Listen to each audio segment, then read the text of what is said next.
Hey everyone, I sincerely appreciate your support. If you enjoy my audiobooks, I would be truly grateful if you could subscribe to the channel. And if you'd like to support even further, you're welcome to become a Patreon member, where you can access audiobooks of novels as long as they are freely available on the internet. Your kindness and support mean so much. Thank you.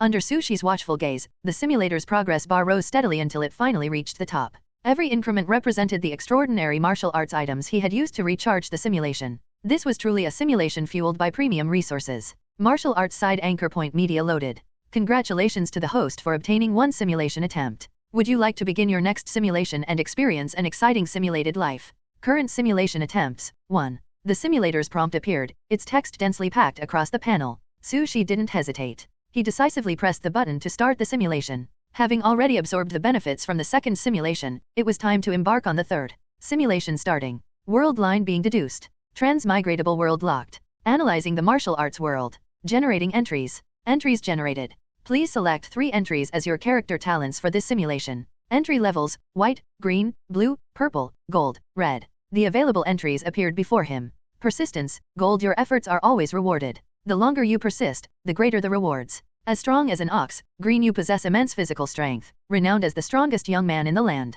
Martial arts, purple. Over time, your martial arts evolve beyond the ordinary, with a small chance of transforming into a higher form. Black and white. Xiaotongji, white. You dominate both black and white worlds, feared as a local gangster, but often provoke hostility from righteous knights. Stick proficiency, blue. You excel with stick weapons, capable of wielding them to block flying arrows with ease. Chi and blood soaring to the sky, purple. You have a robust body with vigorous energy and blood that repel ghosts and spirits. At night, you radiate like a furnace. Sushi reviewed the entries carefully. This lineup feels ordinary, he mused. But he quickly accepted the reality. Red entries were extremely rare, and gold and purple entries were already exceptional. It wasn't unheard of to end up with all white entries due to bad luck. With the persistence entry, there's at least a baseline guarantee, Sushi thought as he made his selections. He chose persistence, gold, martial arts, purple, and chi and blood soaring to the sky, purple. The combination of 1 gold and 2 purple entries seemed well balanced for his third simulation. Entry selection completed. Would you like to begin the simulation? Yes, Sushi confirmed. As the simulation began, a familiar feeling of detachment swept over him. This time, however, the sensation was less disorienting, perhaps a sign of his growing strength. He watched as he separated from his original body. Time stood still, and everything froze in absolute silence. Even Su Moli and Krisha, who seemed to sense something, moved in slow, muted motions. Eventually, Sushi's consciousness fully detached, hurtling into the endless lines representing countless timelines. Each line shimmered with infinite possibilities. Guided by the simulator, he plunged into one of the lines, his trajectory beyond his control. Simulation No. 03 officially begins. You open your eyes and find yourself sitting in the living room of a house. You don't see Su Moli or Krisha, but instead, you encounter another familiar figure in an aggressive stance. Reacting swiftly, you sprint to the second floor before a heavy truck crashes through the first floor wall. Safe from harm, you watch as the truck transforms. The front of the truck transforms into a head and chest, the body becomes a torso and legs, and it assumes the form of a towering robot. With a swift punch, it sends you flying. You have been struck down by a truck. As Sushi struggled to make sense of what had just happened, his thoughts drifted to Wang Dali, the extraordinary director of Yunshan City.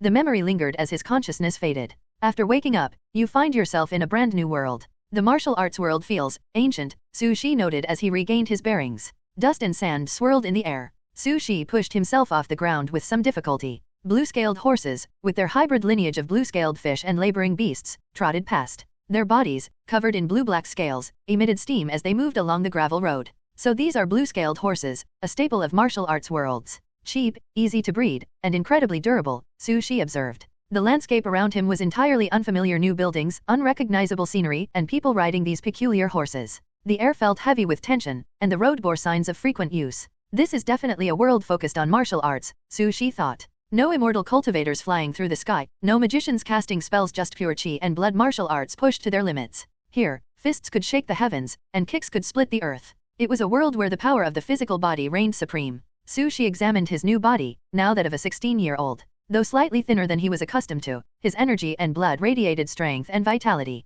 Practitioners in this system prioritize physical strength, often at the expense of intellect or civilization, Sushi recalled, drawing on knowledge he had obtained from the Extraordinary Control Bureau's materials. The path ahead seemed clear: survive, grow stronger, and adapt to this unique martial arts system. Hunger gnawed at him, a reminder of his first challenge. You are very hungry. Your first task in this new world is to find food. Su Shi set off down the gravel road, blending into the new world and preparing for the trials ahead. The pungent smell of blood filled the air. It was thick and acrid, and traces of dried blood were scattered everywhere. Fragments of shattered swords reflected bright white light in the sun. Many of these shards were deeply embedded in the trees lining the road, while others lay half buried in weeds, carried there by wind and sand. Su Shi walked along the gravel path, but the farther he went, the more desolate and bloodstained the road became. It was as if a fierce battle had taken place here. Frowning, he slowed his steps. What happened here? Recalling the hurried figures he had seen earlier, galloping on horseback, Su Shi guessed that some kind of conflict or war might be unfolding ahead. Is it between people, or something else? On your way to find the town, you discovered traces of a fierce battle. You became cautious and slowed your progress. At the same time, you picked up a usable knife from the roadside as a precaution. You walk slowly. You keep moving.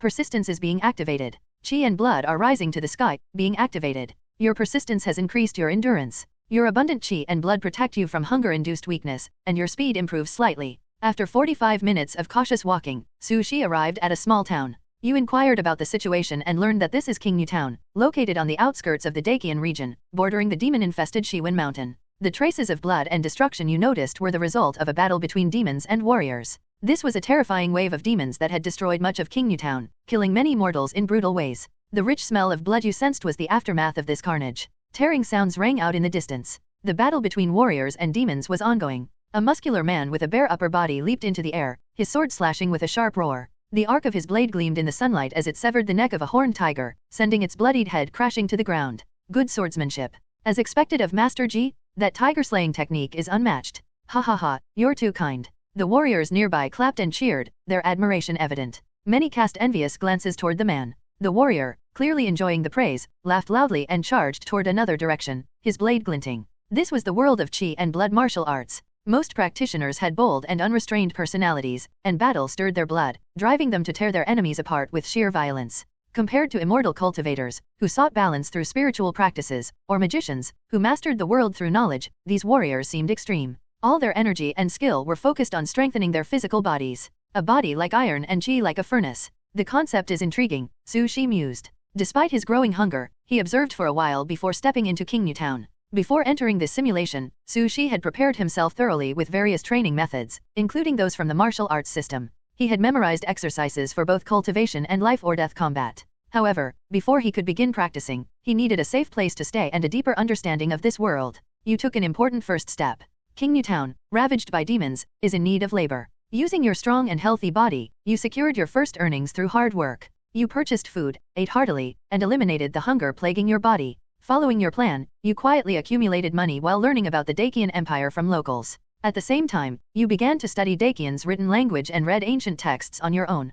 Persistence activated. Your persistence paid off. After a month of diligent study, you gained a basic understanding of the mainstream and ancient characters of the Dakian Empire. Now, you have a foundational understanding of this world. This world was boundless and vast. Humanity had tempered its existence through generations of Qi and blood martial arts, carving out a safe haven for their race. Dakian was born. The Dakian Empire was a powerful empire that ruled over humanity's territory, maintaining stability and order. Under its governance, the human race thrived, free from the darkness and hardship of ancient times. But outside Dakian's borders lay the perilous Shiwen Mountains, home to countless demons and ghosts. As for Qi and blood martial arts, its essence lies in life-or-death battles, Su Shi thought. The mountains are towering, and the peaks are treacherous. Your Qi and blood potential surged, breaking through the mortal body's first limit. Your muscles and bones roared, and you reached the first level of martial arts. You spent all your savings to purchase medicine to strengthen your Qi and blood. With a two-pronged approach, you made steady progress. After a year and a half, Su Shi had saved a modest amount of wealth. He judged it was finally time to dedicate himself fully to the practice of Qi and blood martial arts.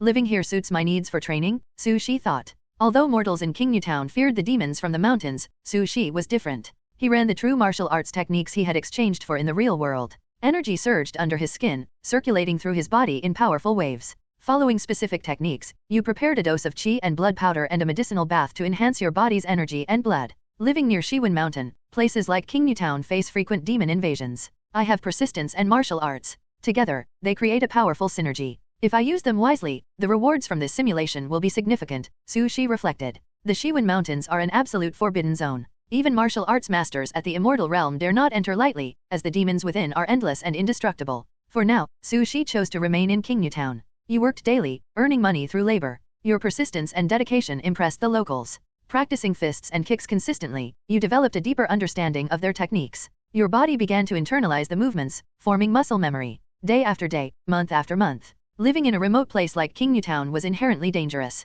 Old and young alike longed to escape to the safer regions deeper within Dakian. However, strict government regulations prohibited the people from moving freely. Your long-term labor improved your physical fitness, allowing you to delve further into the essence of Qi and blood martial arts. For Su Shi, this was just the beginning. The structure of Qi and blood martial arts divides realms clearly. The initial 5 stages of bodybuilding form the foundation and are collectively known as the acquired body training. These stages include opening the meridians, strengthening the tendons, strengthening the bones, strengthening the marrow, changing the blood. These stages temper the warrior's physical body, pushing it to surpass its natural limits. Through this process, the body generates vast reservoirs of Qi and blood, vital for future progress. Beyond these 5 stages lies the transition from acquired to innate. In the innate realms, a warrior's Qi and blood flow like a calm lake at rest and surge like a raging river in motion. Every punch and kick carries potent inner energy, and the most powerful practitioners can walk through the air and unleash devastating strikes from a distance. The 3 innate realms observing principles, containing the soul, and seeing the spirit are colloquially known as Grand Master, Great Grand Master, and Supreme Grand Master among common folk. I'm still too weak, Su Shi muttered to himself. The later realms are far beyond my reach for now. Even mastering the 5th stage of body forging will take me considerable time and effort. Immortal level strength is something to think about only in the distant future. Inside the modest wooden house, Su Shi finished his training and exhaled a long breath of turbid air. The breath lingered in the air before dispersing. The Tongmei realm, or meridian opening, was the first and smallest step in the grand system of Qi and blood martial arts. Even so, stepping into this realm marked him as a warrior, no longer an ordinary mortal. From this point onward, Su Shi's life would no longer revolve around mundane physical labor. Thanks to your naturally strong Qi and blood, you successfully entered the first realm of martial arts. Your Qi and blood circulate endlessly within your body. You cannot use Taoism or magic now, but your body has been strengthened like never before. The surging Qi and blood exhilarate you. When you clench your fists, the raw power makes you feel capable of defeating a cultivator or magician of the same level with a single punch. But you don't let this newfound strength make you arrogant. The realms of Qi and blood martial arts span 8 levels from the 5 realms of body forging to the 3 realms of innateness. Only by mastering these can one reach the level of a martial arts immortal and witness a more extraordinary world. Currently at the Tongmei realm, you understand that there is no room for pride.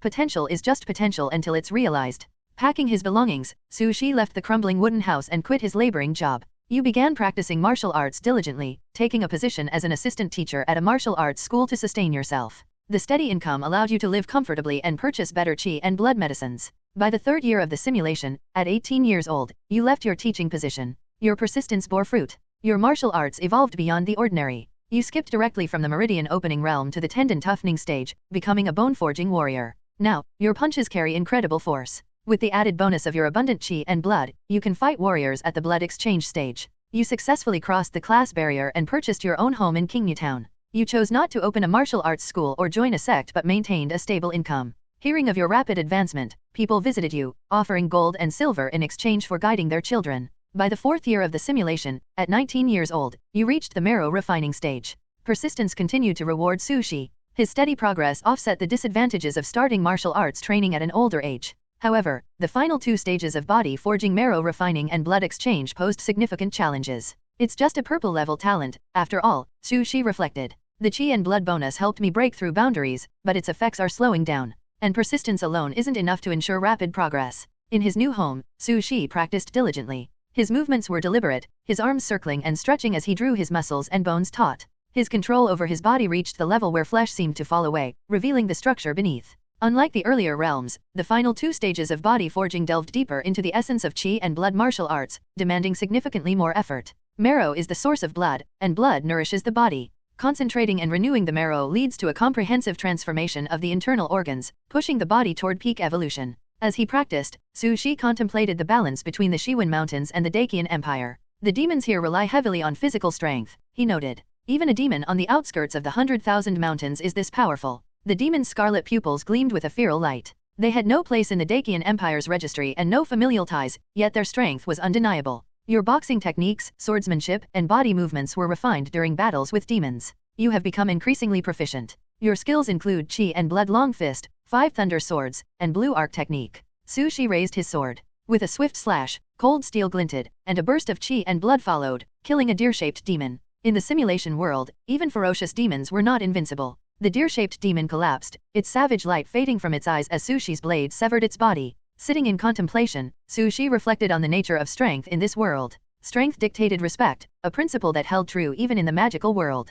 Dust swirled, and gravel crunched underfoot. The world of martial arts was primitive and unrefined. Many people lacked access to proper training methods, and even if they could purchase techniques, they were often incomplete or second-hand. Frustrated by the slow pace of progress, you decided to venture near the Shiwen Mountains, searching for weaker demons under the astonished gaze of others. For Sushi, this was the first step toward transcending the limits of the martial arts world. You persisted in your daily martial arts practice, steadily improving your skills. Unlike the magical world, where associations facilitated the sharing of knowledge and resources, the martial arts world lacked organized systems for mutual aid. Staring at the demon's lifeless body and the destruction left in its wake, Sushi frowned. Is it possible that some extraordinary being within the human race suppresses the demons enough to maintain balance? He wondered. In a remote valley near King Town, Sushi continued his search for demons. Your persistence paid off. You gained extensive experience in locating and defeating demons. The demons here were similar to those in the immortal cultivation world but far more ferocious. Their aggression tested Sushi's limits, yet every battle pushed him closer to mastery.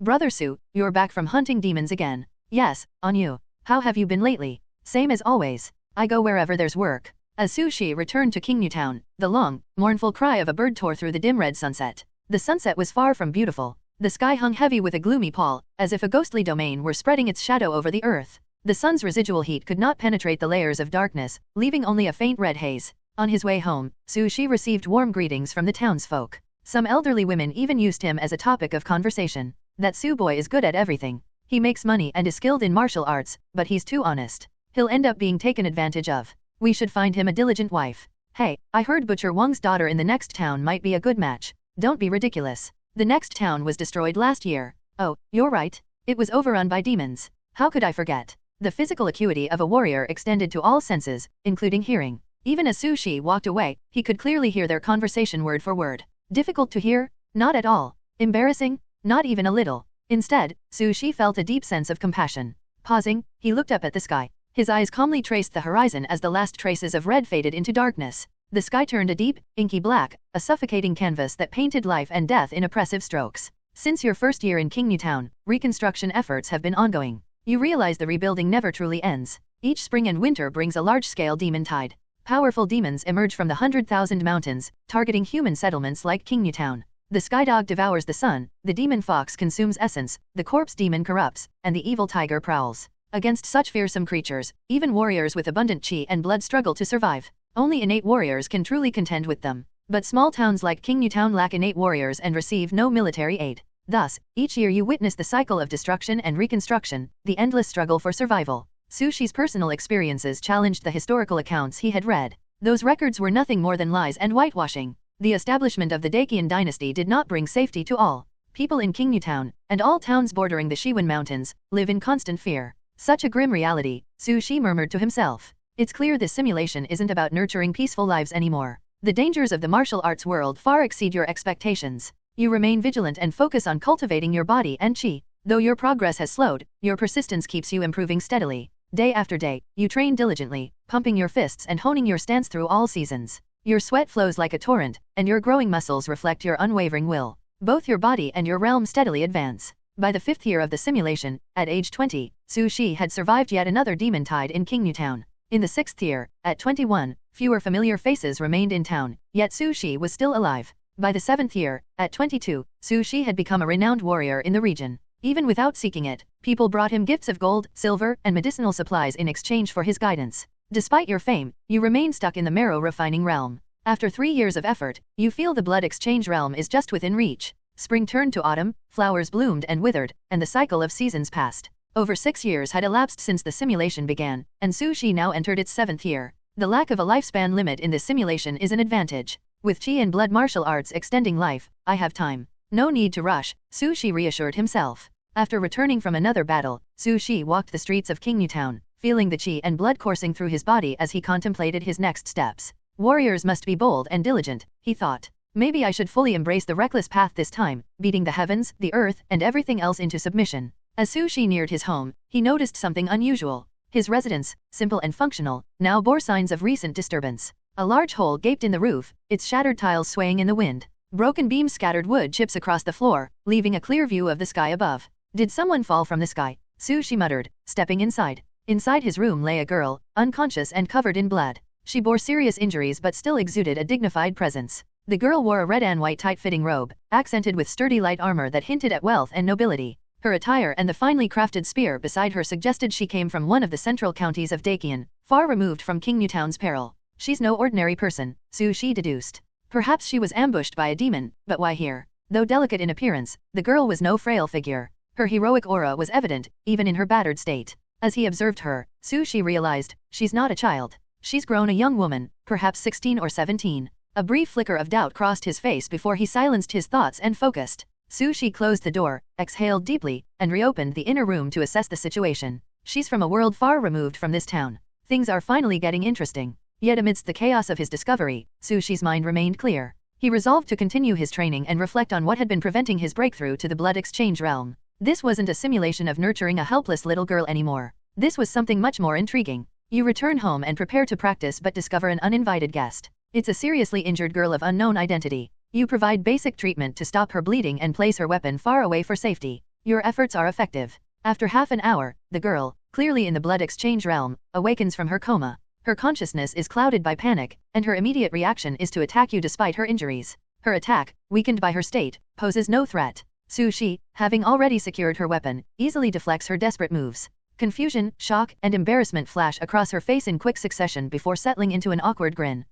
How about I say sorry, she muttered, attempting to mask her unease. Her appearance was stunning, every feature exuding an air of beauty. However, her demeanor was a mix of carelessness and guardedness. Despite her casual tone, Shi could see through her facade. Her wandering eyes betrayed her wariness, as she subtly searched for her weapon. No need to apologize, Shi replied, sipping his tea with a calm demeanor. His nonchalant attitude visibly startled the girl. Since you're awake, you can leave. His words shocked her into silence. She clearly hadn't expected such a dismissal. The room fell eerily quiet. Outside, the faint rustle of willow trees and the chirping of insects emphasized the stillness. The casualness faded from her face, replaced by a serious expression. Her gaze scrutinized Shi, trying to discern his intentions. Confusion and hesitation filled her eyes before she spoke decisively. I am Wu Yingxiu, the legitimate daughter of Emperor Ding Yuan of Dakian, she declared, her tone urgent. The princess of Liangan, appointed by His Majesty. I was ambushed by traitors, injured, and fell here. Please, escort me back to the capital? My father will reward you with a high-ranking position.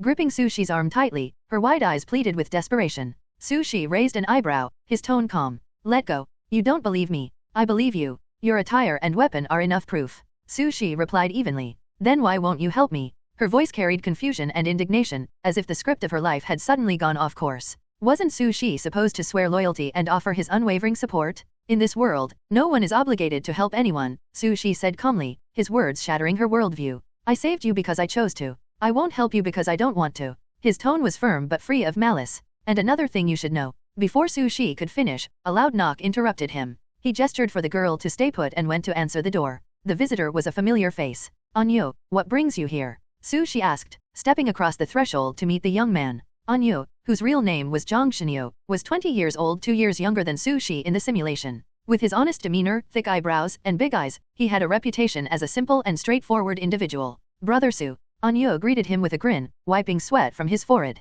His clothes were soaked, and his breathing was heavy. I came to tell you something important. Important? Sushi asked curiously. Yes? A group of officials arrived in town, saying they're searching for a fugitive, Anyu explained. Bang! A loud crash echoed from inside Sushi's house. Anyu glanced curiously toward the noise. Brother Su, what's going on in there? Sounds like something big. Just a rat, Sushi said with a smile. A big one, then? You're amazing, Brother Su, dealing with even such troublesome rats. Anyu replied cheerfully. Despite Anyu's obliviousness, the commotion inside continued faint thuds and scraping sounds that Sushi hoped wouldn't arouse further suspicion. The officials said the fugitive is a girl from the capital, Anyu continued. They warned she's a murderer, though she looks honest. A real devil in disguise. The sounds inside grew louder, but Anyu was too engrossed in his own musings to notice. My mother says city girls must have arms as thick as tree trunks and can crush people with a single slap, he joked, laughing heartily. Sushi forced a smile and gently ushered Anyu away. Thanks for the warning, Anyu. Go home now. After closing the door, Sushi returned to find Wu Yingxiu pacing angrily, her fists clenched and her teeth grinding audibly.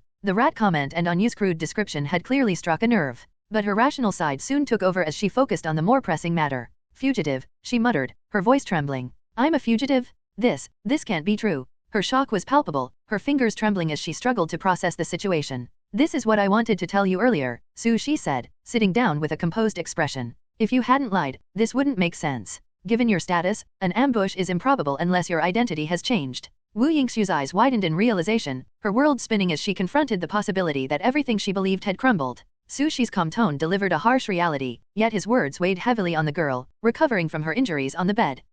What is happening to me? Wu Yingxu's eyes were distant, clouded with disbelief. From a high-ranking princess to a fugitive, this jarring shift in her identity shattered her composure. She sat motionless, momentarily forgetting her injuries. This can't be right. I was the one ambushed, and now I'm the one being hunted. This doesn't make any sense. The faint scent of blood still lingered on her robe. She muttered to herself, pressing her right hand to her head, her brows tightly furrowed as if to block out the incomprehensible truth. A warrior's eyes should be bright and resolute, but Wu Yingxu's gaze was now filled with confusion and fear. The officials searching for you imply that someone from the Dakian court orchestrated the attack, Su Shi explained further, his voice steady. It might be directed at you personally, but it's more likely aimed at the person behind you. The person behind her father, King Dingyuan. Su Shi had heard of him. A man of immense power in the third realm of innate god-seeing, with bright, god-inhabited acupoints, King Dingyuan was only half a step away from the realm of immortality. If someone like him had been targeted, Wu Yingxu's ambush would make perfect sense.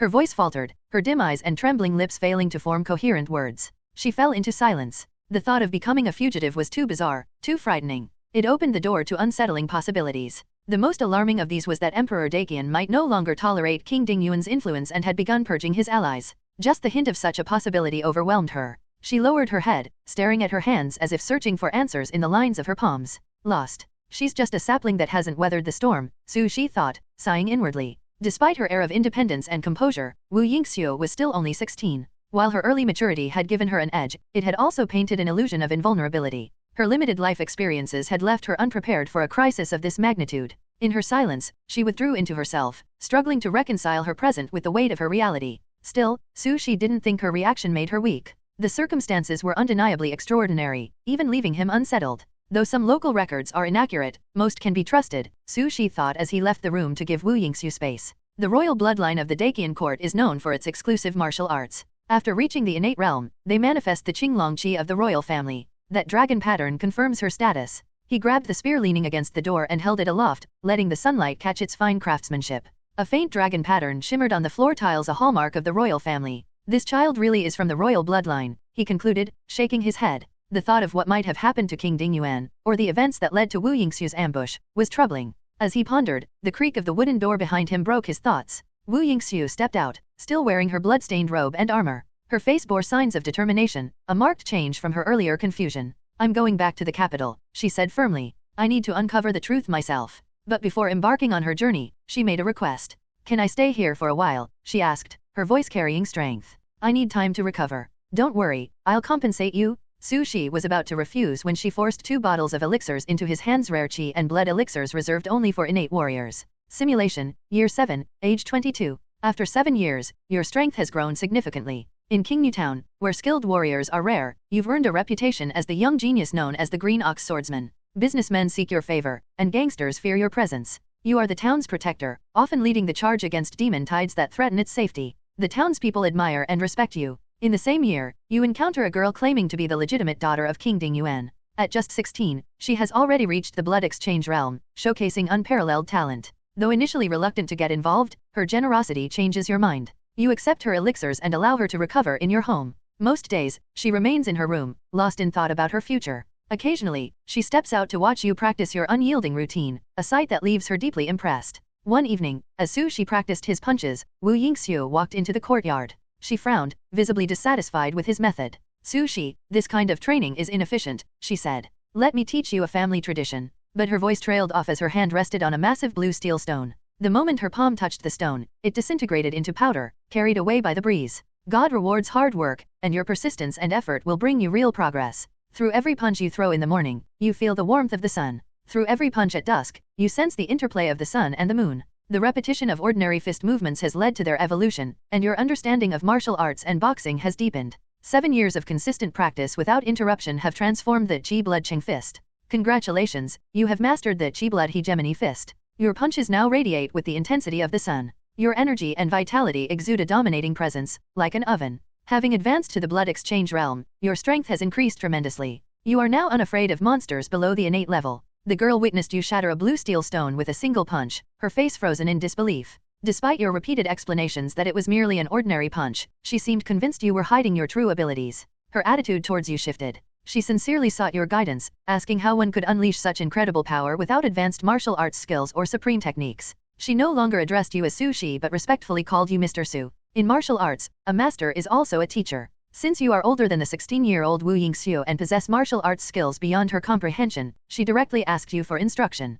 Feeling slightly embarrassed, you realized all your strength stemmed from your perseverance, and you were unsure how to teach that. Wu Yingxiu handed you a bottle of chi pills. These elixirs greatly enhance the success rate for blood exchange realm warriors attempting to overcome natural limits. Suddenly, you felt like an excellent teacher. You began sharing your experience with Wu Yingxiu not for any other reason, but simply because you could. The days of recuperation passed slowly. As the saying goes, it takes 100 days to heal bones and tendons. To fully restore her strength, prepare for a perfect return to Beijing, and uncover the truth behind her attack, Wu Yingxiu stayed hidden at Sushi's home to recover. The mountains stood tall, one peak overlapping the other, their trees forming a thick canopy of shade. From Qingyu Town, located at the Dacian border, one could see the massive expanse of the 100,000 mountains. Their oppressive shadow stretched endlessly, making it hard to breathe. For Wu Yingxiu, who had grown up in the bustling imperial capital, the scenery was both fascinating and awe-inspiring. The 100,000 mountains were also called the 100,000 demon caves, known to harbor countless demons, real, terrifying creatures that could chew human bones and drink human blood. Wu Yingxiu had only read about such places in storybooks. Now, seeing the mountains with her own eyes, she realized they were far more fearsome than the tales described. Life on the Dacian border was far harsher than she had imagined. If not for being attacked and becoming wanted by the authorities, Wu Yingxiu would have returned to Beijing early, unwilling to endure such a difficult existence. Sir, are you really going to eat this again today? The warm sunshine bathed Qingyu Town in silence. Wu Yingxiu's words broke the tranquility like a stone rippling the surface of a lake, creating an awkward atmosphere. The uneven wooden dining table held 2 bowls of rice porridge and a bowl of enticing-looking meat. However, while the rice porridge seemed bearable, Wu Yingxiu looked at the meat with fear and disdain. If Su-shi were not sitting across from her, she might have flipped the table. How can you eat the flesh and blood of a demon? She exclaimed. Why not? Su-shi replied calmly. Wu Yingxiu found this hard to believe. She had tasted it before, and the experience had been indescribably unpleasant. Yet Su-shi chewed the meat with an expression so indifferent that it made her doubt herself. Was it truly delicious? Maybe last time had been a fluke? Hesitantly, her curiosity got the better of her. She picked up a piece of braised demon meat with her chopsticks, took a bite, and chewed. The result was disastrous. So sour, so tough. Ugh, ugh, ugh. Wu Yingxiu spat it out, her face scrunched in agony. She couldn't fathom how Su-shi could eat the demon meat so effortlessly. To her amazement, the other residents of Qingyu Town seemed thrilled whenever Su-shi shared the demon flesh. Sir, why do you and the people of this town eat this? It's necessary, Su-shi replied. For a town like Qingyu, bordering the 100,000 mountains, emigration is strictly forbidden. Wu Yingxiu was stunned. Her pupils shrank as a wave of realization washed over her. Doesn't that force the people here to? Su-shi interrupted her thoughts with words she had never considered. Dacian's rules on household registration are strict. Most demon meat is either poisonous or infused with demonic energy, but the few edible portions are what sustain towns like Qingyu on this harsh border. Wu Yingxiu fell silent, reluctant to voice her thoughts aloud. Holding on to a sliver of hope, she asked, does the court not intervene to help? The court collects annual tributes, Su-shi answered matter-of-factly. The demon tides that come each spring and winter destroy the crops and livestock, leaving only what you see now. But why don't the townsfolk move to safer places? Wu Yingxiu asked, her voice filled with confusion. It's forbidden. Violation is considered a severe crime, Su-shi said plainly. The reality clashed violently with Wu Yingxiu's understanding of the world. She had always believed that under Dacian's rule, the human race led stable and prosperous lives. The contrast left her shaken. Enhance your reading experience by removing ads for as low as $1. There are 13 states in Dagon, each unique and prosperous. Some examples include Tianling Prefecture, where martial arts schools flourish, Nanyang Prefecture, known for its Taoist masters, and Jiangdao Prefecture, with waterways stretching in all directions. The taxes collected from these 13 states form a crucial pillar for maintaining the empire's operations. This dependency on taxes seems logical, as the survival of officials and the people is intertwined, much like boats and water. But was it truly necessary to levy taxes on Qingyu Town and similar villages on Dagon's border, which do not even belong to any state? Even a 6-year-old child could conclude that taxing such places was unnecessary. Yet Dagon does so anyway. The reason was clear: the emperor of Dagon, distant and removed, cares little for the life and death of these border towns. There wasn't even a stationed army to protect them. Ironically, the Dogon army, tasked with safeguarding humanity, was stationed at the heart of Dogon, blocking demons from crossing the border and also preventing civilians from fleeing this living hell. Wu Yingxiu's throat felt dry, as if coated with dust and sand. How could it be? She muttered, her voice trembling. Does this mean the people here can only rely on themselves to survive? The reality was so shocking that it shattered her worldview. The 16-year-old stood abruptly, leaning forward with her hands pressed against the rough wooden table, her wide, disbelieving eyes fixed on Su Shi. How can this be allowed? There are so many people here. Not only are they left unprotected, but they're also taxed. How is anyone supposed to survive like this? She exclaimed, her voice rising with each word. The sunlight streaming in highlighted her trembling arms, her pale fingers gripping the table so tightly that the force radiated through her entire body. Her red and white robe fluttered with each breath she took. Snap snap. The sound of the wooden table cracking under her grip echoed through the room, as did the breaking of her once simple worldview. In Dogon, warriors enjoy certain privileges, such as tax exemptions. Their strength also serves as their greatest defense against monsters. However, becoming a warrior was no easy task. While Qi and blood martial arts are relatively accessible compared to other systems, they still present significant barriers. Not everyone could excel, and most people were limited to practicing the basic Ying-Yuan art, a simple martial art issued by Dogon. This technique merely circulates Qi and blood, slightly improving daily strength. For the people of Qingyu Town, becoming a true warrior capable of resisting monsters and avoiding taxes was an almost insurmountable challenge. This world is full of illusions, but pain does not lie, Su Shi said, addressing the girl's disbelief. He didn't offer a direct answer, instead urging her to confront the truth herself. What you see and hear might be deceptive, but the pain embedded in people, objects, and solitude cannot be faked. Though Wu Yingxiu had stayed within Su Shi's house since arriving in Qingyu Town, she had observed the harsh realities of this border town. She had seen Anya's naive joy upon receiving demon flesh from Su Shi and a mother holding her baby, staring blankly into an uncertain future. For the first time, the young princess, raised in luxury, glimpsed the dark, grim reality of the world beyond her sheltered upbringing. She fell silent, the weight of this revelation sinking in. Thank you for enlightening me, Wu Yingxiu finally whispered. What I said before was truly ignorant. Resolving to face this reality, she picked up the piece of demon meat she had spat out earlier, chewed it silently, and swallowed.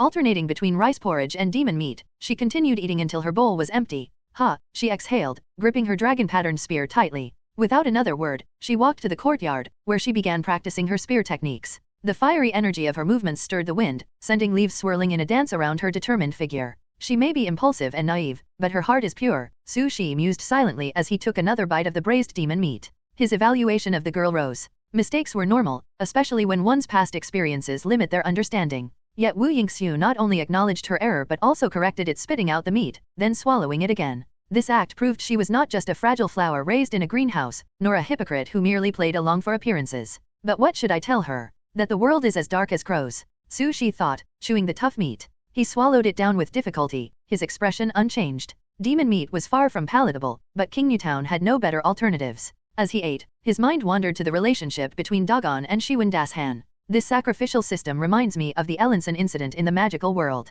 But no, it's worse, he reflected. In the magical world, gods create disasters occasionally to demonstrate their power and grant blessings. Such tragedies occur every few centuries, and most of the time, gods act as humanity's protectors. They maintain order and coexist with humans. But the martial world is different, Su Shi put down his bowl, frowning. To demons, humans are nothing but food, devoid of any status.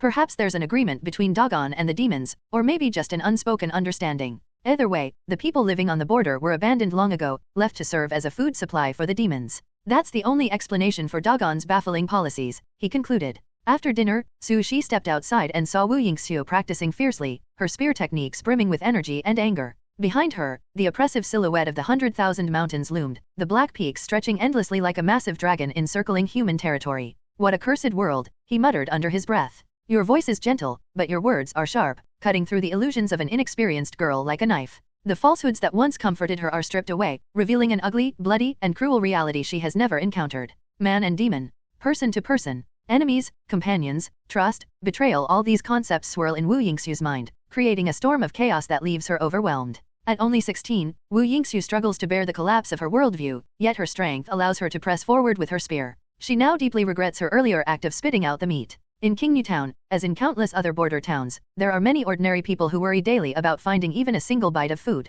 Although these people are strangers, and she has never met them, Wu Yingxiu feels ashamed of her wastefulness. She forces herself to swallow the spit-out meat once more as a form of self-discipline. Your opinion of the girl has improved. The relationship between the Dakian court and the 100,000 mountains fills you with unease. You speculate about whether deeper connections exist between the two and wonder what other secrets might be hidden in this world. You think. You search. You arrive at a chilling conclusion: the Dakian court may not be as powerful as it seems. In fact, it is far weaker than the 100,000 demons that reside in the mountains. This weakness explains why Dagon, with its mighty army, silently tolerates the demon massacres and even seems to assist them. This strange reality gives you a sense of urgency. You increase the intensity of your training, punching daily and honing your chi blood fist until it becomes more refined. Boom, boom, boom. Each punch creates a burst of wind, making the sea of trees roar. Sushi's blood surges through his body, washing his limbs and bones, leaving his skin faintly red. As he moves, his blood flows like tidal waves, repeatedly cleansing his organs. This constant cycle brings his body into a state of rebirth, reaching a mysterious realm.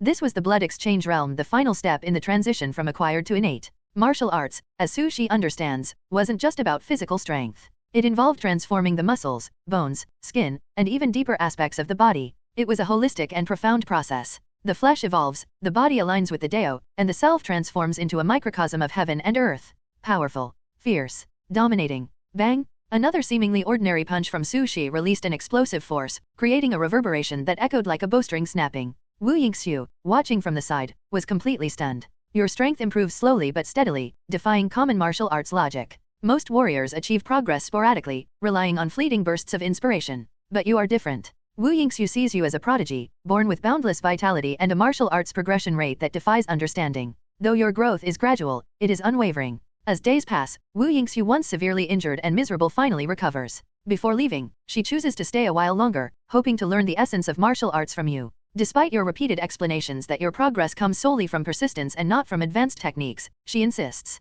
Wu Yingxiu gives you 2 bottles of chi pills. In response, your teaching becomes more detailed. Sushi's martial arts level is currently at the 5th stage of body training. Wu Yingxiu, being at the same level, doesn't need guidance on the basics. However, Sushi focuses on teaching her boxing and movement techniques, as these are areas where he can provide meaningful instruction. A few days earlier, Sushi had given her basic lessons, but her injuries had limited her ability to learn. Now, with her recovery complete, he delves deeper. Relax your mind and rid yourself of distractions. When you punch, don't focus on your fist's movements. Instead, feel the flow of blood and the resonance of your muscles and bones. Your forehand lacks power. Your backhand is too weak. Your steps are unstable. The rigorous training demanded an immense consumption of energy and blood. Initially, Wu Yingxiu found it unbearable, not just because of the physical difficulty but also because it felt monotonous. She didn't fully understand Sushi's methods, but she noticed her strength improving. From mastering basic movements to controlling her chi and blood, she grew stronger in every way. Onlookers shook their heads at the sight but dared not underestimate her.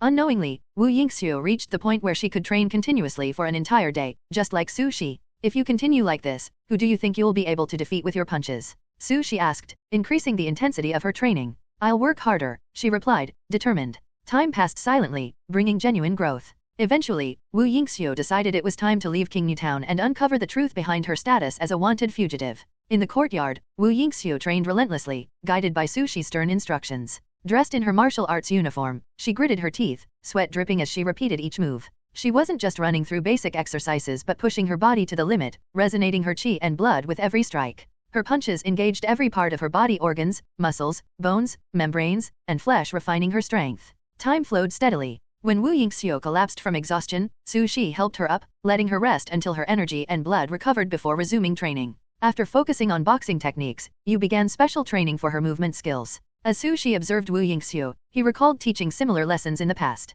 His strict attitude remained unchanged. Returning to Beijing to uncover the truth would be dangerous, so Wu Yingxiu sought to increase her strength as much as possible to ensure success. This determination fueled her relentless efforts. Despite witnessing Sushi's overwhelming strength more than once, she couldn't shake her doubts. Could pure speed and raw power truly be enough? Your speed is so fast that it defies comprehension, leaving even trained eyes unable to follow. On her first day of training, Wu Yingxiu collapsed, her body covered in dust. Still, she pressed on, determined to improve. Her transformation from a simple, unremarkable girl to a determined warrior had begun. The final day arrived. In the afternoon, the quiet atmosphere in the room seemed to be ignited by the sun. The hazy light filled the space, making it noisy and alive, rising and falling within the overlapping shadows. Wu Yingxiu was leaving. After recovering from her injuries, she was ready to uncover the truth. She was packing her belongings. But to say packing was an overstatement. There wasn't much to bring along. Her possessions were minimal, as her stay at the Su family's house was purely accidental. That's all. After bustling around for a while, the girl camouflaged her spear, concealing its imposing presence.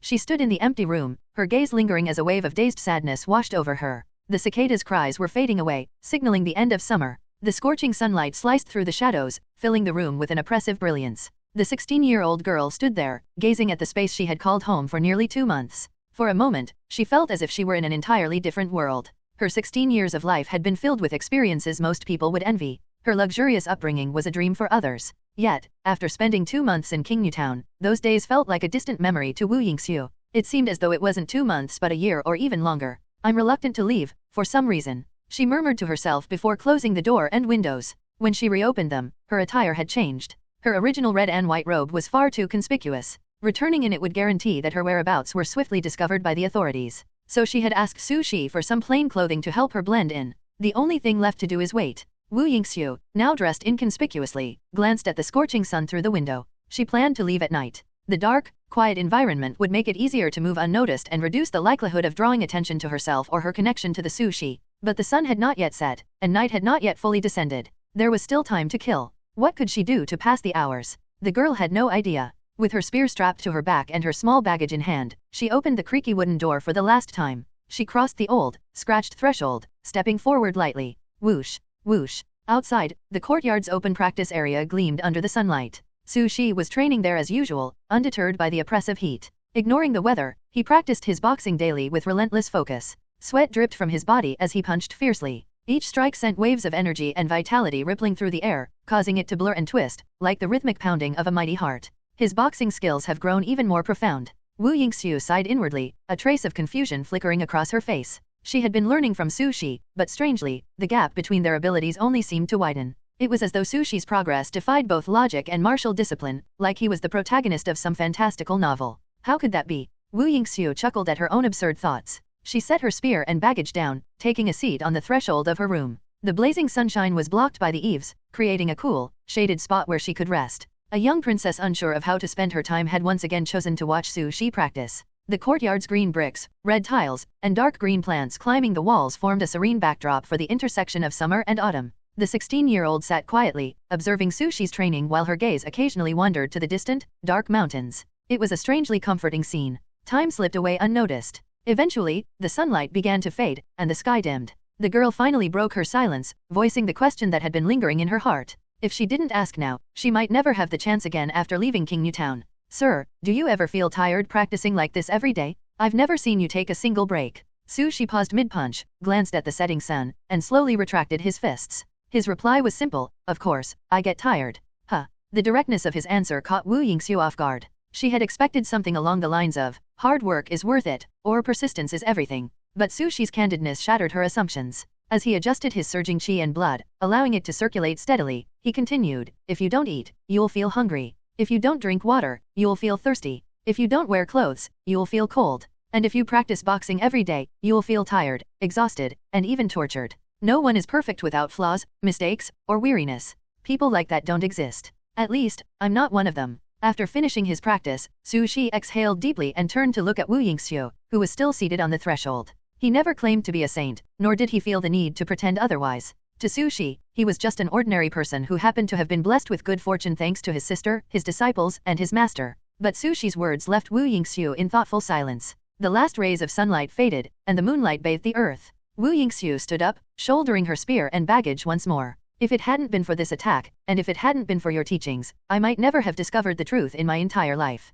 Thank you. Growth sometimes happens in the blink of an eye. The once childish temperament of the girl seemed to have diminished, leaving behind a subtle but undeniable heaviness. She no longer carried the same innocence. Instead, loneliness clung to her like a shadow. She was leaving. Carrying only her spear and baggage, Wu Yingxiu set off alone, heading back home. The moonlight was especially bright tonight. Stars twinkled in the clear sky, forming a magnificent pattern with the moon a breathtaking spectacle that seemed to mirror the girl's transformation. Wu Yingxiu looked up at the night sky, her eyes sparkling as she asked Su Shi one last question. Sir, how many stars are there in the Milky Way? Probably tens of thousands, maybe even more, he replied calmly. So many. The girl was clearly astonished by the sheer number. If I ever get the time, I'd like to count them one by one, she said, her tone slightly whimsical. She smacked her lips thoughtfully, adjusted her grip on the spear and baggage, and tightened them to ensure nothing would fall. With a graceful leap, her figure soared onto the roof of the house. The tiles clanged softly under her cloth shoes as she landed. Under Su Shi's watchful gaze, the girl suddenly turned around. She flashed him a bright smile, a radiant, breathtaking expression that seemed to dispel all the heaviness lingering in the air. Her eyes were as clear as crescent moons, and her voice flowed like pure running water as she stood on tiptoes, hands clasped behind her back. Mr. Su, please live well in this world, where there's no clear distinction between good and bad. Her farewell was peculiar, delivered with a tone both lively and strange. Before Su Shi could respond, she used blue arc technique to vanish swiftly into the dark night. Her departure carried a brightness Su Shi hadn't expected. It felt as though, in that moment, the 16-year-old girl had shed all her pretenses, revealing her true self. When someone leaves, life always returns to its original script, a relentless struggle against the world, Su Shi murmured to himself, gazing at the night sky. After standing in silence for a while, he chuckled softly and returned indoors. Wu Yingxiu's visit had been an accident, and Su Shi believed it would be unlikely for their paths to cross again. His plan was to return to his old routine, delving deeper into the dangerous terrain of Shiwanda Mountain, engaging in life and death battles to sharpen his martial arts skills. Time passed, and after recovering from her injuries, Wu Yingxiu, who had been staying at your house, temporarily left. The young princess, burdened with an unjust crime, was determined to uncover the truth. You watched her disappear into the night, offering her a silent blessing. Life returned to its quiet rhythm, much like before she arrived, practicing martial arts, honing combat skills, and repeating the cycle. Though the process was arduous and exhausting, your persistence yielded results. Each day, your strength grew, boosting your confidence and forming a positive cycle. Charge, advance, punch, and kill. Near the outskirts of Shiwanda Mountain, Su Shi moved with blinding speed. His feet slammed into the ground as he dashed toward a tiger demon. With one powerful motion, he spread his fingers wide and slammed his palm down. Bang! The tiger demon's head was forced into the ground, creating a deep crater. Dust and sand flew in all directions, and the leaves of nearby trees fluttered to the ground. Roar! The wounded tiger demon let out an enraged roar, struggling to rise, but Su Shi's energy and blood surged even stronger. With a swift motion, he drew his sword, the blade humming with thunderous energy, and severed the tiger demon's head. The battle ended swiftly. Su Shi emerged victorious. Standing amidst the chaos, he closed his eyes briefly to reflect on the fight. Both my boxing techniques and swordsmanship have undergone transformations, he mused. Through persistence and the performance of martial arts, they've evolved beyond their original forms. Chi-blood Qing Fist has become Chi-blood Fist. The 5 Thunder Swords have become the 9 Thunder Swords. But, Su Shi shook his head. The foundation of these skills is still too basic. The real world lacks powerful martial arts masters, and advanced techniques are even rarer. Even with martial arts performance aiding their evolution, the cost-effectiveness of these skills remains low. He warned himself to remain cautious. A great storm was likely brewing on the horizon. As Su Shi ventured deeper into Shiwanda Mountain, he aimed to refine his skills further. Each battle provided not only martial improvement but also a supply of demon flesh and blood. After slaying the tiger demon, he handed its body to Anyu for processing. Su Shi wiped the blood from his hands, stepping back thoughtfully. This kid is so kind, he muttered, referring to Anyu. Why don't you go help brother Su? The situation in Qingyu Town had worsened over the years. The demon waves in spring and winter grew more severe each time, creating unimaginable challenges. Even as Su Shi distributed some of the demon meat to the townspeople, he couldn't help but note the strange evolution of the demons. They seemed larger and more powerful, some as big as houses. Where can I find advanced martial arts skills? He wondered aloud. Perhaps one day, as my realm improves, I'll create my own techniques. Most demon flesh was inedible, but this tiger demon happened to be an exception. If I can find higher level skills and combine them with the evolutionary effects of martial arts, I might truly become invincible, he thought. Dragging the heavy tiger demon corpse back to Qingyu Town, Su Shi left a long, dark trail behind him. As autumn transitioned into winter, the days grew colder, and food supplies became scarce. With one hand gripping the thick tail of the colorful tiger demon, Su Shi reflected. Martial arts are merely external techniques. Blood and body, they are the true core of the Dao. This understanding was a key part of Dakian's strategy to prevent the leakage of advanced techniques. He glanced toward the ominous 100,000 mountains. Even in the bleakness of autumn and winter, their deep black expanse remained oppressive, a constant reminder of the challenges ahead. The martial arts world was Su Shi's third simulation. Among the 3 simulated worlds, this one was by far the most wretched. The people here, the mortals here, they were the most miserable of all. In the world of immortal cultivation, mortals and immortals were separate. Mortals live under the governance of ordinary empires, and only occasionally do immortals descend to select children with spiritual roots. At times, kind-hearted cultivators even save lives and protect the innocent. In the magical world, steam and magic intertwine within the fabric of civilization. Wizards and mortals coexist, functioning like 2 well-oiled gears propelling society forward. But the martial arts world was entirely different, horrifyingly so. Here, ordinary people didn't even have the right to decide their own life or death. Su Shi had once inquired about life in Qingyu Town and ventured to other towns to learn about the people's pasts. What he discovered was shocking. Most of these people had once lived in the 13 states of Dakian. However, due to their humble origins or offenses against high-ranking officials, they were exiled to the dangerous borders of the 10,000 mountains. Young men like Zhang Shenyu were born into the borderlands and had no knowledge of life inside Dakian. The 10,000 mountains were perilous, teeming with bloodthirsty and brutal demons. These relentless creatures destroy everyone at the border until no one was left, and then a new batch of criminals was sent in to repeat the cycle. And so, an endless nightmare begins. Brother Su, what do people in the cities eat? Do they eat demon meat too? You, why are you suddenly asking about this? Hehe, my mom said city folk eat a lot of delicious food. She said white rice is much tastier than what we eat. Compared to what we eat, it is indeed much better. The rice is also of finer quality. Wow, that sounds amazing. I want to eat sweet white rice someday. The sky was gloomy, and the cold wind bit sharply. Trees swayed under the gusts, and the ground was frozen solid. Even a strong man would shiver in such conditions. Yu, the simple-minded and honest man, wrapped his tattered robe tightly around himself as he spoke, his tone full of longing. Hearing Sushi's description of white rice, he couldn't help swallowing hard. Though he had never tasted it, his imagination conjured the most wonderful flavor, making his mouth water. Brother Su, he asked again. Are the gentlemen in the city really like Wenkyuxing and Ryukyuxing descended from heaven? My mom said they were born to enjoy life. They eat 10 pancakes at each meal and change robes 5 times a day. They're not like us peasants. Yu rubbed his hands together, exhaling a cloud of hot breath. His hands were slightly purple, an unsightly but harmless side effect of consuming demon meat over time. Warriors could resolve it with their chi and blood, but for ordinary people, the discoloration was permanent. No, Yu, they are not, Su-shi replied after a brief pause. He reached out his hand to pat the honest man's shoulder and brushed snowflakes off his robe. There's no real difference between the people in the 13 states of Dakian, those in the imperial capital, and those of King Yu Town, he explained. We all feel hunger and thirst. We all bleed. We all die. They are no better than you, and you are no worse than them. Yu seemed to understand, but confusion still clouded his expression. He processed Sushi's words in his own way. Then, does that mean I can eat white rice one day? A foolish grin spread across his face as he held on to the hope.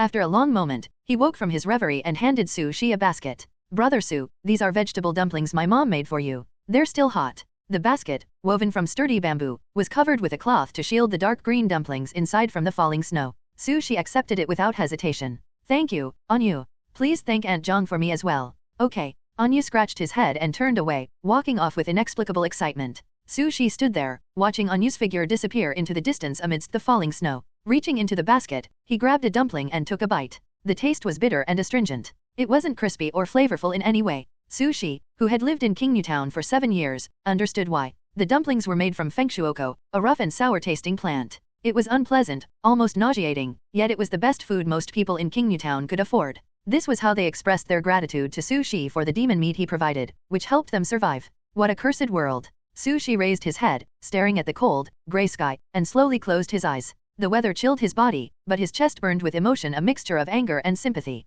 Time passed, as it always does. In the blink of an eye, Wu Yingxiu had been gone for a long time, and winter once again descended upon King Yu Town. As expected, the demon tide came more violent and terrifying than in previous years. Demons capable of marrow exchange and blood exchange appeared frequently, causing heavy casualties. King Yu Town endured. Yet in the relentless tide, familiar faces disappeared forever. The old man who joked about finding you a wife, and the young child who once eagerly learned martial arts from you. Killing demons spares no one man, woman, young, or old. Death is inevitable. Despite the casualties, you resisted the first wave of the winter tide. The surviving townspeople expressed their gratitude to you, though their voices were faint and sparse. Half the town was deeply grateful. In his early days in King Yu Town, Su-shi had dreamt of entering the 13 states of Dakian to explore a world as vivid and grand as those depicted in fantasy novels. But he gave up on that dream. For one, a large army guarded the pass to Dakian's interior, making it impossible for someone like Su-shi to pass. More importantly, he discovered that the life and death battles in Shiwanda Mountain improved his chi and blood martial arts just as much as the resources within Dakian could.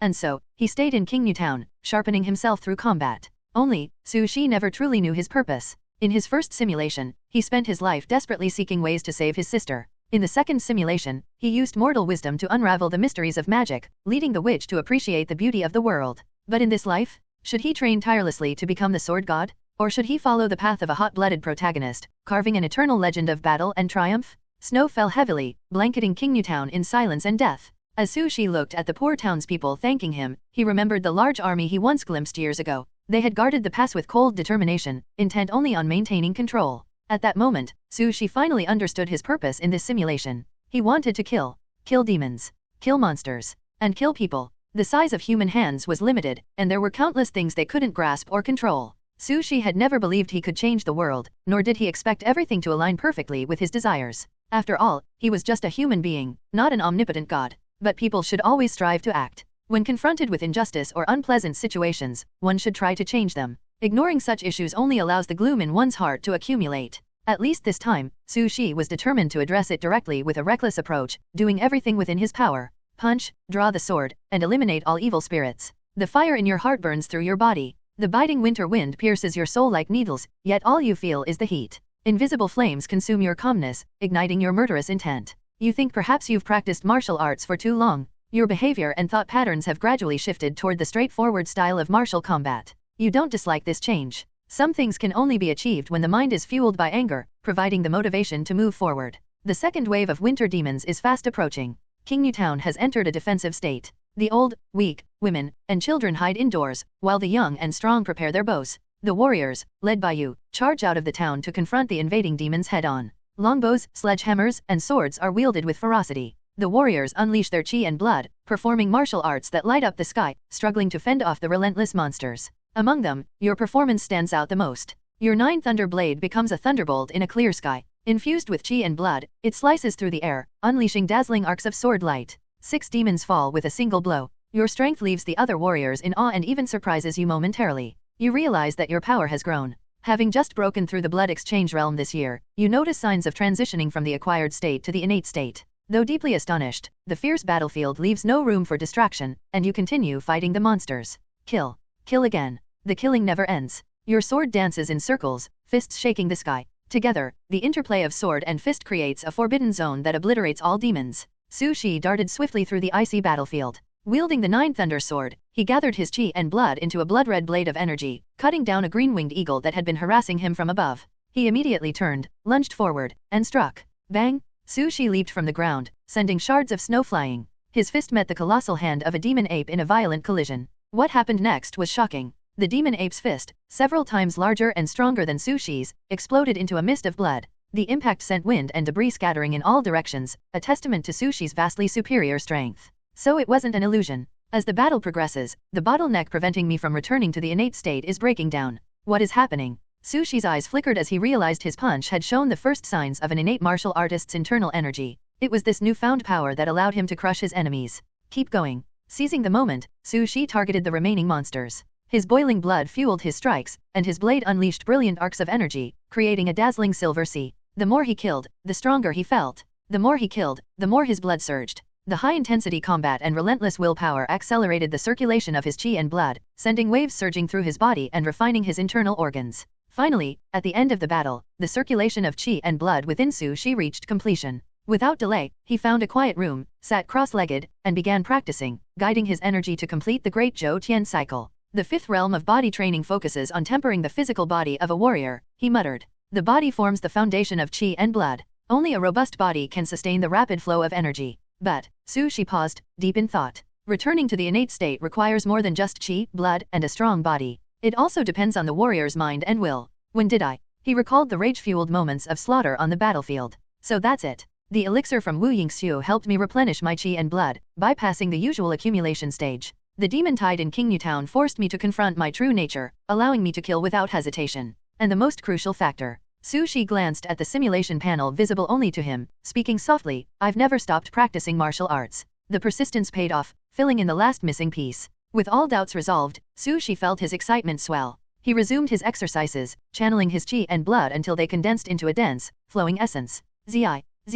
A peculiar sound resonated from within him. It was as if his blood boiled, his bones vibrated, his skin throbbed, and his internal organs pulsed. His entire body, soul, and will underwent a profound transformation. Impurities were purged, and he returned to a state of purity, reversing the corrupted acquired state into the flawless innate state. An innate warrior. Breakthrough achieved? Bang, bang bang, bang bang bang. His heartbeat pounded rhythmically, like a powerful drum, causing dust to shake loose from the walls before being blown away by the vibrations of his chi. Su Shi's body entered a new realm. Energy and vitality radiated continuously, and the world before him seemed to shift. Observe the principles of heaven and earth. This is the first of the 3 innate realms. Once the physical body is cultivated to perfection, a warrior gains extraordinary power. This is the first step toward competing with other extraordinary systems. By observing the principles of heaven, one can discover their true nature. By observing the principles of earth, one can understand their original mind. To observe heaven and earth is to reflect upon oneself. To emulate heaven and earth is to become heaven and earth. Inside the room, Su Shi ceased his exercises and rose. His once violent heartbeat slowed, and the extraordinary power he had unleashed returned quietly to his body. Lifting his hand, He gently stirred the air, causing gusts of wind to rise. Over time, he practiced dispersing and gathering his energy until he could barely control the movement of gang qi. Compared to cultivating immortals or mastering magic, martial arts are indeed unique. My body becomes the heavens and earth, and my mind transforms into heaven itself. No wonder martial artists are so formidable in the later stages. A punch or kick carries the force of an entire world. How could such power not be overwhelming? 3 innate realms, observing principles, accumulating soul, and seeing gods. Observe the principles of heaven and earth, embody the spirit of martial arts, and discover the true self. The essence of these realms lies in progression, observing the world, imitating the world, and eventually becoming the world. Now that I've taken the first step and become an innate warrior, this is only the beginning. Crunch. After breaking through, Su Shi pushed open the wooden door and stepped into the snowy world outside. It was freezing, and people were busy. Despite the end of the demon tide, King Town was far from quiet. The dead needed burial, the wounded needed treatment, the flesh and blood of demons had to be processed, and collapsed houses had to be rebuilt. People had too much to do. Grief had no place. Numbed by emotions, they could only focus on clearing the ruins as quickly as possible in preparation for the next wave of demons. The demon tide would continue for a long time, stretching from winter into spring, an endless punishment that tortured and oppressed everyone. It's not enough. It's far from enough. Su Shi muttered to himself, his heart brimming with clarity. It felt as though his chest had become an oven, with qi and blood burning intensely, providing him with unyielding strength. Cultivating the realm of observation. The aura of an innate warrior. After breaking through, Su Shi was far stronger than his former self in the blood exchange realm. But it wasn't enough. The cultivation of observation alone wasn't enough. Though I don't fully understand Dakian's strength, it's clear there are martial arts immortals within. Their power must far surpass that of innate warriors. Human immortals are no match for the 100,000 mountains, let alone an innate warrior. Snow piled on the eaves. The wind howled against the windows. In the icy storm, Su Shi recalled the terrifying sights he had witnessed over the years. He had seen a rock soaring through the sky, its wings blotting out the sun. He had seen a serpent as massive as a mountain, devouring stars with its gaping maw. Such power felt like myth brought to life, far beyond the reach of any ordinary warrior. Whoosh! The wind and snow roared louder. Facing the flurry of snowflakes, Su Shi slowly raised his right hand. With his fingers straightened like a blade, he slashed through the snowy sky before him. Hiss! A faint, deflating sound echoed. But then the soft hiss turned into a powerful roar. Snowflakes, like wild butterflies, scattered chaotically in all directions, shattered into fragments by the invisible gang qi. For a brief moment, the world became clear. The blizzard and drifting snow halted, severed by Su Shi's blade. Though the storm resumed a few breaths later, it was enough to demonstrate the innate warrior's superiority over the forging warrior. Yet, even this strength so terrifying in the eyes of mortals was insignificant before stronger demons and humans. The road ahead is long. In the 7th year of your simulation, after breakthrough into the blood exchange realm, you advanced to the innate warrior realm at an astonishing speed. This was a breakthrough you hadn't anticipated. By your calculations, considering the time you spent stuck in the Yisui realm, it should have taken at least 5 years to reach the innate realm. Yet 5 years passed in vain, and you directly achieved the breakthrough. You are impressed by the uniqueness of qi and blood martial arts. In the world of immortal cultivation, cultivators practice quietly, avoiding the creation of cause and effect. In the magic world, magicians meditate to free their minds and connect with the elements. In both systems, emotional fluctuations can disrupt progress. Yet your battle with the demons today propelled you rapidly through the martial arts realm. You realize that persistence and effort are valuable, but in martial arts, embracing your beliefs is equally critical. Your strength has greatly increased. Your qi and blood are astonishing. As the 3rd wave of winter demons approaches, you choose to fight alone. You walk through the air, teaching yourself the basics of qi through sheer persistence. Transforming qi into a sword, you slay every invading demon. You successfully protect King Town. The townspeople marvel at your strength and cheer for you, but you do not feel joy. Instead, your expression grows solemn. Over recent years, the demon tides have intensified. Blood exchange demons are becoming more common, signaling grave danger. You fear that if a demon on par with an innate warrior appears, King Town will face catastrophic losses. With this in mind, you intensify your martial arts training. You are lucky. Everyone in King Town is lucky. Spring arrives, bringing an end to the final wave of demons. No demon comparable to an innate warrior appeared, and with your protection, King Town survived the harsh winter. In spring, life awakens from the frozen earth, and greenery flourishes. Only the black bloodstains on the roads remain as reminders of winter's carnage. Simulation Year 8. You are 23 years old. You have stabilized your innate realm. Your qi is condensed, and your qi and blood radiate like a rainbow. As always, you remain diligent and persistent in martial arts. But you also set aside time to plan your future actions. You understand that with the next winter will come even stronger demons. As an innate warrior, you are powerful but cannot protect everyone. You receive vegetable dumplings from Anyu's family. You receive bland soup from Granny Lu. You receive candy from the neighborhood children, grass spikes that taste sweet when chewed, a favorite among the border kids. You begin searching for a new way, one that can protect more people and prevent needless deaths. Why? You ask yourself. As you eat the vegetable dumplings, sip the soup, and chew the candy, you suddenly laugh softly. You realize no reason is needed. Or perhaps, reasons exist all around you. You develop a difficult plan. You decide to teach martial arts to everyone, enabling the townspeople to protect themselves. But a critical issue arises: most people lack the talent for martial arts. They struggle with comprehension and cannot grasp the principles of the exercises. Their bodies are weak, their chi and blood frail from birth. Is there a method that doesn't require comprehension or aptitude and allows ordinary mortals to become warriors? The answer is no, but you refuse to give up. With the martial arts simulator, countless possibilities lie before you. You quietly begin practicing primordial energy technique, hoping to adapt this widely known technique into one that can strengthen even ordinary people. You continue refining primordial energy technique. You persist in cultivating your innate energy. Creating his own martial arts technique was incredibly difficult. Trying to design a technique that disregards qualifications and basic skills was even harder. Su Shi had no other martial arts to draw inspiration from and no knowledgeable mentors to guide him. His only resources were himself and a few martial arts books from the real world. Practice. Perform martial arts.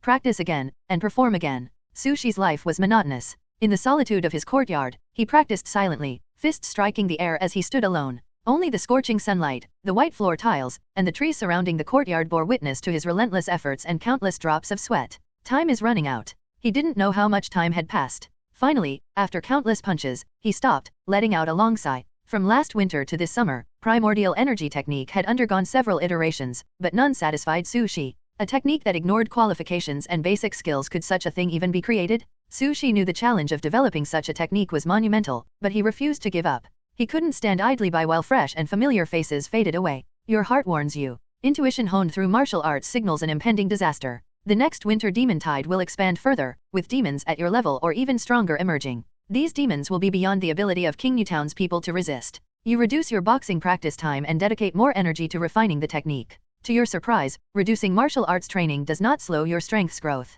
In fact, the flow of your chi and blood feels slightly faster. This is because your heart and mind are fully devoted to forging your own path. When you perform primordial energy technique, your belief in martial arts grows stronger than ever. You smile, take another bite of the bitter vegetable dumplings, and immerse yourself in reading the increasingly worn pages of primordial energy technique, searching for ways to improve it. Your daily routine is dominated by martial arts training and performance, but occasionally, you go out. Sometimes, you venture into the Shiwanda mountain to kill demons, sharpening yourself and distributing the surplus flesh and blood to the townspeople. Other times, you stand atop a high place, overlooking King Newtown, which has grown quieter, and recall those who are no longer there. Visitors come again. Like the year before, they arrive hurriedly, searching for a fugitive. This time, the officials are more meticulous, entering every household instead of relying solely on verbal inquiries. Of course, they find nothing. Disregarding King Newtown's dilapidated state and its diminished population, the officials leave quickly, wary of lingering too long and risking demon attacks. They ride away on green-scaled horses, and as an innate warrior, you silently follow them. You watch them inspect more villages and towns. After searching in vain, they curse and return to the pass. You faintly hear words like disgusting and pig. You gaze at the dark army stationed at the pass. You look at the tall city walls built to guard against both demons and humans. The fire in your heart burns hotter, and your chi and blood flow with increasing intensity. When Su Shi returned to King Newtown, it was dark. Rain drizzled down. The raindrops mixed with old bloodstains, both human and demon, that had seeped into the walls over time. These marks had become impossible to clean, and no one bothered trying, as there was little hope for tomorrow. The rain grew heavier. Su Shi walked through the downpour, his chi forming an invisible shield that kept him dry. He made his way back home. Maybe the idea I had last time can be improved, he thought. Primordial energy technique's quality isn't high, but that's precisely why it's suitable for modification. Its low threshold makes it accessible to everyone. Determined, he resolved to complete the improvements before winter, no matter how challenging the task. Crunch. Pushing open the heavy wooden door, Su Shi stepped inside. He paused slightly. In the empty courtyard, the rain had washed away layers of mud and blood, leaving only clean tiles. Amidst the rain, he spotted a familiar figure lying motionless. Sorry, sir. The battered girl forced a bitter smile, coughing up blood as she spoke. I may not be able to repay you this time. It's fine. I'm a kind person, Su Shi replied calmly, stepping forward to help Wu Yingxiu, who could barely move. You can repay me in installments later. The girl froze, as if wanting to respond, but her severe injuries sent her into unconsciousness. She must have fought with an innate warrior to sustain such injuries, Su Shi muttered. He stopped the bleeding with chi and carried her inside. Treating her wounds, he ventilated her chi, stopped her blood loss, and bandaged her injuries. Once everything was done, Su Shi waited for Wu Yingxiu to regain consciousness. In recent days, there's been no sign of this child near the border. She must have truly returned to the 13th prefecture of Dakian, he thought. Is there a special access route not guarded by the garrison at the pass? I'll have to ask her later. If the town can't survive this winter, I could use such a route to evacuate everyone, saving them from dying here. Su Shi lowered his gaze, picking up Wu Yingxiu's dragon-patterned spear. Examining the worn tip and the many nicks along the shaft, he grew curious about her experiences outside the border. What had happened to her that warranted such a serious search by officials? The border's complexity saved her life. Otherwise, she wouldn't have made it back. Tick-tock, tick-tock. The rain continued to fall heavily. The rhythmic sound created a compact melody, drumming against every surface. As he waited for her to wake, Su Shi performed primordial energy technique, his thoughts still focused on refining the technique. The rain eventually stopped, and the moon rose, dimly illuminating the room. By evening, the severely injured 17-year-old girl finally opened her eyes. "Thank you, Mr. Su," she whispered, staring blankly at the ceiling. Gone was her usual liveliness, replaced by silence and despair. Su Shi recognized the look. It wasn't unfamiliar to him. "Can you tell me what happened?" he asked. "You picked up the injured princess again." This time, her injuries were more severe, her appearance more pitiful, and even her dragon-patterned spear bore significant damage. "You suspect she faced an enemy stronger than an innate warrior." When you asked the truth, the girl remained silent for a long time. Tears flowed quietly down her cheeks as she hoarsely revealed that her parents were dead. Rebel. Conspiracy. Join the rebels and attack Dakian. The room was eerily quiet. Wu Yingxiu's eyes were hollow, her voice hoarse, as she uttered words that left a heavy weight in the air. She told Su Shi about her journey after their separation. Alone, she had navigated the treacherous borderlands, hidden in the shadows, bypassed the guarded passes through secret paths, and successfully entered Dakian's interior. Unexpectedly, news about the palace had been easy to uncover. The information was so shocking that it had spread across the 13 states of Dakian like wildfire. King Dingyuan, a third-realm innate warrior sent by Dakian to suppress a rebellion, had, after a brief confrontation, switched sides, joining the rebels and fighting against the empire. How is this possible? Wu Yingxiu's voice trembled with helplessness. My father despised evil. How could he side with the rebels? To her, the rebels represented chaos and destruction. Rebels waged war. Rebels caused misery. Rebels ruined lives. These conclusions were deeply ingrained in her mind. She knew Dakian was not righteous, but she couldn't sympathize with the rebels either. Su Shi, however, offered her a different perspective. Yingxiu, have you ever considered this? He asked. Hating evil and joining the rebels, these two things aren't necessarily contradictory. The night outside was dark, with the bright moon concealed by heavy clouds. In the candlelit room, Su Shi held the primordial energy technique in his hand, his eyes steady as he spoke to the bewildered girl. Yingxiu, do you really know who the rebels are? The question hung in the air. Rebels. Wu Yingxiu shook her head absent-mindedly. Were they high-ranking officials? That didn't seem likely. Prominent martial artists or members of elite Taoist families typically held important positions within Dakian. Why would they rebel? Doing so would be akin to destroying their own foundation. The truth was becoming clear. The so-called rebels are actually ordinary people, Su Shi said calmly, peeling away the layers of falsehoods Dakian had constructed. They're just people who can't survive. The taxes imposed by the Dakian court were crushing. Many of the residents in Qingyu town had become criminals simply because they couldn't pay these exorbitant taxes and were exiled to the borders near the 10,000 mountains. So what happened to those who refused to pay and didn't want to face exile? They rebel, Su Shi said softly. The government calls it treason, but it's born out of desperation. He addressed the girl's turmoil, answering her unspoken questions. Su Shi had never met King Dingyuan, but he knew that someone in such a high position couldn't have been ignorant of Dakian's corruption. Even if King Dingyuan was the upright, justice-driven warrior Wu Yingxiu believed him to be, it was unlikely he would impulsively defect to the rebels. The situation must have been far worse than we imagine, Su Shi concluded. So dire that even King Dingyuan could no longer bear it. Whoosh! The cold night wind blew through the open windows, making the candlelight flicker and sending a chill through the room. Wu Yingxiu's pale face grew even more ashen. Father. Tears spilled from her eyes before her voice broke. Crystal-clear droplets streamed down her cheeks as she began to sob quietly. The world felt sick to her. Her father had clearly acted out of righteousness, yet he was branded a traitor by the Dakian court. Ordinary people simply wanted to survive, yet they were slaughtered by the Empire's army. It was as if every corner of the world was riddled with contradictions and cruelty. Wu Yingxiu continued her story, recounting her later experiences. Desperate to prove her father's innocence, she had rushed to the imperial capital, only to find the palace in ruins. Fleeing servants, scattered belongings, there wasn't even an effort to confiscate the family's property. The once bustling Dingyuan palace was now silent, its doors stained with blood. Her father, King Dingyuan, had been killed by a Dakian immortal, and her mother had been thrown into prison, where she took her own life with a peaceful smile. At that moment, the young princess became utterly alone, losing both her parents and the family she cherished most. In a daze, Wu Yingxiu had fled Dakian, but her journey was fraught with danger. Discovered along the way, she had endured countless life-threatening situations, exhausting all the elixirs she carried. Gravely injured, she had finally made her way back to Qingyu town.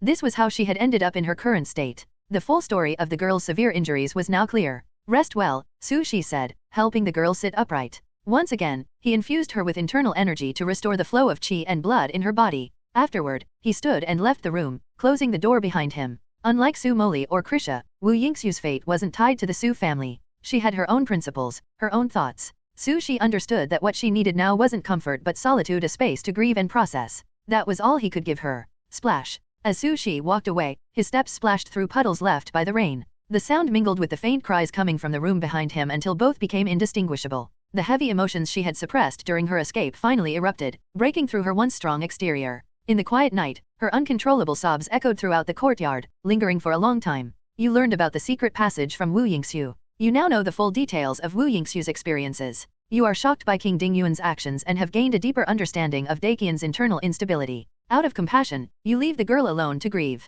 The girl cries until her voice turns hoarse. She remains silent and refuses to leave her room for days. Wu Yingxu stays locked away, her fiery temper gone. Her eyes are hollow, her face lifeless, as though she's become a walking corpse. What gives life meaning? This question has different answers for everyone: family, friends, ideals, or beliefs. These precious things together create life's purpose. Having lost her parents, Wu Yingxu lost her will to live. Though she knew she shouldn't succumb to despair, her sadness numbed her completely. The Su family didn't interfere. Su Shi continued practicing martial arts and refining the primordial energy technique as usual. Day by day, Wu Yingxu remained lost, her spirit dimmed, and her energy gone. Until one day, she noticed Su Shi repeatedly practicing the simplest forms of the primordial energy technique. "Sir, what are you doing?" she asked, her voice weak and her lips pale. Without hesitation, Su Shi replied, "I'm trying to refine this technique into something suitable for everyone, something that doesn't rely on talent or physique so that ordinary people can practice it." The girl stared at him, stunned. "Are you planning to rebel?" Wu Yingxu sat quietly, her sadness palpable, her expression numb.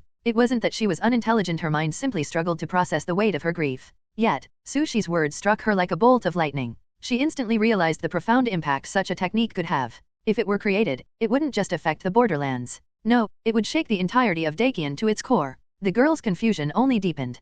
Could such a technique truly be devised? And why would Su Shi pursue something so thankless? Su Shi, with his immense talent, had no need for this kind of technique. Was he really planning to rebel? "No, I have no interest in rebellion," Su Shi replied calmly, shaking his head and dismissing the idea. Days passed. The rain and dark clouds lifted, replaced by the blazing heat of the sun. The sky stretched wide and blue, dotted with white clouds. Birds occasionally flew in flocks over Qingyu Town, their wings gleaming in the sunlight. Beneath this bright sky, Wu Yingxu's confusion grew more evident. "Then why are you doing this? It obviously doesn't bring you any benefit," she asked, her voice tinged with frustration. Creating a technique that everyone could practice would allow ordinary people to become warriors. But for Su Shi, who had already reached the innate realm, such a technique held no value. Su Shi didn't respond immediately. Instead, he stood in the sunlit courtyard, his palm shaped like a blade, slicing the air in inconspicuous arcs. Tisk.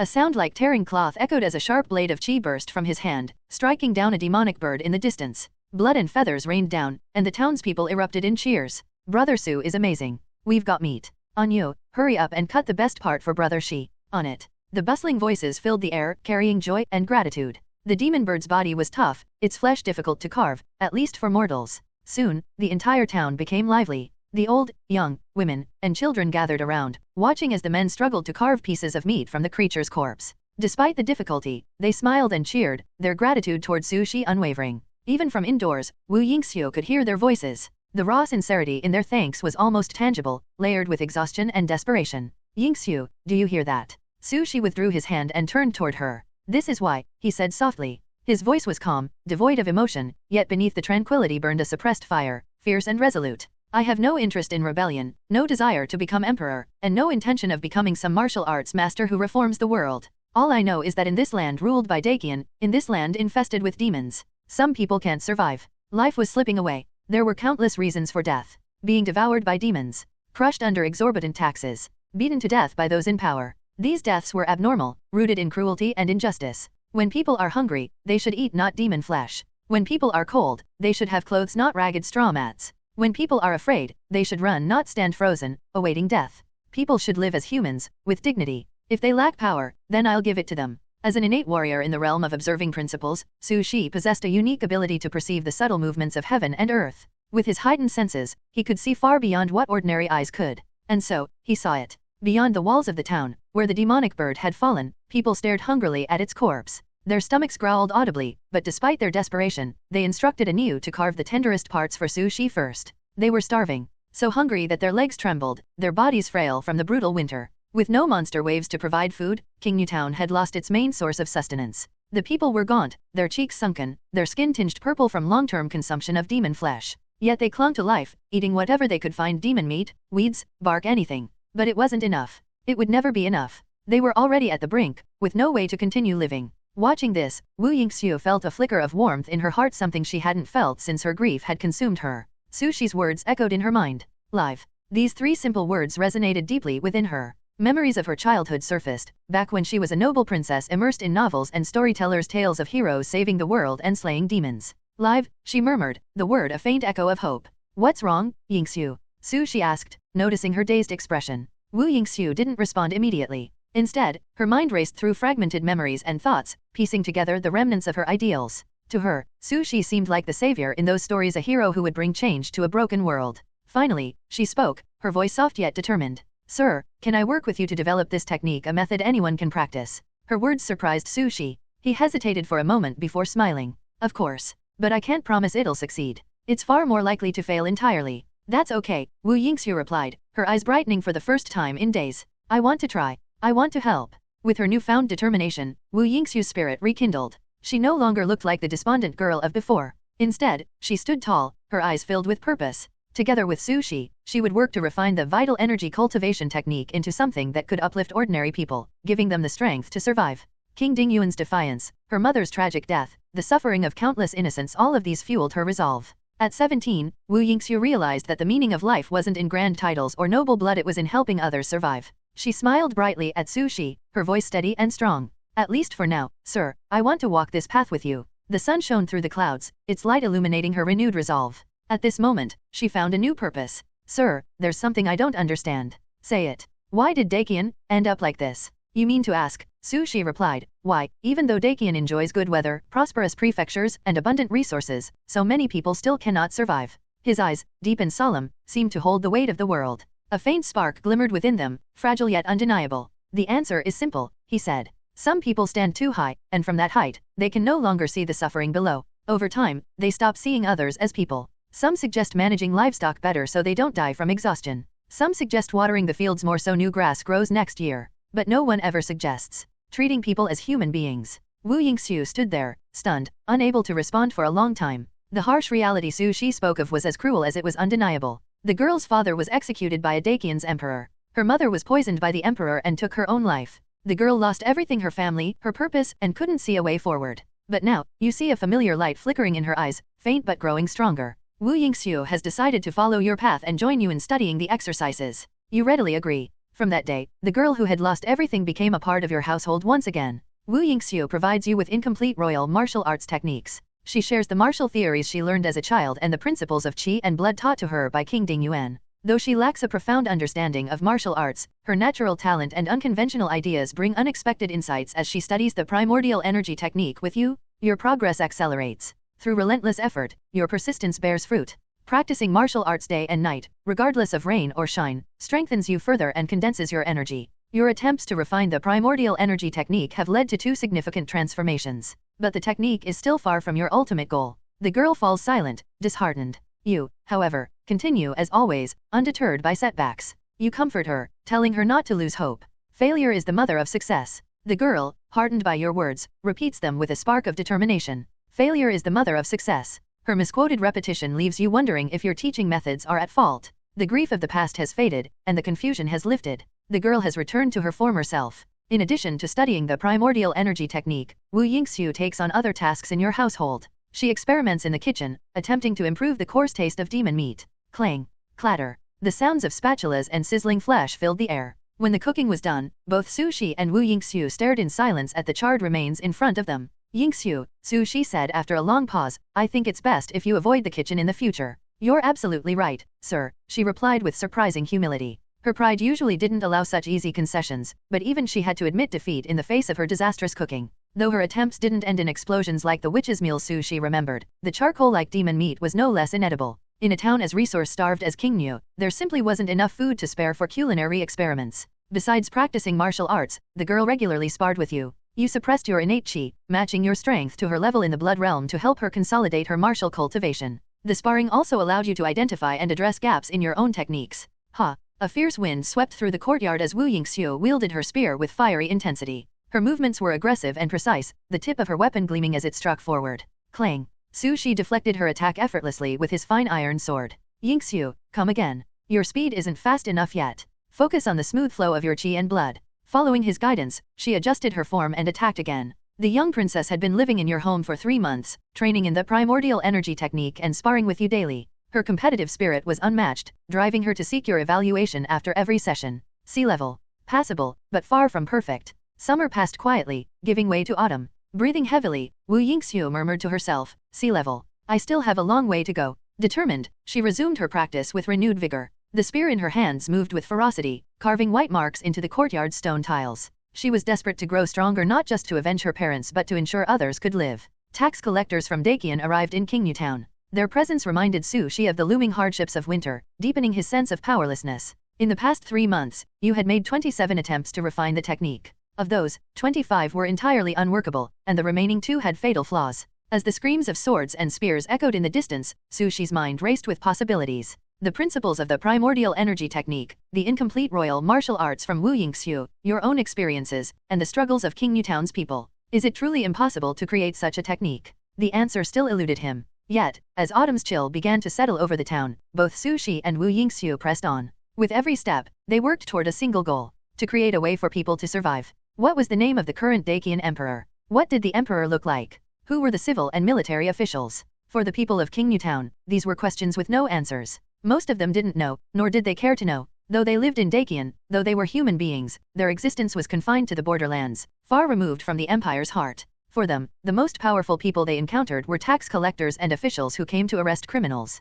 Life in Qingyu Town was bleak, shrouded in grey, with no glimmers of clarity or hope. Many residents didn't even understand why they were sent to the border. Labeled as criminals, they had been torn from their homes in the prosperous prefectures of Dakian, exiled to this harsh land at the edge of the empire. Yet even here, they had to pay taxes. To them, this was normal. Generation after generation, they lived on Dakian's land, believing that paying taxes was their duty, their contribution to the empire's greatness. They took pride in it, thinking their sacrifices sustained Dakian's prosperity. But that pride had worn thin. The relentless waves of monsters, the ever-increasing taxes, it was too much. The burden broke their backs and crushed their spirits. At the entrance to Qingyu Town, a small group of townspeople gathered, desperation etched into their faces. Sir, please, we truly have nothing left. Their voices trembled as they pleaded with the tax collector. Their frail hands, rough and trembling, clasped together as though in prayer. The tax collector sat atop his green-scaled horse, his figure tall and imposing in the sunlight. He snorted disdainfully and cracked his riding crop against the ground. Crack! The sharp sound echoed, scattering gravel and striking fear into the hearts of the people. You lowly peasants? The court has already granted you mercy by letting you live. And now you dare beg for leniency. He sneered, his words filled with contempt. Pigs? Parasites? Worthless thieves of the empire's resources? You'll pay your taxes, even if it means starving to death. The townspeople flinched at his harsh words, but none dared to refute him. They lowered their heads, begging for mercy in trembling voices. But we really have no food. Please, we'll make up for it next year. Hunger gnawed at their insides. In Qingyu Town, anything remotely edible, grain, livestock, weeds had long been consumed. How could they conjure food out of thin air to pay their taxes? The crowd of people, dressed in ragged clothing, huddled together like shadows, their thin faces filled with desperation. An elderly woman stepped forward, her frail body trembling as she prepared to kneel and plead. But before her knees could touch the ground, a pair of strong hands caught her. Grandma, get up. Su Shi's voice was gentle, like a spring breeze, comforting to the ears. But beneath that gentleness burned a flame of fire that could no longer be suppressed. No, child, let me kneel, the old woman pleaded, shaking her head. She believed that kneeling and begging was the only way to save Qingyu Town. It was all she knew. But when she turned her gaze back to the tax collector, her eyes widened in shock. The once imposing tax collector, seated high on his horse, was now sprawled on the ground, rolling several times after being struck by Su Shi's casual punch. The tax collector cursed and roared, but the scene fell eerily silent. Brother Su, what have you done? The old woman whispered, clutching Su Shi's hand. She looked at the fallen tax collector, suddenly realizing he wasn't so intimidating after all. Without his horse and his arrogance, he seemed no taller than the townsfolk, shorter, even, because of his portly figure. For the first time, the people saw him for what he was. They began to question. Could the tax collector be wrong? Could Dakian itself be wrong? The thought was terrifying, and they quickly dismissed it. But as the tax collector's insults grew louder, doubt crept back into their minds. You lawless peasants? Untouchables? I'll have you all punished. Su Shi's voice cut through the tension, calm yet resolute. On you, he said, addressing a young man in the crowd. He's not nobler than you. If he's making you starve, you have every right to fight back. But I can't, Anu stammered, his fists clenching and unclenching. The tax collector sneered. Attack me, you untouchable fool? Striking an official is a crime punishable by death? You'd never dare. Anu hesitated, his body trembling with a mix of fear and anger. Su Shi stepped forward, placing a steady hand on Anu's wrist. Are you hungry, Anu? Su Shi asked quietly. I am, Anu admitted, his voice shaking. Then what's stopping you? Su Shi pressed, his voice unwavering. The tax collector's laughter was sharp and mocking. Look at you, coward. You wouldn't dare lift a finger. Something inside Anu snapped. I'm hungry, he shouted, his voice raw with emotion. He stepped forward, his fists clenched, and swung. The tax collector's arrogant laughter was cut short. For the first time, the people of King Newtown saw the possibility of resistance. They weren't just untouchables. They were people, human beings who deserved to live. As Anu's blow landed, a murmur spread through the crowd. Slowly, timidly, others began to step forward, their anger simmering beneath years of oppression. Su Shi stood silently, his presence a pillar of strength for the townspeople. At this moment, he had given them something they hadn't felt in years: hope. The arrival of the tax collector will surprise you. You never imagined that in a border region plagued by increasingly rampant demons and amidst the turbulent state of Dagon, a tax collector would still arrive to demand taxes from people who already have nothing. You stopped practicing martial arts. You stopped training. As winter approaches, the biting wind cuts through the branches. Yet, as it brushes against you, it is dispersed by an invisible force. The young girl is furious, far more impulsive than you. She declares her intent to pierce the tax collector with 100 holes using her spear. You tell her to stay behind for now and rush to the town gate alone. There, you see the tax collector riding a green-scaled horse, flaunting his authority and berating the terrified people of King Newtown. The familiar faces before you tremble in fear. You knock the tax collector off his horse, but you know that this act alone is insufficient. To the impoverished people of King Newtown, the tax collector remains a looming figure of oppression, weighing heavily on their hearts. Simple folk cannot grasp the bigger picture. They do not understand the concept of power and hierarchy. You do not attempt to discuss lofty ideals. Instead, you calmly explain the brutal reality. You tell them that the tax collectors are here to take their last scraps of food, leaving everyone to starve. It was natural for people to feel afraid. Fear makes them cower, tremble, and withdraw. When faced with a force greater than themselves, people instinctively shrink back. But hunger changes everything. When their emaciated bodies convulse and ache with each passing moment. When death approaches, fear dissipates. Death was the erasure of all things. For those on the brink of death, there was nothing else to fear. The primal instinct to survive takes over. These people want only to live. But now, the tax collector seeks to take away their final reserves of food, their last rations, carefully saved for their children and loved ones. Food so precious that, though their throats burned with hunger, they never dared touch it. This was their last shred of dignity, their final act of defiance. And yet, the tax collector wants to strip even that away. Anyu, an honest and simple man, felt his throat tighten with a burning heat. An invisible fire ignited within him, making his hands tremble. His usually kind and gentle face now revealed a grief and fury that Su Shi has never seen before. Others begin to step forward, their emotions boiling over. I won't allow it. That food is for my mother, it's not for you to take. You destroyed my sister's life. You're the one who stole our food. The ones who rise are farmers hardened by the soil, blacksmiths who toil endlessly at the forge, and even merchants once well off but now exiled and stripped of everything for offending the county magistrate. At this moment, they share one identity: they are starving people, teetering on the brink of death. The tax collector stammers, his voice trembling.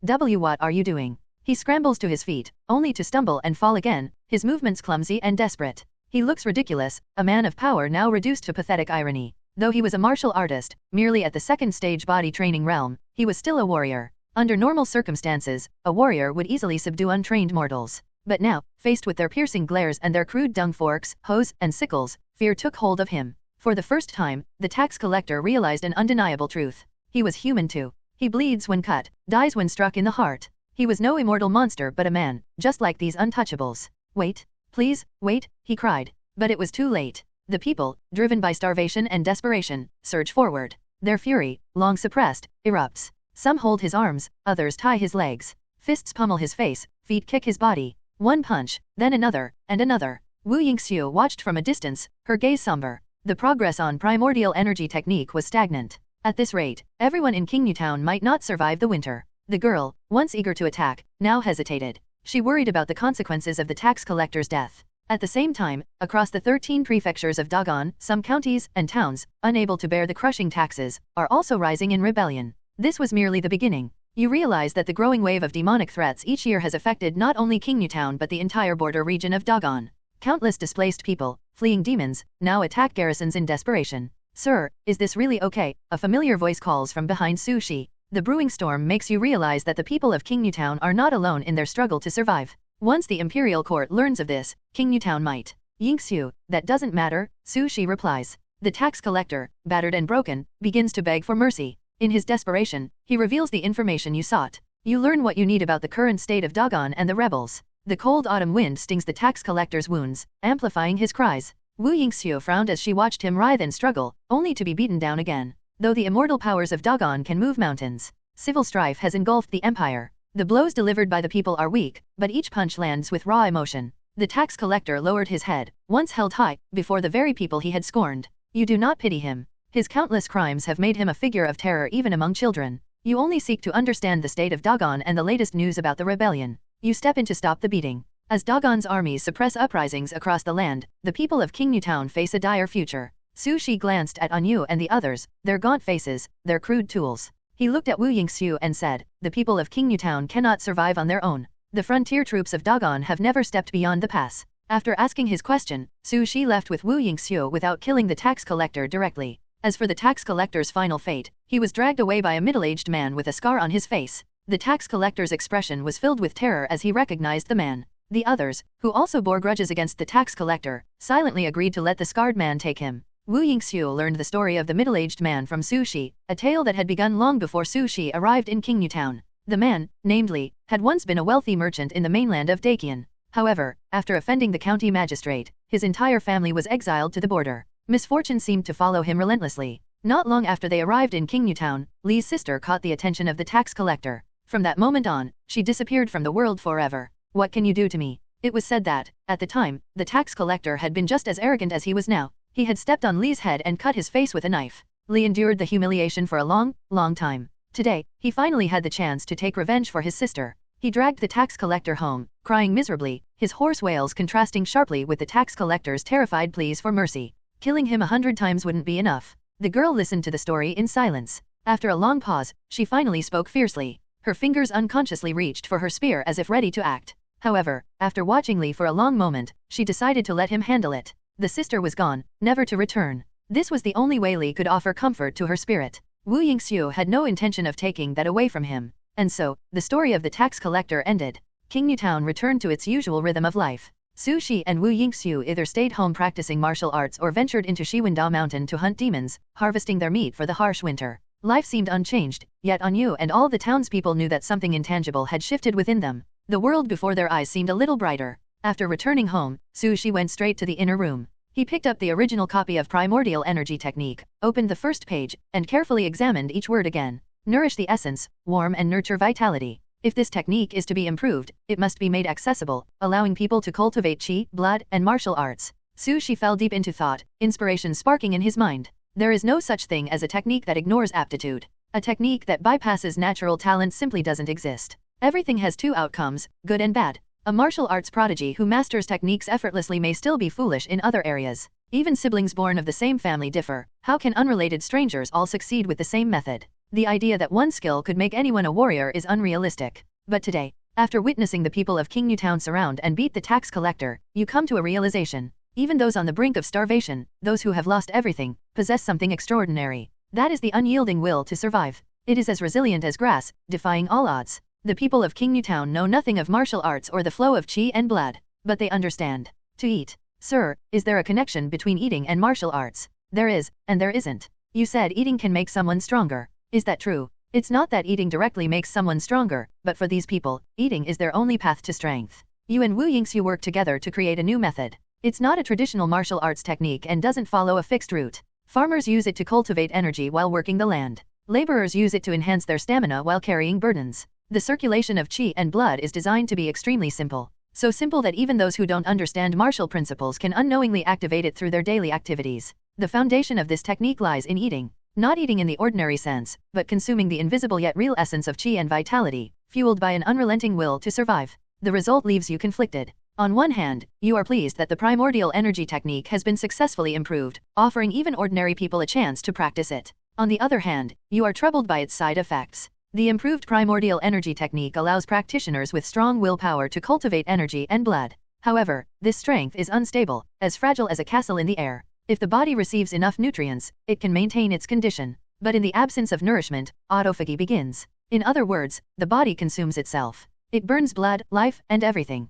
Can such a technique really be used? No, don't overthink it. For those on the verge of death, this is a lifeline. After practicing martial arts, Su Shi stood slowly. He stepped outside, gazing at the cold sun in the quiet atmosphere. He exhaled a misty breath into the frigid air. Winter was coming, and this wave of demons would be more dangerous than ever. Su Shi, who had been exploring Shiwanda Mountain frequently, was certain that great demons in the innate realm would appear. Against such beings, mortals wouldn't even have the chance to flee. They would perish as helplessly as ants. For those who practiced primordial energy technique, even if the ultimate outcome was self-destruction, it was still better than being devoured by demons. If you're too afraid to take this step, how can you hope to survive? Su Shi took a deep breath, feeling the icy air fill his lungs. Then, he turned and exhaled sharply. Time was running out for Su Shi and for King Town. Even if people started practicing now, there was no guarantee they could become warriors in time. Sir, should this technique be renamed? Wu Yingxiu asked as she stood beside him. Considering the changes in both form and function, continuing to call it primordial energy technique no longer seemed appropriate.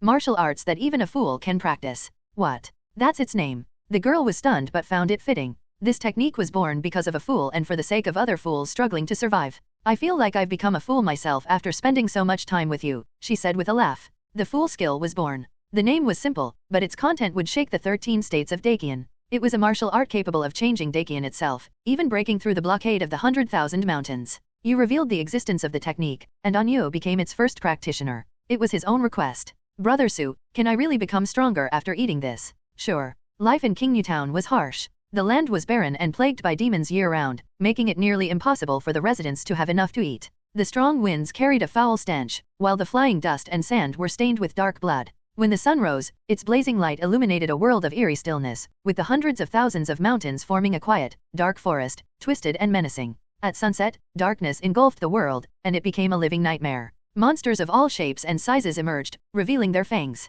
No one wanted to live in a place like this. But for the people born here, there was no choice. They longed to survive, and now Su Shi had given them away a sliver of hope so long as they ate. Eat their own qi, eat their own spirit, and awaken the essence hidden within their bodies. This technique allowed weak mortal bodies to gain the strength of warriors. Brother Su, I trust you. I want to protect my mother, the honest man said, scratching his head. He trusted Su Shi implicitly, never doubting the authenticity of the method, nor imagining that Su Shi would ever harm him. With rough, calloused hands, he followed Su Shi's teachings. He concentrated, imagined himself eating, and focused on consuming the empty but surging energy within. Though he didn't fully understand what it meant, he trusted Brother Su. Su Shi had explained it in detail, but Anyu only understood that he needed to eat it. As long as he succeeded, he would gain the power to protect his ailing mother at home. Gilu.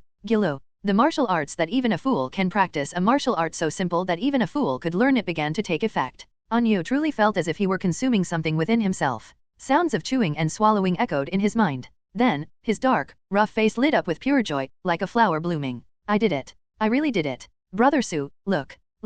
I did it. His face remained as rugged as the soil beneath his feet, but his eyes now shone brighter than the sun. They sparkled with newfound hope. Yes, I see it, Su Shi replied with a smile. Placing his hand on Anyu's wrist, Su Shi let his gang qi flow into Anyu's body to examine his tendons. The qi and blood have started circulating. At this rate, perhaps it won't be long before Anyu steps into the first realm of body training. For a mortal to achieve this so quickly was extraordinary. However, this path came with great risks. It was a path of survival born out of desperation, forcing people to burn their own lives and gamble everything for the slightest chance of advancing. The power of the bull. The speed of the bull. Wrath of the bull. Anyu shouted excitedly. Su Shi stepped back, allowing him to explore his newfound strength. Anyu was the first mortal to practice the martial arts that even a fool can practice, and Su Shi decided to observe him for a few more days to ensure the technique had no hidden flaws. Moreover, a successfully trained Anyu could inspire others in King Town. He could show them that the so-called way out was real. Where will the future of King Town lead with the spread of this technique? Su Shi murmured, standing in the autumn breeze. He had done everything in his power to create a future for those struggling to survive. There was nothing more he could do. Developing the martial arts that even a fool can practice had drained Su Shi of all his energy, leaving him unable to focus on anything else. This period of effort was even more exhausting than the last 7 years combined. As qi and blood circulated through his body, Su Shi felt his physical fatigue ease, but the mental exhaustion lingered. The process of deducing primordial energy technique had taken too much out of him. Every day and night, Su Shi had been haunted by the faces of people passing away. He had tirelessly worked on the martial art, perfecting it through endless practice. Now that it was complete, there was no need to suffer further. Yingxiu, go get some rest, Su Shi said, glancing at the girl beside him. She had been following him, her eyes bright and dazzling despite her obvious fatigue. Wu Yingxiu had been instrumental in the development of primordial energy technique, dedicating as much time and effort as Su Shi to give King Newtown a fighting chance. Aha! In the courtyard, Wu Yingxiu stretched, her left hand resting on her right shoulder as she arched her back. Her figure was graceful, and her face radiated relief. Looking up at the sun, her eyes narrowed into slits.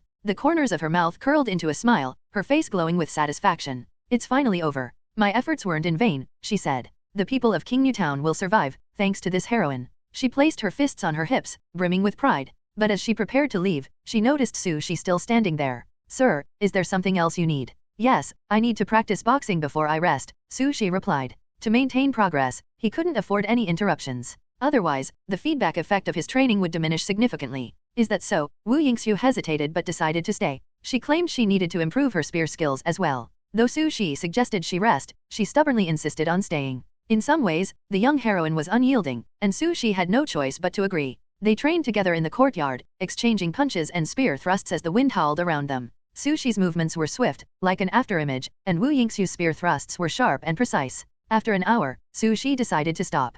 His body was too fatigued to continue. He bid the girl good night and urged her to rest before returning to his room. Lying on the bed, he felt an overwhelming sense of relief. The deductions are done. There's no need to worry about the future anymore. Thinking this, he felt at ease for the first time in years. As sleepiness washed over him, Su Shi closed his eyes, letting his consciousness sink into a deep slumber. Even warriors are human. They tire and suffer, just like anyone else. To prepare for the coming winter and the inevitable wave of monsters, Su Shi knew he needed to keep himself in peak condition. When Su Shi woke, he felt refreshed. The fatigue had disappeared, and his eyes were clear and alert. A good night's sleep makes all the difference, he thought, satisfied. Looking out the window, he noticed the sun had set. A crescent moon now hung in the sky, surrounded by twinkling stars. He had slept from day to midnight. Suddenly, a snapping sound from the courtyard caught his attention. Under the star-studded sky, everything was silent. The night wind blew gently, carrying with it the faint fragrance of flowers from an unknown source, mingled with the distant roars of demons. Slowly, these sounds faded into the wind. The only sound that remained was the faint rustle of paper being folded.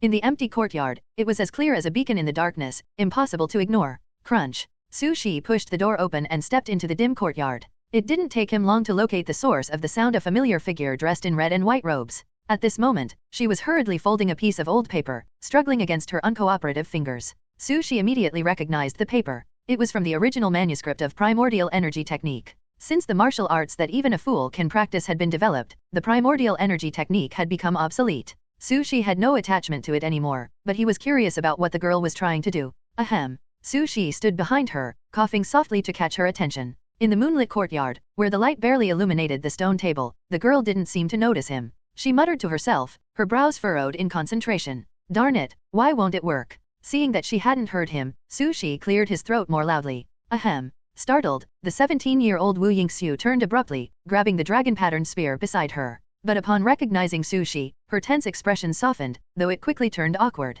Sir, how come you? Her voice trailed off as she realized she might have disturbed Su Shi's rest. Her face showed a mix of guilt and apology. Sorry, sir. It's fine, Su Shi interrupted with a wave of his hand. The night was like a deep, stagnant pool, absorbing all light and plunging everything into darkness. Yet even in this obscurity, Su Shi noticed the crumpled paper in the girl's hands. Yingxiu, what are you doing here? Wu Yingxiu looked embarrassed, her expression shifting uncertainly. After some hesitation, she finally answered, I'm folding flowers. Folding flowers? That's what you're doing at this hour. Ah, no, actually, I didn't sleep, she admitted. Su Shi was an innate warrior, while Wu Yingxiu was in the 5th stage body forging realm. By all accounts, Su Shi should have been the first to wake, but he found her wide awake instead. As it turned out, after they parted for the day, Wu Yingxiu hadn't slept at all. I tried to sleep, but once I lay down, I couldn't, she explained with a sheepish smile, like a child caught misbehaving. The faint moonlight cast a hazy glow over her fingers as she toyed with the paper, her demeanor both restless and charming. It's okay. If you can't sleep, don't force it, Su Shi said softly, his voice comforting.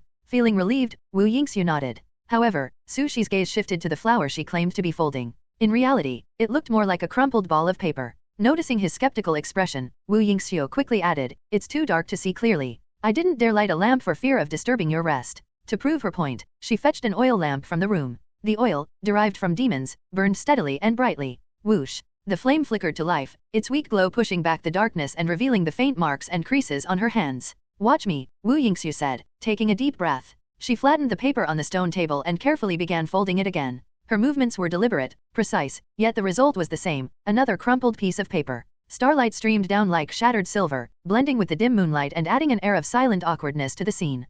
Actually, Wu Yingxiu stammered, as if searching for an explanation, but ultimately fell silent. Let me do it, Su Shi said, taking the paper from her hands. He smoothed it out and began folding, his fingers moving deftly. Each fold was precise, whether straight or diagonal. In moments, the crumpled paper was transformed into a delicate paper flower, a pristine creation with a white-brown surface that would never wither. So amazing. Sir, how do you even know how to do this? Wu Yingxiu first marveled at the flower, then looked at Su Shi with wide, astonished eyes. It was hard for her to reconcile the image of this skilled paper artist with her impression of Su Shi, the martial master who slew demons effortlessly. When I was young, I learned a bit, Su Shi said with a chuckle, noticing her disbelief. So amazing, so amazing. Wu Yingxiu muttered, holding the fragile paper flower as if it were a priceless treasure. Her gaze alternated between the flower and the faint moonlight above, her expression one of quiet admiration. Seeing her like this, Su Shi couldn't help but ask, Yingxiu, why did you suddenly want to fold flowers in the middle of the night? Actually, after a moment's hesitation, Wu Yingxiu confessed. She hadn't been able to sleep because she was thinking of her deceased parents.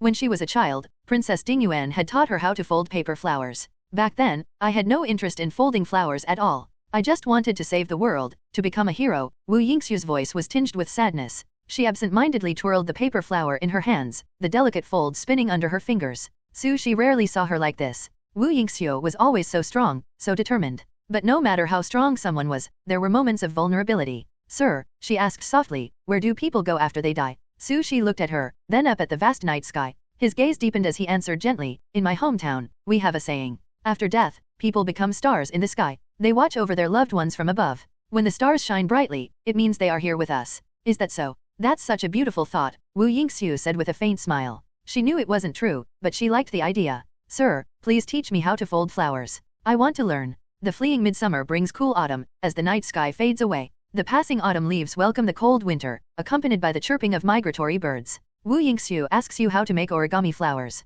You agreed. You taught her with great patience, guiding the girl step by step. She followed your instructions seriously, her fingers folding and shaping the paper with focused effort. What you held between your fingertips was not just paper, but also unforgettable memories. Folded within it were pieces of a sorrowful past. By the end of the night, the girl still couldn't master the skill of folding paper flowers. All she managed to create was a crude flower bud. Even with your guidance, her hands so adept at wielding spears and unleashing ferocious attacks became awkward and clumsy when handling the delicate paper. Despite this, the girl was not discouraged. All her sadness and worries seemed to dissolve as she folded the paper. She returned to the carefree and lively demeanor you were so familiar with. Go to bed quickly. When the sun rose the next morning, you firmly instructed the girl to go back to her room and rest. Obediently, she left, clutching the paper flower you had folded for her. She liked it immensely. 3 days later, the air at the border grew colder. Anyu's qi and blood had stabilized. Every moment, he devoured the spirit and energy within his body, awakening the hidden essence inside. His face looked healthier, his strength noticeably improved. Anyu was no longer frail. He could now work tirelessly all day, carrying a hoe with ease. The people of Qingyu Town were drawn to this miraculous transformation. Many began practicing the martial arts that even a fool can practice. Except for the 2 weak elderly and young children, nearly everyone in Qingyu Town embraced this technique, eager to grow stronger. When the surging qi and blood coursed through their bodies, they felt reborn. Some knelt on the ground, crying loudly. Their tears carried sadness, but also immense joy. What kind of emotion was that? Watching the people cry with happiness, you thought to yourself it was perhaps the joy of realizing that they were truly human. The martial art was designed for all, requiring no innate talent, no extraordinary physique. Whether farmers, mule drivers, or dung pickers, they all practiced equally. The qi and blood surging through their veins shattered the despair of Qingyu Town, broke the bottleneck of ignorance, and gave them real strength. The people thanked you, their eyes filled with hope for a new beginning. To prepare for the wave of demons in winter, you frequently ventured into the Shiwanda mountain. Along the way, you slew many demons weaker than yourself. The strengthened people of Qingyu Town collected the edible meat and blood of these demons, intending to process them into food reserves. If the wave of monsters in winter proves insurmountable, this demon meat would become your only sustenance after leaving Qingyu Town. Winter arrived abruptly. Snowflakes began falling like pure white butterflies, blanketing the earth in a silvery sheen. For the people of Qingyu Town, and all the human races struggling at the border, winter symbolized hell. The icy wind stole what little warmth they had, and with it came monsters emerging from the snow, mercilessly claiming lives. Blood often painted the snow red, marking countless tragedies. This day has finally come, Su Shi muttered. The wind howled as he stepped out of the courtyard, tilting his head to watch the falling snow. He extended his hand to catch a few snowflakes. His warm, blood-filled palm melted the flakes into water, which trickled down and froze upon touching the icy ground. It's freezing today, Su Shi remarked to himself. This was one of winter's cruelties. But with preparation, survival was possible. The demons, however, were the real danger. Sir, will we win? Asked Wu Yingxiu, dressed in her red and white robes, her spear in hand. Probably not, Su Shi replied calmly, his tone betraying no false hope, only the cold reality of winter's deadliness. But we have no choice. None of us in King Yu Town have a choice. With that, Su Shi stepped forward. His innate energy surged, slicing through the snowy wind above. The wind stilled, the snow halted, and a demon fell. Whoosh! A red-feathered falcon demon dived towards King Yu Town, only to be killed midair by Su Shi's strike. Its death marked the beginning of the winter wave of demons. The people of King Yu Town trembled in fear. Yet, despite their terror, they stood behind Su Shi, summoning what little strength and courage they had to resist the onslaught. I'm not a coward. Kill, kill, kill. Blood flowed, and injuries were inevitable. The battle between humans and demons was brutal. Fortunately, Su Shi's innate energy provided long-range support on the battlefield, while Wu Yingxiu, in the fifth stage body-forging realm, darted around aiding the exhausted. Kill! A man roared, even as a demon bit off his arm. With his remaining hand, he struck back fiercely. Kill! Another, trembling in fear, remembered his family waiting in the town. His fear transformed into courage, fueling the martial arts that even a fool can practice within him, his chi and blood roaring to life. Winter arrived, bringing with it the wave of demons. You had led the people of King Yu Town to prepare defenses in advance, though to the demons, they were but minor obstacles. The martial arts that even a fool can practice exceeded your expectations. Good. Excellent. Outstanding. In moments of life and death, many people unleashed incredible power. Though brief, it altered the course of the battle. You focused your efforts on defeating a monster of equal strength, a ferocious beast akin to a tiger or leopard. In the end, you succeeded. For a moment, you felt relief. If the following waves are no stronger than this, you could ensure King Yu Town's safety. Suddenly, after the first wave ended and the people began celebrating, you felt an enormous threat from afar. Run, run now. There was no time for explanations. Su Shi's eyes widened as he turned and shouted at everyone. Brother Su, brother. Confused but sensing his urgency, the people of King Yu Town scrambled to gather their families, food, and clothing. Led by Su Shi, they fled the town as fast as they could, braving the wind and snow. When exhaustion forced them to pause, flames erupted in the direction of King Yu Town. Screech, screech. Bright flames roared, piercing through the snowy storm, staining the sky with a fiery red glow. Su Shi turned to see countless fire crows hovering over King Yu Town. Massive and menacing, their wings emitted sparks that flickered like wildfire. Each was as strong as a warrior in the blood exchange realm. The inferno consumed everything in its path, reducing the familiar homes of King Yu Town to ash, as its people looked on in despair. Aha. Lips trembling, throat dry and hoarse, and faces dull with disbelief. The people of King Yu Town stared at the rising flames in the distance. Their throats felt scorched, incapable of producing clear sounds, leaving only raw whimpers and pain. Their eyes were filled with despair. People at the bottom of society endure the harshest hardships. A life of suffering clings to them like a shadow. Even when exiled to the borderlands, living near dangerous monsters, they accept it without complaint. For them, it's just another chapter in their miserable lives becoming a little darker. When the Dacian Empire exiled the people of King Yu Town to the border, they didn't break. Living next to terrifying monsters didn't break them either. Like weeds, they clung tenaciously to the borderlands, doing everything possible to survive. But people were empty, heartless machines. No matter how strong their resolve, there would come a time when the weight of suffering becomes unbearable. At this moment, at this place, the people of King Yu Town reached their limit. Watching their homes consumed by flames, they shed tears of despair and helplessness. Brother Su, my family is gone. My family is gone. Once, he was a dark-skinned man with a simple, silly smile, always carrying his elderly mother on his back. Now, he cried like never before, his voice hoarse with pain. That was his home, the place where he grew up. A precious sanctuary, a symbol of beauty in his heart. Now it was gone. Everything was gone. Anyu cried like a child, helpless and heartbroken. Get up, Anyu. Su Shi stepped forward, steadying the old man and placing a comforting hand on the man's shoulder. Meeting his blank, desolate gaze, Su Shi spoke softly. Let's go. Brother Su, where are we going? Go eat, go live. Those simple words carried immense weight. For people who had lost everything, those words became a beacon. They didn't understand ideals or the grand meaning of life, but the promise of eating and living stirred something deep within them. Unconsciously, they followed. Through the biting wind and snow, Wu Yingxiu silently watched the scene. She stood still for a long time, her gaze fixed on the retreating group until they nearly vanished in the storm. Only then did she snap out of her trance and hurry to catch up. Sir, wait for me. King Yu Town was no more. Physically, it had been reduced to ashes by a flock of ferocious fire crows, leaving nothing behind. You watched the flames engulf King Yu Town and the despair in its people's eyes. You decided to lead them away from the winter border. You left. The people of King Yu Town followed. Wu Yingxiu once asked why the people listened to you so willingly. You denied her assumption. Eating and surviving are instincts everyone desires.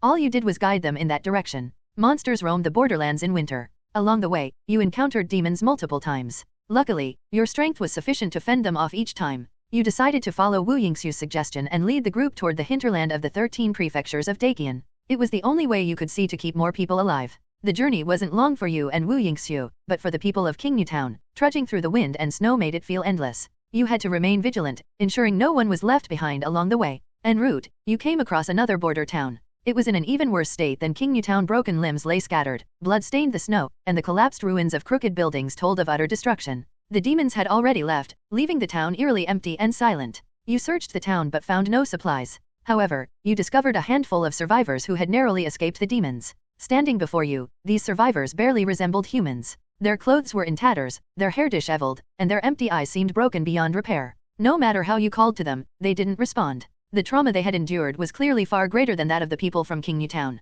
Yingxiu, bring me some dried meat. The girl quickly handed over a piece of demon meat. Su Shi tore it apart bit by bit with his fingers, wrapping it in his internal energy and blood to warm and soften it. Then, he carefully fed it to the survivors. As the food entered their mouths, they finally reacted, chewing mechanically. This world. It really doesn't give people a way to survive, Su Shi sighed. Winter brought an abundance of demons, and thus, demon meat was plentiful. Food, for now, wasn't an issue. But there were limits to what Su Shi could do. He was merely an innate warrior at the realm of observation and principle. He could kill demons and even people, but he couldn't rebuild destroyed towns or bring the dead back to life. It's time to move on. You distributed food to other survivors. Your food reserves were sufficient, even during this demon-infested winter. The true challenge wasn't food but surviving the harsh cold. The survivors you fed eventually stumbled after you, their faces filled with despair and emptiness. Yet, the sickles and iron forks in their hands stood out. They asked where you were going and what your ultimate goal was. Your answer was simple: to survive. You declared openly that you might end up opposing Daqian, the very empire everyone feared.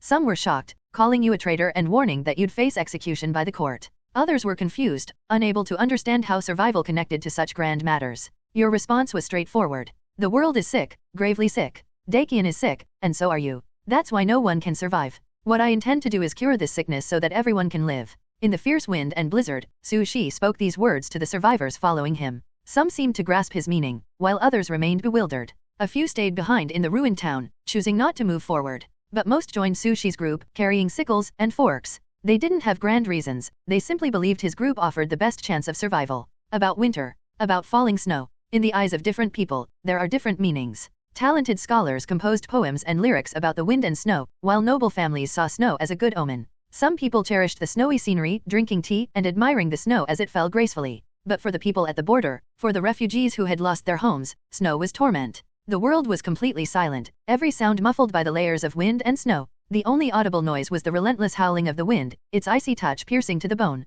With thin clothes on frail bodies, the refugees could only huddle together for warmth, struggling desperately against the cold. Light snowflakes began to accumulate, slowly forming a layer too thick to overlook. The only good news was that, under the leadership of Su Shi and Wu Yingxiu, the group of refugees was drawing closer to the passage and was expected to reach it by tomorrow. If nothing went wrong, tonight would mark the final trial of their endurance. The refugees shivered, tightly embracing each other. They wrapped themselves in whatever they could scavenge: demon fur, scales, or any materials available to shield their cold bodies. In the midst of the howling wind and relentless snow, only Su Shi, Wu Yingxiu, and a few warriors with strong qi and blood to protect themselves remained unharmed. Sir, do you also know how to treat illnesses? I know a little, but not much. But before, you said Daqian is sick, that everyone is sick, and that you can cure it. Isn't it hard to treat such an illness? It's not hard. If the overfed eat less and the starving eat more, the illness will vanish naturally. A small campfire flickered against the night. Sheltered by a boulder from the cold wind and reinforced with qi, the fire provided a rare and precious source of light and warmth.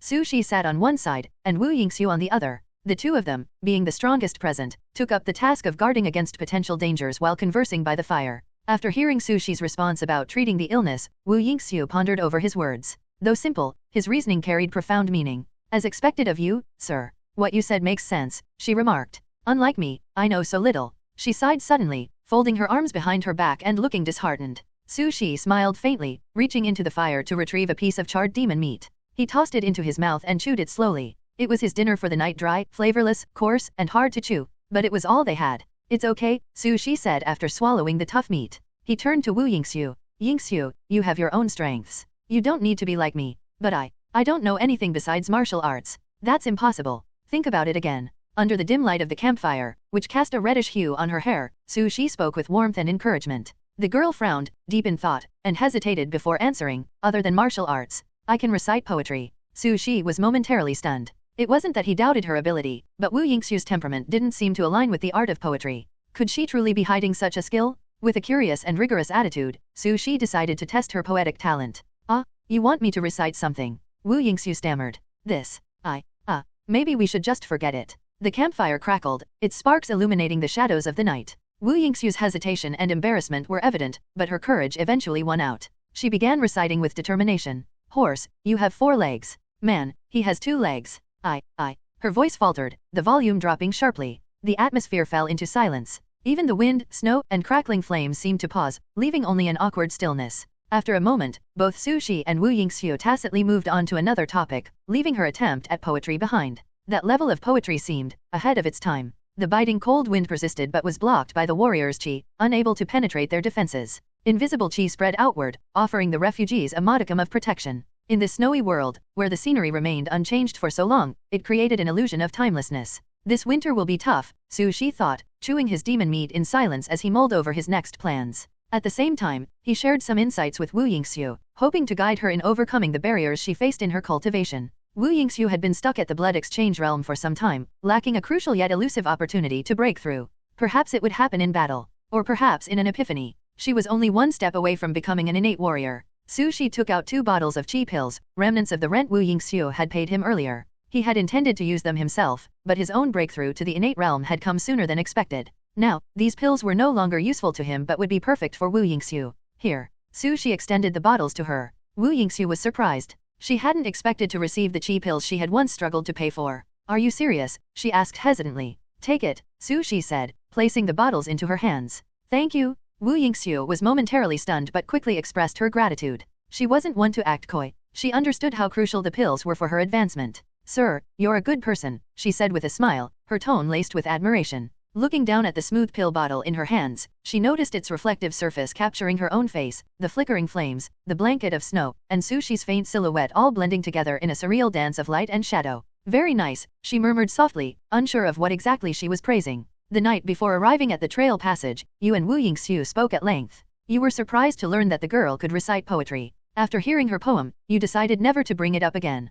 Considering the future battle and the looming demon tide, you gave her the qi pills to help her break through to the innate realm. Wu Yingxiu seemed overjoyed. That night, she fell asleep clutching the 2 bottles of pills and her dragon-patterned spear, refusing to let go even for a moment. When she woke up the next day, her joy remained. She smiled brightly and stayed by your side, insisting she would protect you, even though you didn't need it. When the group finally reached the trail passage, the tragic scene there gradually erased her smile. The so-called trail access was, in fact, an extremely hidden stone crevice, concealed by dense vegetation both inside and out. It connected Daqian to the border. This was not some secret passage tied to the grandeur of Dingyuan Palace, nor was it a hidden tunnel laden with mysteries. Its existence was purely coincidental, a gift of nature. Wu Yingxiu had discovered this stone crevice by accident. She wasn't the only one who knew about it. Many villagers near the crevice were aware of its presence. Yet, none dared to spread the word. They kept its existence a secret. But now, blood flowed freely, staining the ground in horrifying patterns. Severed limbs and broken bones littered the area. Flesh and internal organs, crushed into pulp, lay scattered across the scene. It was a vision of hell on earth. The vegetation that once camouflaged the crevice was now soaked in blood, turned black and red, emitting an air of death and despair. What on earth happened here? Wu Yingxiu's pupils contracted in shock, and her grip on the spear trembled slightly, not out of fear, but anger. She couldn't fathom what kind of tragedy had unfolded to leave such a gruesome sight.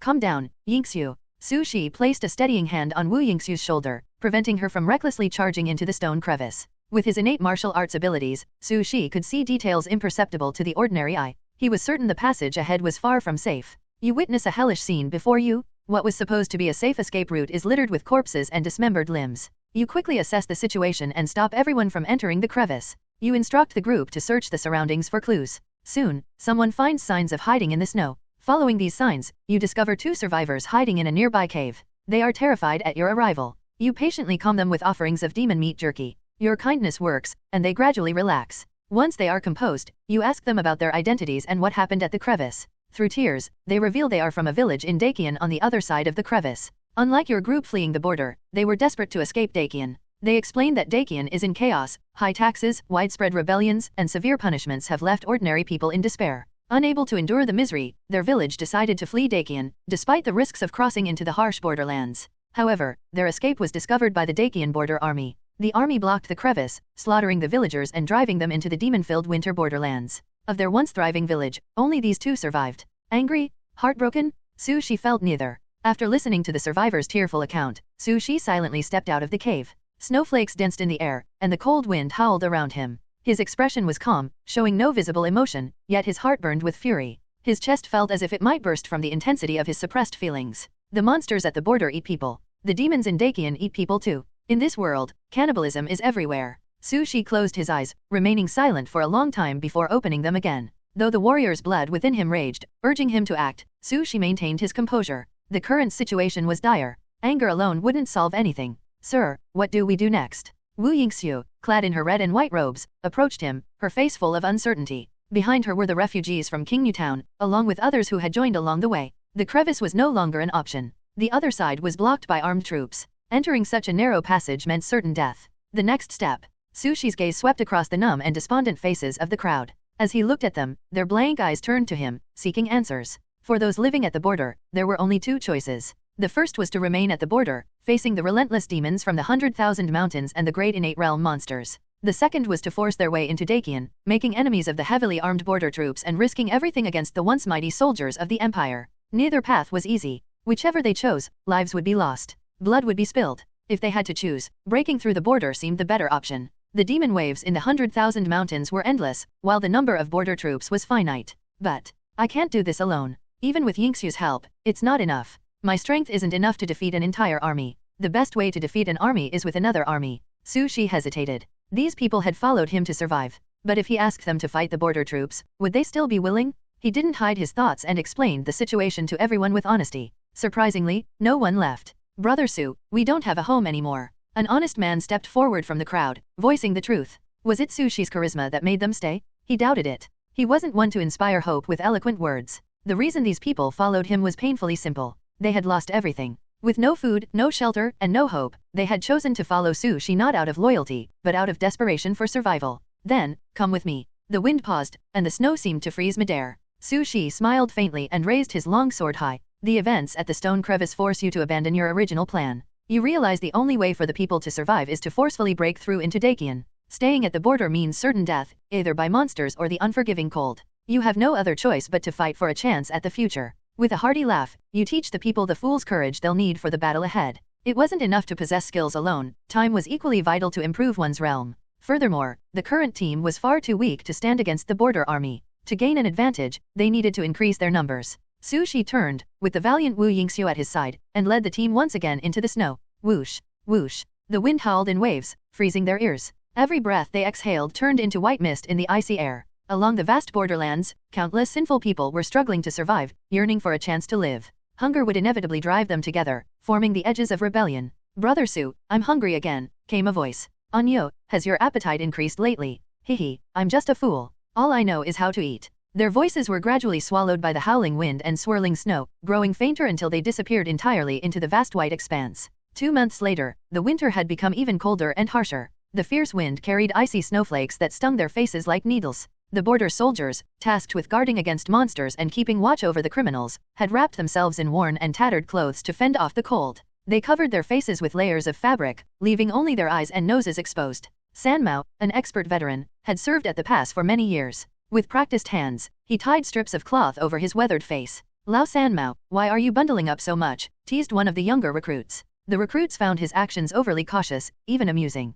Humph, San Mao snorted disdainfully. You kids don't know how deadly Bifengar can be? Just wait until your faces start rotting. His resolute tone made the recruits who had laughed at him quickly cover their own faces, hesitating. Seeing this, San Mao nodded with satisfaction, like a victorious general. With his head held high, he donned his armor, grabbed his spear, and marched toward the tower. Good morning, Lao San Mao, Lao San Mao. Along the way, many greeted him warmly. San Mao wasn't his real name. His original name was a simple rural one, similar to Gaudin or Huzi. Over the years, people had come to call him San Mao after 3 key moments in his life when he had lost everything. The first loss was as a teenager when he had no money to give his parents a proper burial, let alone a dignified funeral. The second was in his youth when he fell in love with Kwa, the neighbor's daughter. Lacking the means to marry her, he watched helplessly as she was wed to someone else. The third and most devastating loss came in middle age when his wife and son were trampled to death by an official's entourage. Once again, he had no money for a proper funeral and was forced to bury them hastily. These 3 moments of loss shaped him, making him a man of grim humor and resignation.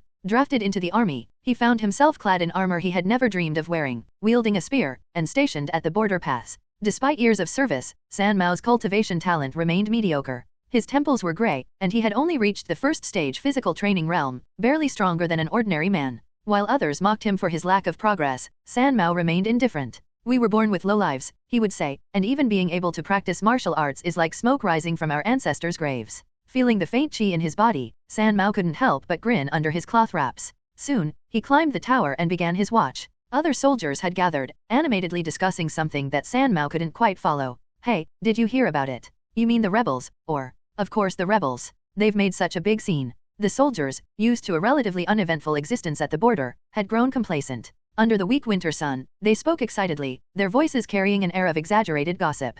Curious, San Mao asked. Rebels? Where are they from? Which state is in trouble now? He assumed it was another uprising within Dakian's 13 states, but the others shook their heads. No, not from the 13 states. These rebels are from the border, the sinful people daring to rebel. The rebels are fierce, one soldier added. In just 1 month, they've gathered tens of thousands. Hey, I heard their leader is a Taoist who can summon soldiers from beans. That's how their numbers grew so fast. No, I heard their leader is a witch. You're both wrong. There are 2 leaders, Mr. Suda and Mr. Wu Xiao. The soldiers laughed, dismissing the rebels as insignificant. What are rebels anyway? San Mao muttered. Just a bunch of mud-legged fools. They're no match for the adults. Everyone nodded in agreement. The troops stationed at Dakian's Pass were vastly superior, with generals of at least the innate realm. A ragtag group of refugees stood no chance against a fortified position guarded by powerful third-stage innate realm martial artists. Wishful thinking, San Mao shook his head, baffled by the rebels' audacity. The other soldiers continued spinning exaggerated tales about the rebels. Some claimed the refugees were more ferocious than the monsters of the mountains, attacking other passes with reckless abandon, only to be repelled each time.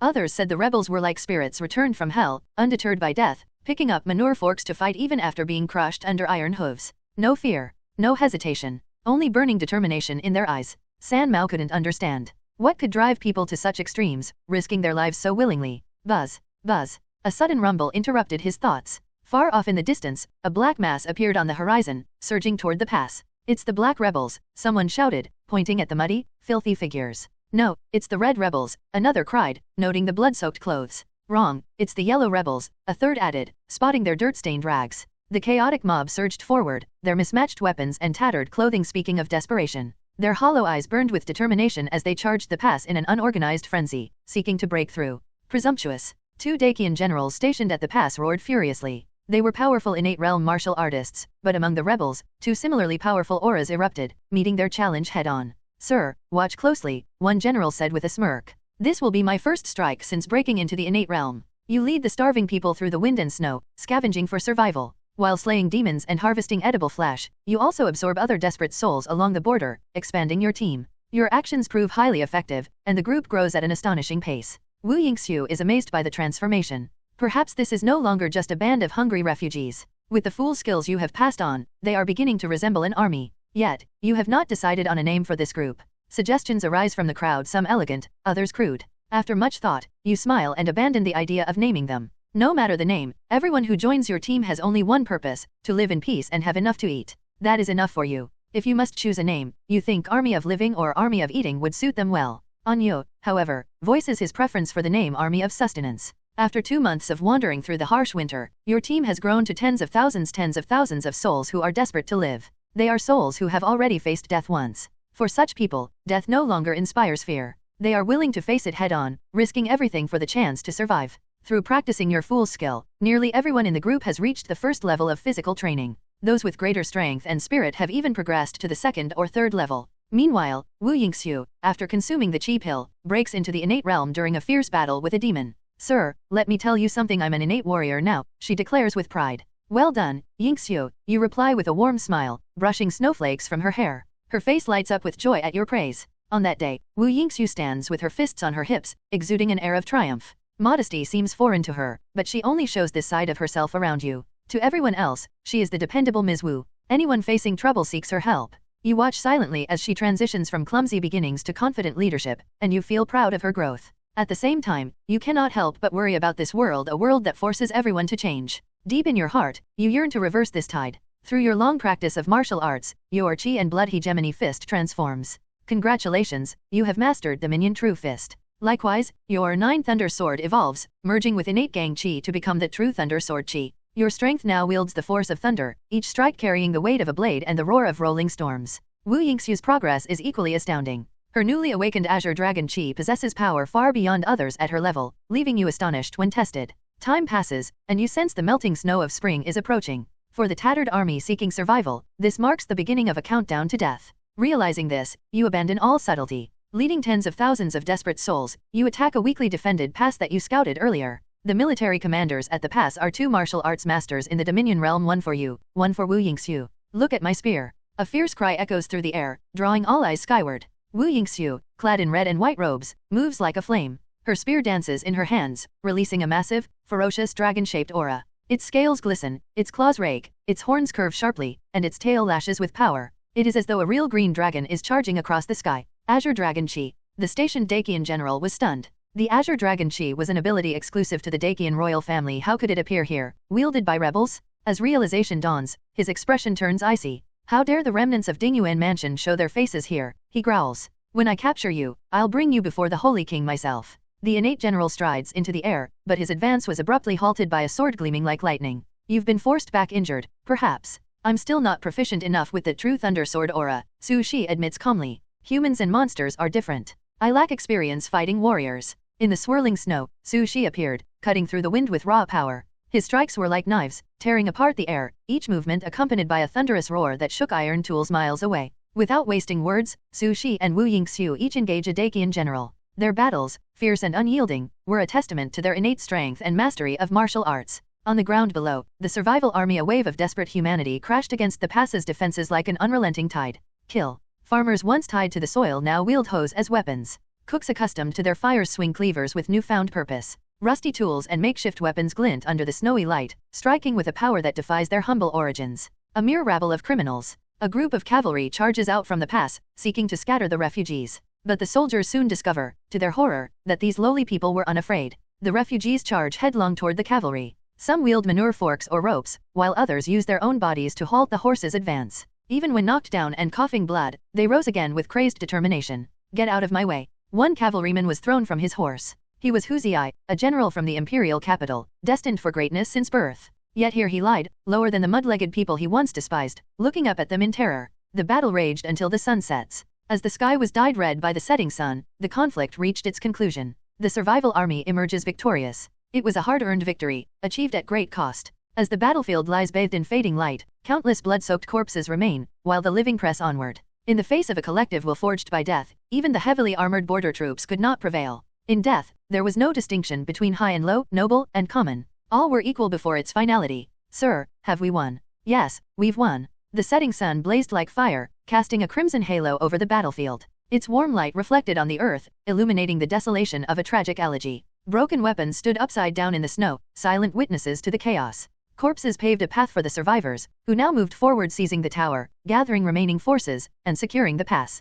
The battle was over. That's great. A dragon-patterned spear pierced the earth, standing like the roots of a tenacious plant amidst the bloodied battlefield. Wu Yingxiu sat by the spear, her body weak and trembling. Her face was streaked with blood, a fresh wound on her forehead dripping red, dyeing her hair and staining her lips. She lowered her head and managed a faint smile, but blood trickled from her lips, soaking her clothing. The pain was sharp. Her strength, utterly drained. Wu Yingxiu, a rising prodigy, lacked the battle experience and skills of her opponent. Yet, with sheer will and blue arc technique, she barely secured victory over a seasoned innate general. It was an extraordinary feat. Now, as the adrenaline faded, she could only sit there, helpless, watching the sunset and the shadows of night creep over the land. Crack, crack. Footsteps crunched against the snow. Wu Yingxiu forced her eyes open and smiled weakly at the figure approaching. Sir, I won, she whispered. I saw it, Yingxiu. You did well, Su Shi said warmly, kneeling beside her. He gently wiped the blood from her face and supported her, trying to help her stand. Wait, wait. Wu Yingxiu exclaimed, her eyes widening.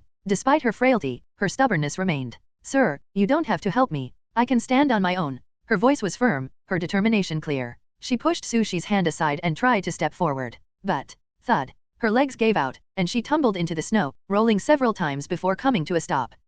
Her delicate face was painted with confusion, her once pristine attire now dirted by snow and mud. A snowflake gently landed on her nose, and she muttered softly, "It hurts." Su Shi sighed helplessly. This time, instead of offering her support, he crouched down and lifted her onto his back. Stay still, he ordered. Yes, sir, she replied meekly. With Wu Yingxiu on his back and the dragon-patterned spear in hand, Su Shi walked toward the pass. Behind him, a stream of refugees and starving souls followed, seeking refuge and hope for a better tomorrow. The setting sun bled its last light over the earth, torn apart by the worn shoes of the weary travelers. The cold wind howled, but it was muffled by the collective march of ragged figures. As night fell, the stars emerged, scattering across the sky like diamonds. Sir, Wu Yingxiu's voice broke the silence. Clinging to Su Shi's neck, she fixed herself more securely on his back. Her voice carried a hint of curiosity. How did I do today? What's my evaluation? Su Shi pondered briefly before replying. Class B. B level? That's better than last time, she said, chuckling softly. Her laughter quickly turned into a weak cough, so she rested her head against Su Shi's shoulder and fell silent. For the first time in a long while, she felt truly at ease. Though she remained obedient and still on his back, her playful spirit remained. Wu Yingxiu's eyes narrowed mischievously as she gazed at Su Shi's neck, then his ears, and the way the wind played with his hair. Like a child, she puffed gently at his hair, giggling at the way it swayed. The stars tonight are so beautiful, she murmured. Lying on Su Shi's back, her gaze drifted upward. The sky was clear, free of snow and clouds, revealing a galaxy of glittering stars. The vast expanse of the Milky Way reflected in her eyes, more dazzling than any earthly treasure. Sir, you once said there were tens of millions of stars in the sky, right? Yes, I did. Why? Nothing, she said with a laugh. I just want to count them one by one and see if there really are that many. Despite knowing it was futile, the young girl who had lost everything was determined to try. She begged Su Shi to remember the numbers for her as she began counting. 1, 2, 3, 4. Oh no, I messed up. 1, 2, 3, 4, 5. The stars twinkled brilliantly as Wu Yingxiu counted. Her voice, once strong, grew softer and more tired until it faded into gentle snores.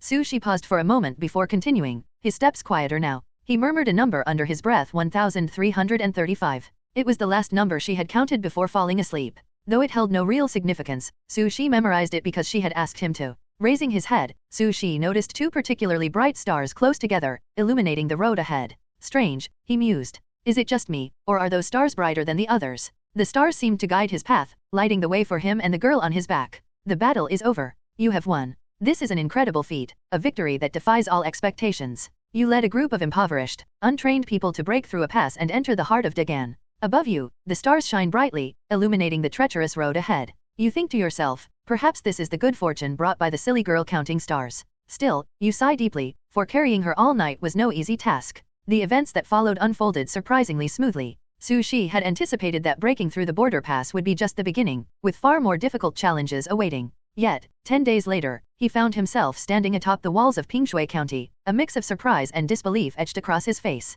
Strange. The counties within Dakian are so poorly defended that they fell to us this easily. And after I breached that pass, no frontier troops came to pursue us. What's going on here? Su Shi pondered deeply. Perhaps he had underestimated the internal chaos within Dakian. The empire was likely too consumed with suppressing other uprisings to divert resources his way. That alone could explain the unexpected success of the Kiwo army. Well, it works in our favor, he concluded with a faint smile before turning to leave. You successfully captured Pingshui County. When you arrived, the county had no means to mount an effective defense. You easily blasted through the gates and led your rebels into the city. Some people were terrified, suspecting you of trickery. Others were indifferent, seeing it as nothing more than a change in rulers. But you neither had the skills to sway the masses nor the desire to rule. The reason your army was able to sweep through Dakian with such force wasn't due to cunning or strategy, it was the desperation of the hungry masses. These were people with nothing left to lose, willing to fight simply to survive. No one is fearless, but when survival feels impossible, the fear of death ceases to matter. In 10 short days, your forces swelled once more, as waves of starving refugees drowned out the weak resistance in Pingshui County.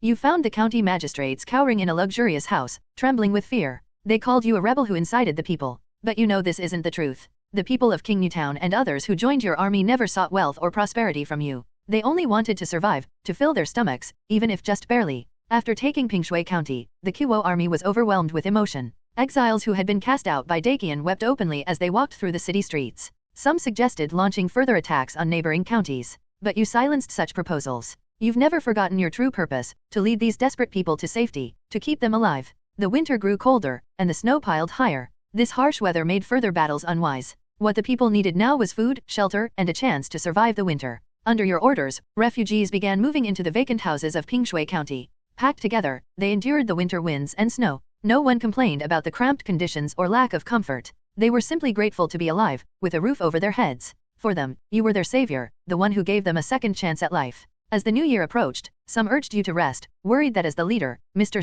you were pushing yourself too hard. Leading was far more than just fighting. Back in King Town, the needs were simple. The population was small, and the main concern was food. Hunting monsters for their tough, chewy meat was enough to sustain everyone. Sushi's responsibilities were straightforward: fight, kill, and bring the spoils back to the town. But now things were different. The Kyo army had grown too large. Sushi, as their leader, had to oversee every aspect of their survival: food, shelter, transportation, and even the training of martial arts that even a fool can practice. He hadn't sought this responsibility, but no one else commanded the trust of the army. "I'm so tired," he muttered, finally stepping away from the endless stream of tasks and letting out a deep sigh. The room was warm, heated with precious black charcoal. For someone like Sushi, who was in the innate realm, such luxury was unnecessary, yet the people insisted on providing it for him. Sushi often wondered if things would be simpler without their constant gestures of gratitude. Perhaps then he could refuse to shoulder these responsibilities. But there were no what-ifs in this world. "Sir, let me take over," a familiar voice offered from beside him. Wu Yingxiu stepped forward with a determined smile.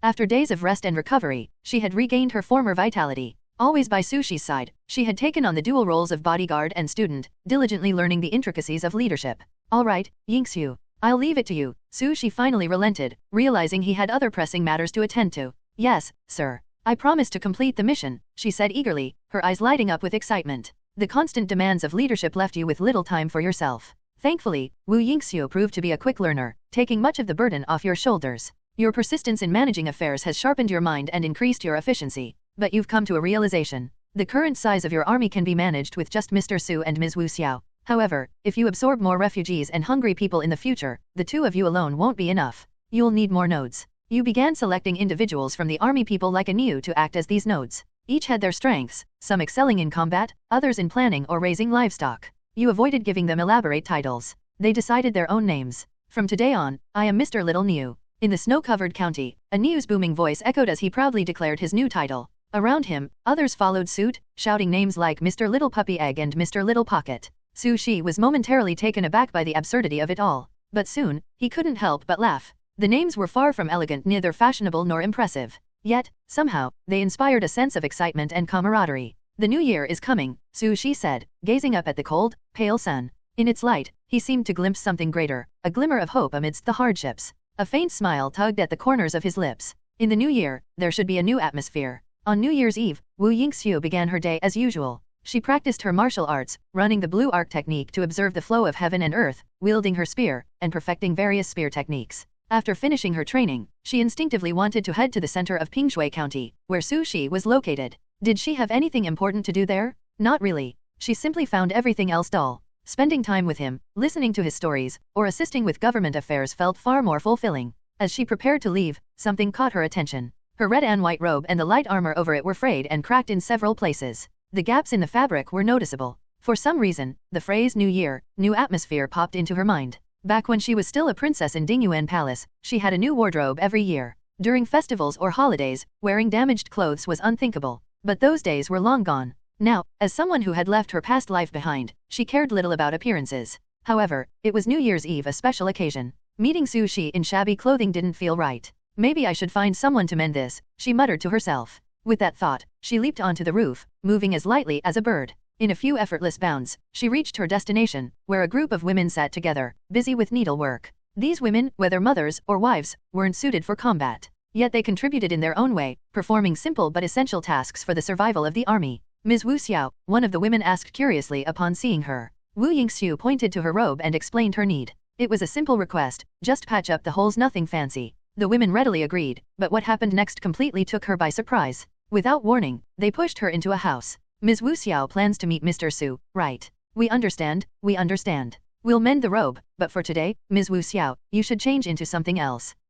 Wu Yingxiu's eyes widened in shock. She had no idea what was happening. When she stepped out of the house again, everything had changed. Gone was her usual red and white outfit and light armor. Instead, she wore a simple, elegant light green dress. The skirt swayed like rippling water, smooth and graceful. A dark belt cinched her waist, with its ends flowing down symmetrically. The fabric shimmered with delicate patterns, and her hair was styled into a bun adorned with flowers. Each step she took was like a painting brought to life. Her usual boldness was replaced by a quiet elegance. "Is this really me?" she whispered, staring at her reflection in a bronze mirror. In her days at the palace, she had occasionally worn long skirts. Yet, no memory of those times came close to how stunning she looked now. Could this be what people called the 18 transformations of women? For a moment, she was lost in thought, deeply amazed by her transformation. I don't know how to feel about this, she muttered, tugging at her sleeves and adjusting her collar. She wasn't used to such attire. It felt inconvenient and uncomfortable compared to her usual battle gear. But it was New Year's Eve, and showing up in tattered clothes seemed inappropriate. I hope Sir won't think it looks bad, she murmured nervously.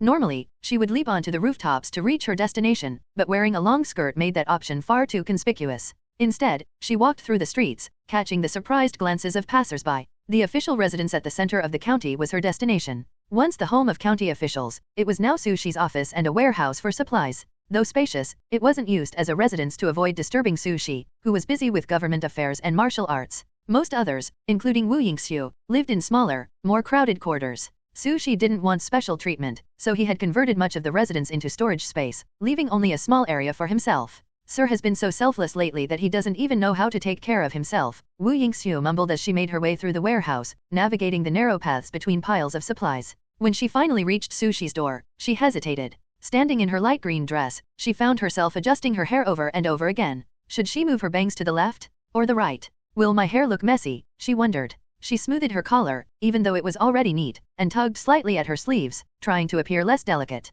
Maybe he'll like this change, she thought. A little variety might be good. After a long bout of hesitation, Wu Yingxiu took a deep breath, patted her cheeks, and pushed the door open with feigned confidence. Sir, I'm here. The room was empty. No Sushi. Just a pile of government documents waiting to be dealt with.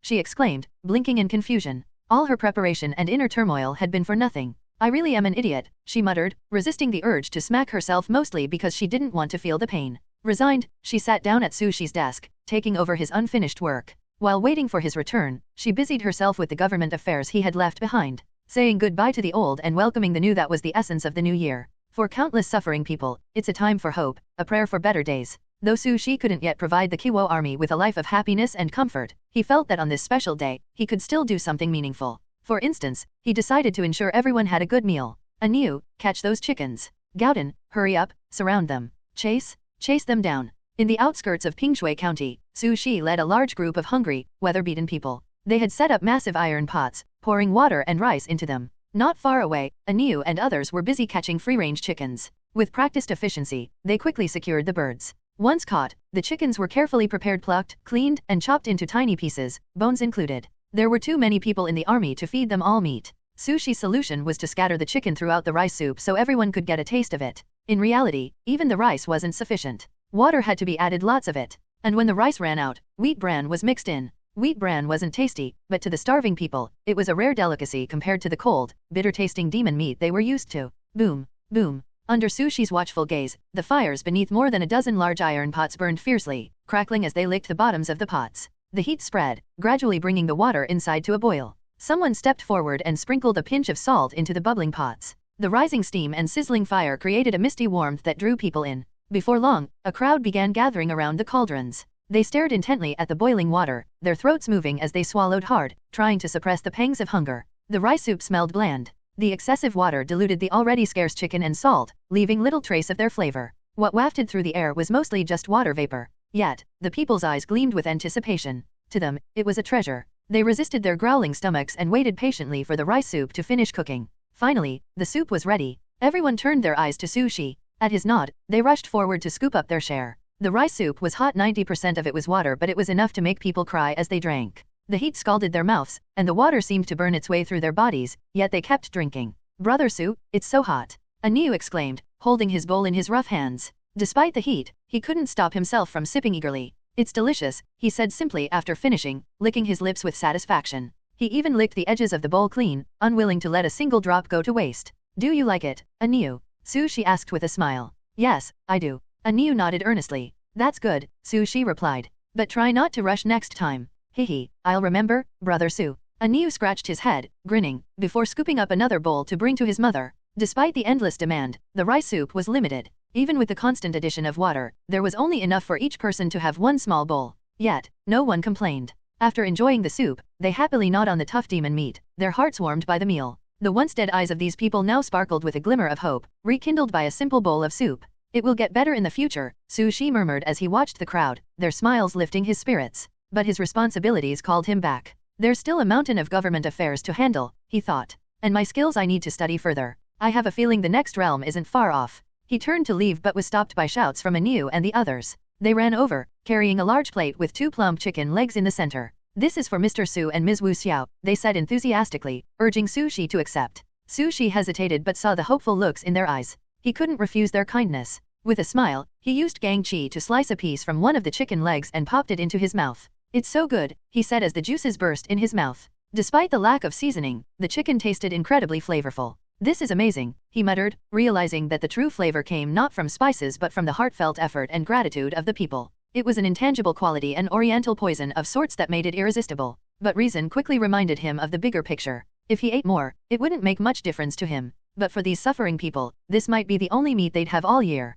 He wrapped the remaining chicken leg with Gang Chi and prepared to return to the county. Yingxiu deserves this, he thought. She's worked tirelessly helping hunt demons for food and assisting with government affairs. If anyone deserves a reward, it's her. He moved swiftly, reaching Wu Yingxiu's residence in no time. But to his surprise, the house was empty and dark, not even a candle lit. Strange, she's not home, he wondered. Confused, he returned to the official residence and pushed open the creaking wooden door. Inside, he found Wu Yingxiu sound asleep at the desk, surrounded by stacks of unfinished documents. The room was dim and quiet. Though small, the silence made it feel vast and empty. The only sounds were the faint rhythm of breathing and the gentle beat of a heart, creating a soothing harmony in the stillness. Wu Yingxiu was sound asleep, her cheek resting on her arm as she lay on the dark brown table. Occasionally, she murmured softly in her dreams. Whoosh! A gentle breeze followed Su Shi as he opened the door, sweeping into the room. The pages of documents fluttered, and the strands of hair on the girl's forehead swayed. Amid the sound of rustling paper and the soft movement of air, her peaceful sleeping face was revealed. Her eyes were closed, her breathing light, and the slight movement of her nose made her appear as delicate and serene as a night-blooming flower. So tired that she fell asleep. Su Shi murmured from the doorway. His gaze shifted between Wu Yingxiu's sleeping figure and the pile of government documents on the desk. It wasn't hard to piece together what had happened. For some reason, the sight made him smile. Is she here to help or just looking for a place to nap, he thought. Deciding not to disturb her, he stepped back, intending to wait for her to wake up before offering the juicy chicken legs he had brought. But before he could retreat fully, she stirred. Sir. Still groggy, Wu Yingxiu lifted her head. She rubbed her eyes several times with the back of her hand before her vision cleared enough to see Su Shi standing at the door. Her hazy eyes immediately brightened. Sir, you're finally back, she exclaimed with delight. Realizing she had fallen asleep, embarrassment quickly overtook her. She nervously fidgeted, poking her index fingers together and avoiding Su Shi's gaze. I didn't mean to fall asleep. I don't usually slack off like this, she stammered. Her cautious demeanor only amused Su Shi further. It's fine. If you're tired, rest. There's no shame in that, he reassured her with a smile. Hearing his kind words, Wu Yingxiu visibly relaxed. Her intelligent eyes lit up again as she noticed something she had overlooked earlier. Chicken legs? Sir, why did you bring those? Su Shi walked into the room and, under her curious gaze, pushed the plate of chicken legs toward her. It's New Year's. Everyone deserves a good meal. We slaughtered a batch of chickens, and these were set aside for you. Wow. Her eyes sparkled with delight, forming crescent moons as her smile widened. After enduring the constant diet of demon meat, the sight of a normal, juicy chicken leg was almost overwhelming. Her stomach growled involuntarily. Sir, you should have it, she said, her voice reluctant as she pushed the plate back toward him. Why not? Su Shi asked, raising an eyebrow. You work harder than I do, she insisted. You're always worrying about food, shelter, and everything else for so many people. You stay up late every night. I can't take this. Her voice was firm, and she shook her head resolutely. Su Shi chuckled. Don't worry. I've already eaten. Everyone had rice soup, and this is your share. Sir, you're not lying to me, are you? Of course not, he replied, pointing to his mouth. He had taken a bite of the chicken leg earlier, so it wasn't entirely untrue. Well, if you say so. Trusting his words completely, she laughed and grabbed one of the chicken legs, taking a big bite.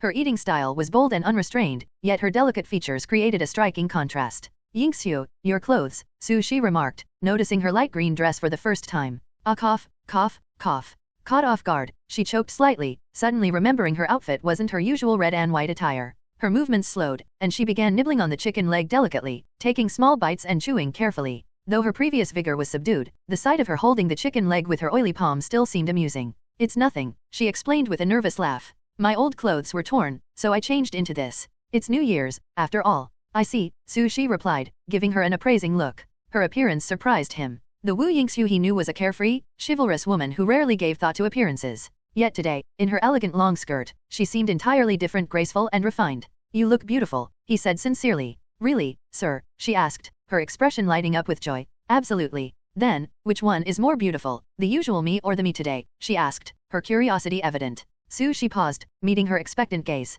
After a moment of thought, he shook his head. I can't say. You look beautiful no matter what you wear. He spoke earnestly, not intending to flatter her. Whether in her warrior's attire or this simple dress, it was Wu Yingxiu herself who made each outfit shine. I'm sorry, but I can't choose, he concluded. It's okay, I was just asking, she replied cheerfully, clearly pleased by his answer. Her bites grew quicker, and soon, the chicken leg was picked clean. This is so delicious, she said, licking her lips, which glistened with chicken fat. As long as you enjoyed it, there'll be more opportunities in the future, she said, stepping forward with a damp cloth to wipe her face clean. Then, he carefully took her oily hands and cleaned them, ensuring no trace of grease remained. The simple scene, a girl savoring her chicken leg, her hands greasy, and a small, quiet room was one of peace and warmth. Afterward, Shi returned to his government affairs. Despite it being New Year's Eve, there was still much planning to do for the army's survival in the coming year. Sir, let me help you, Wu Yingxiu said, staying behind even after finishing her meal. She joined him at the desk, helping to ease his workload as the quiet night stretched on.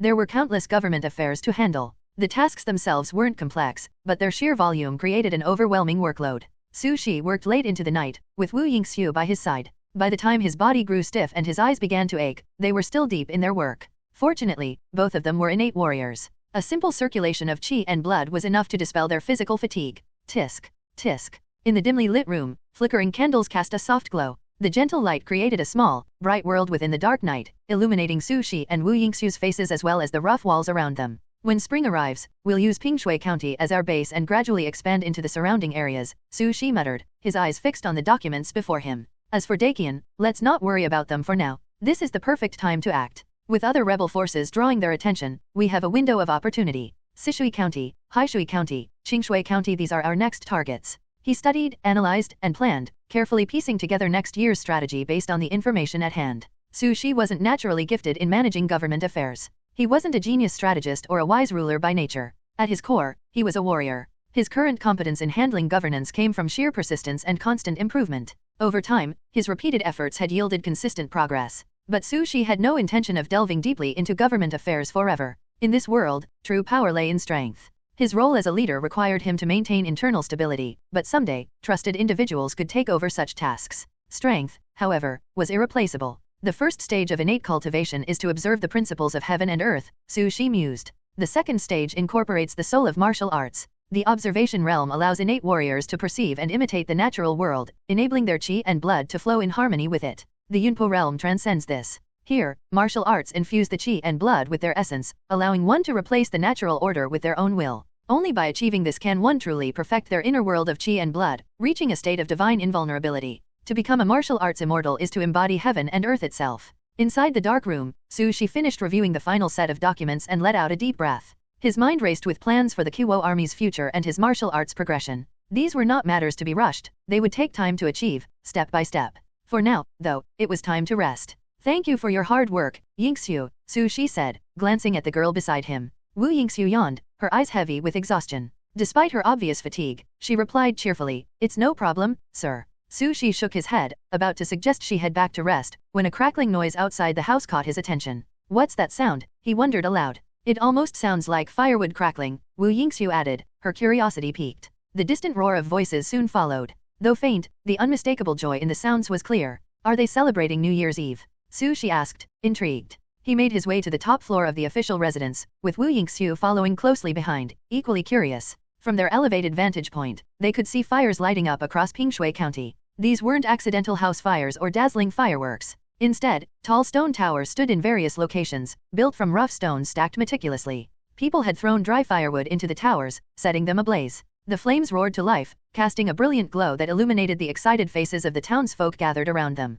The people cheered and danced in circles around the fires. Their skinny, weathered faces seemed to regain a hint of vitality as the firelight flickered against the backdrop of the night. In this desolate county, where hunger and despair weighed heavily, even the poorest found a way to celebrate New Year's Eve. Sir, it's so lively, Wu Yingxiu said, leaning forward on the wooden railing as the wind tugged at her clothes. Yes, Shi replied, his gaze fixed on the scene below. It's been a long time since I've seen something like this. The fires burned brightly, their orange-yellow flames licking the cold night air. Sparks flew, and the dry firewood crackled, filling the silence of the night with warmth and light. As time passed, the cold wind grew stronger, whipping the flames into wild dances that spread like fire dragons through Pingshui County. Sir, look at that one. Wu Yingxiu exclaimed, clutching the corner of Su Shi's clothes as she pointed out another fire. Her excitement was infectious. Though she could easily create something far more impressive with her own power, this moment was different. She enjoyed the simplicity of the scene, the laughter, the warmth, and sharing it all with Su Shi under the starlit sky. As the flames burned brighter, the lively cheers suddenly quieted.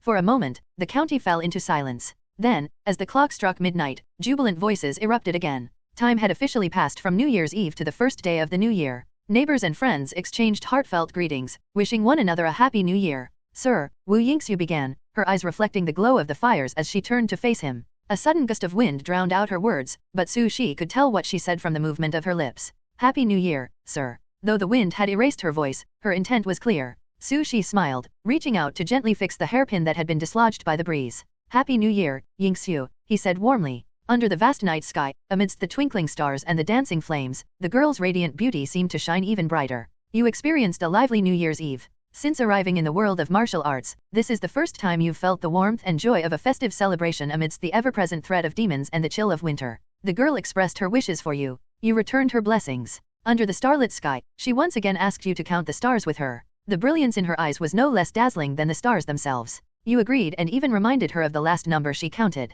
Simulation Year 9, Spring. You are 24 years old, and Wu Yingxiu is 18 years old. Winter snow melts as spring arrives. Each day, the white blanket covering the earth disappears, gradually revealing the soil beneath. You know that the survival army urgently needs food, and only a large supply can ensure the people make it through. You and Wu Yingxiu split into two groups. One leads the life-seeking army to the border, hunting demons and harvesting as much flesh and blood as possible. The other stays in Pingshui County to oversee spring plowing. The girl chose her spear and went to the border to hunt monsters. For her, it is what she does best. Mr. Su and his demon-slaying general. This is how people describe your relationship with her. 20 days later, Wu Yingxiu returned with the army, bringing back a large amount of demon meat. However, many soldiers were injured. Today, the border is still reeling from the aftermath of the demon wave. The danger is far greater than usual. Fortunately, thanks to the army's numerical advantage and Wu Yingxiu's innate strength, no major disasters occurred. The spring sunlight bathed the land, bringing life back to the once barren terrain. The soil was freshly turned. Grass glistened with dew.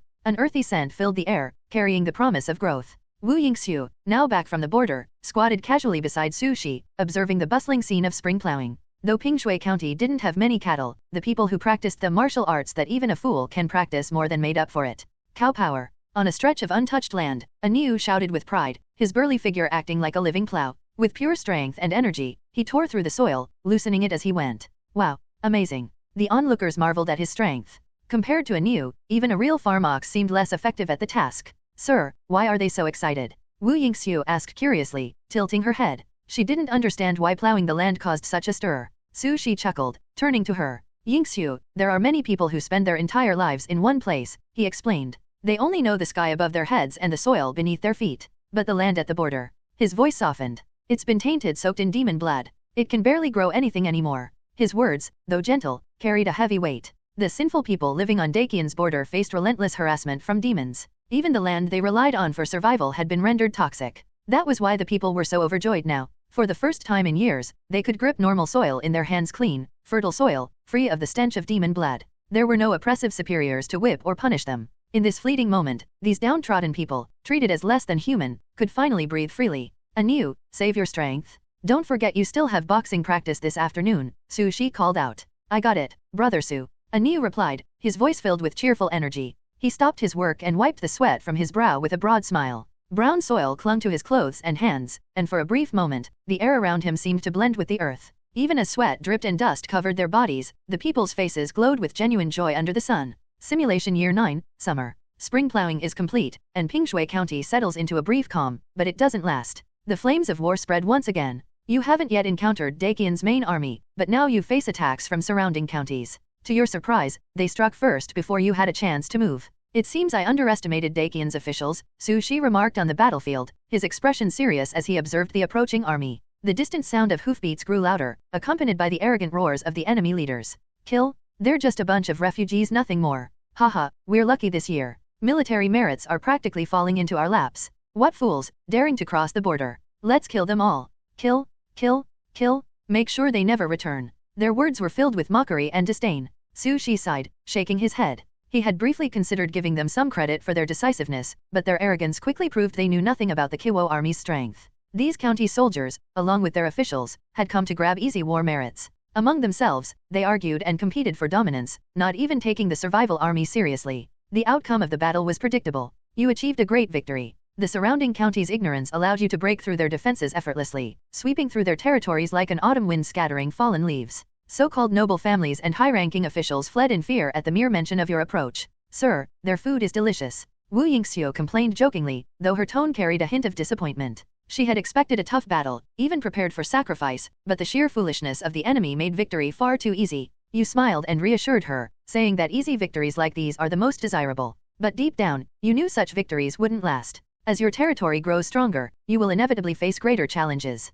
Dakian's 13 prefectures boast elite forces. Whether it's this autumn or next spring, the real test will come when you confront the capital of Sunkai State. This formidable enemy will determine whether the survival army can continue to exist. You felt the weight of the battles to come pressing down on you. The only silver lining was your personal progress. Your realm is beginning to loosen. Through consistent observation of heaven and earth, your understanding has deepened. The circulation of qi and blood within your body has aligned with the mysterious rhythms of the natural world. You rely solely on your dedication and persistence, proven under the sun and moon. To observe the principles of heaven and earth is to build the foundation. The soul of martial arts forms the branches. Seeing my inner divine self, the flowers and leaves will bloom. It's time for me to advance to the next level, Su Shi declared. Returning to Pingshui County after capturing several surrounding counties, Su Shi prepared for the autumn harvest while focusing on breaking through to the Yunpo realm. The path to immortality lies in mastering the Great Road. The road to magic is built on understanding the laws. The power of qi and blood creates heaven and earth within oneself. While all paths lead to the same eternal destination, their methods remain distinct. Pingshui County. On the top floor of the official residence, the wooden windows were wide open. A strong wind swept into the room, making Su Shi's robes flutter wildly. He sat cross-legged, staring intently at his right palm, clenching and unclenching his fingers. Each movement roared with power, and bursts of air shot out from the gaps between his fingers like invisible waves. Compared to when I first entered the innate realm, my current strength has multiplied several times over, Su Shi thought. And if I factor in qi, the difference would be even more staggering. His eyes deepened with thought. The increase in his strength was due to more than just his growing qi and blood. It was his understanding of the world, his ability to synchronize the flow of his qi and blood with the movement of heaven and earth itself that had brought about such immense growth. The external force is fragile, but flesh and blood soar. Tools are cumbersome, but the body becomes divine. The path of martial arts grows more intriguing by the day. A loud laugh escaped his lips as Su Shi began the process of breaking through to the next realm, striving to replace the will of heaven with his martial arts. The qi and blood within his body, imitating the rhythms of the external world, carried a natural inertia. This inertia represented the order of the heavens and the cycles of all living things.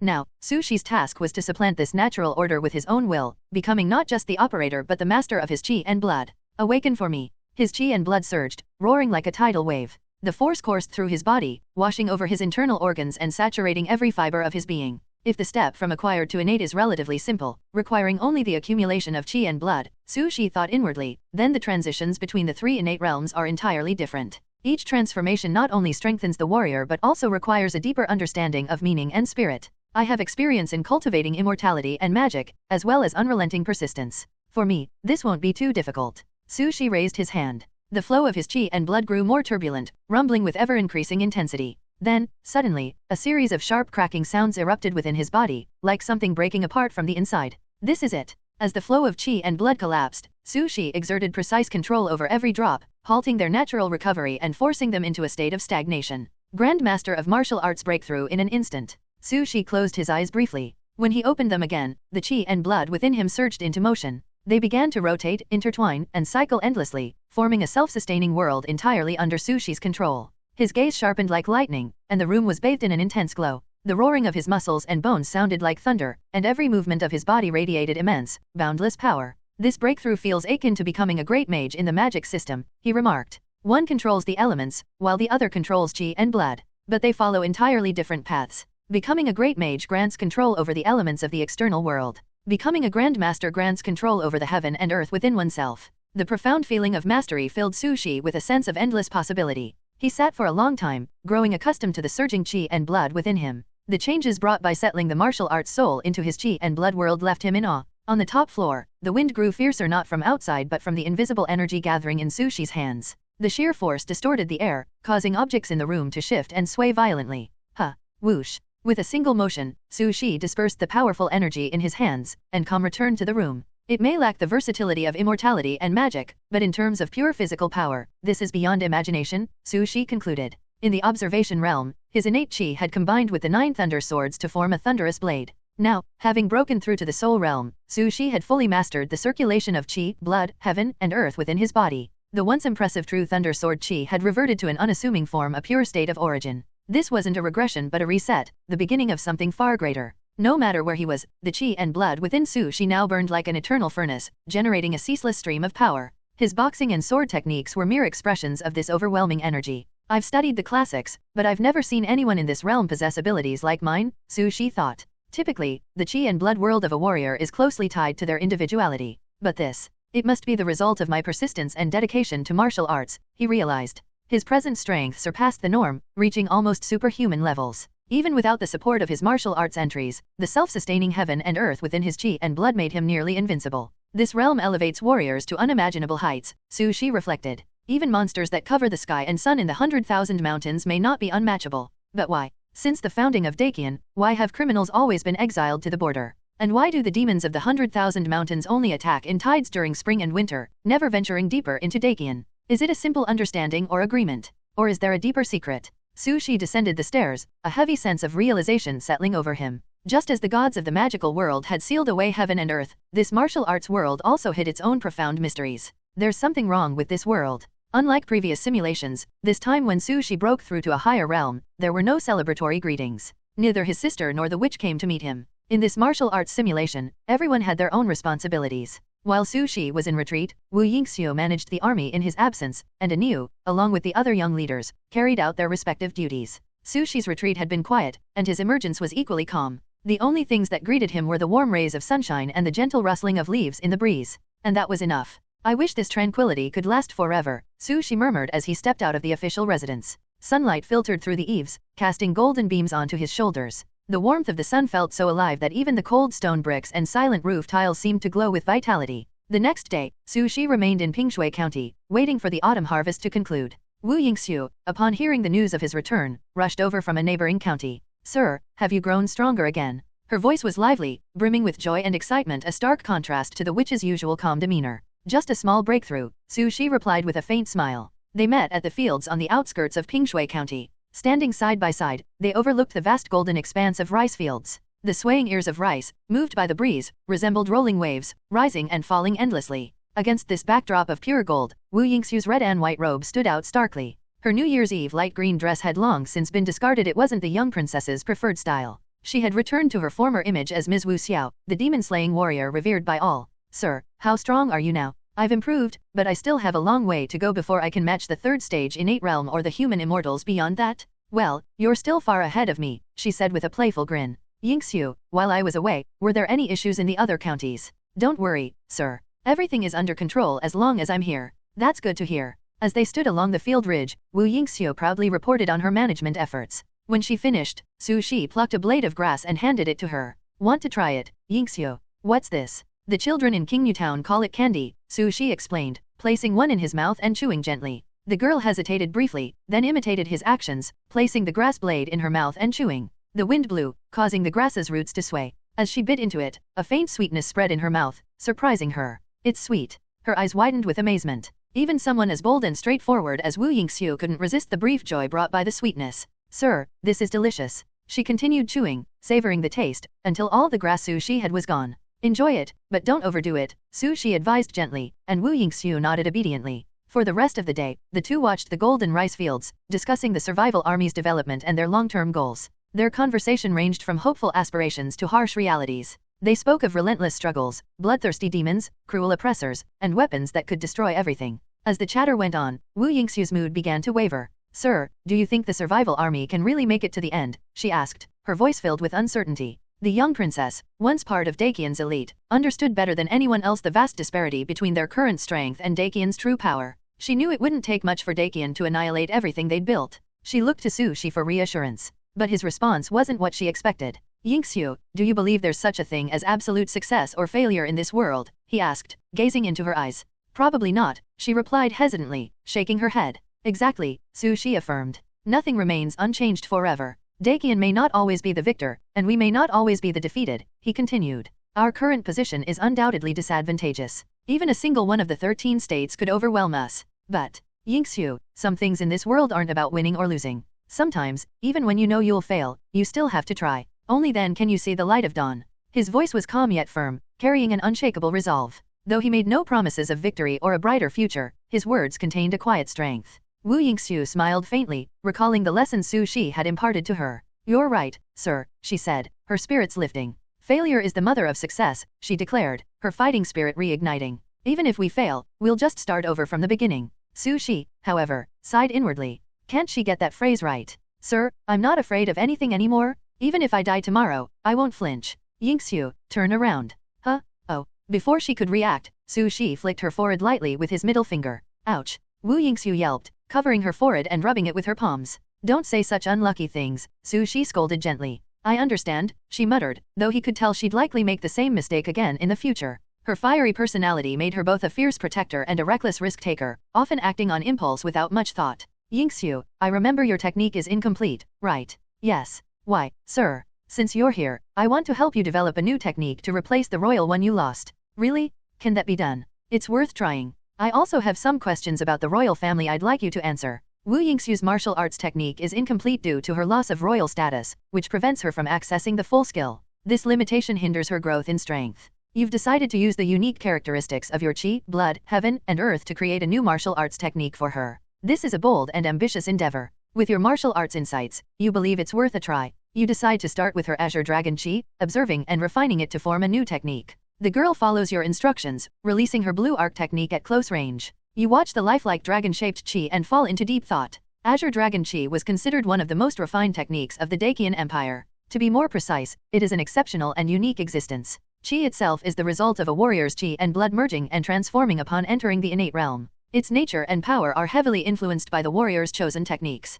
For instance, Su Shi's previous Gang Qi resembled a thunderous storm due to his practice of the Thunder Sword technique. Similarly, Wu Yingxiu's Azure Dragon Qi manifests as a dragon with detailed scales, horns, and a fierce roar. This precision stems directly from the royal family's martial arts techniques. But therein lies the issue. Why? Su Shi wondered aloud. Why would a human dynasty's technique imitate Azure Dragon Qi so closely? If it's about dragons, why not any other type? Or even techniques like Sword Qi? In the world of martial arts, there are plenty of techniques that mimic demons. Even the Dacian general we fought at the border used Turtle Serpent Qi. But none of those techniques come close to the precision of Azure Dragon Qi. Inside the official residence at Pingshui County, Su Shi sat deep in thought. The lifelike vertical pupils and vivid scales of the Azure Dragon Qi before him furrowed his brows. The level of imitation was too precise. This wasn't just a crude attempt at mimicking a demon, it felt like someone had stood face to face with a real Azure Dragon Qi, studied every detail, and brought it to life through martial arts. A storm of thoughts swirled in Su Shi's mind. The 100,000 mountains. The precarious relationship between humans and demons. Judging by what we know, there's an undeniable connection between Dacian and the demons. Could it be? Could it be that the Emperor of Dacian, the supposed protector of humanity, is secretly colluding with demons? This idea is bold, but not impossible. After much contemplation, Su Shi decided to set the speculation aside. For now, his priority was creating a new technique for Wu Yingxiu. Letting her martial talent go to waste would not only hinder her growth but also weaken the survival army by losing a powerful warrior. Yingxiu, do you have any ideas for the new technique? Su Shi asked. Fire, the girl responded without hesitation. Though named Yingxiu, meaning snow, her fiery personality was anything but cold. She had a natural affinity for flames, even preferring red hues in her attire. Fire. All right, I understand. Su Shi nodded and began gathering every fire-based martial technique from the nearby counties. Using these as a foundation, he prepared to deduce the innate essence of a new technique. Your deduction has officially begun.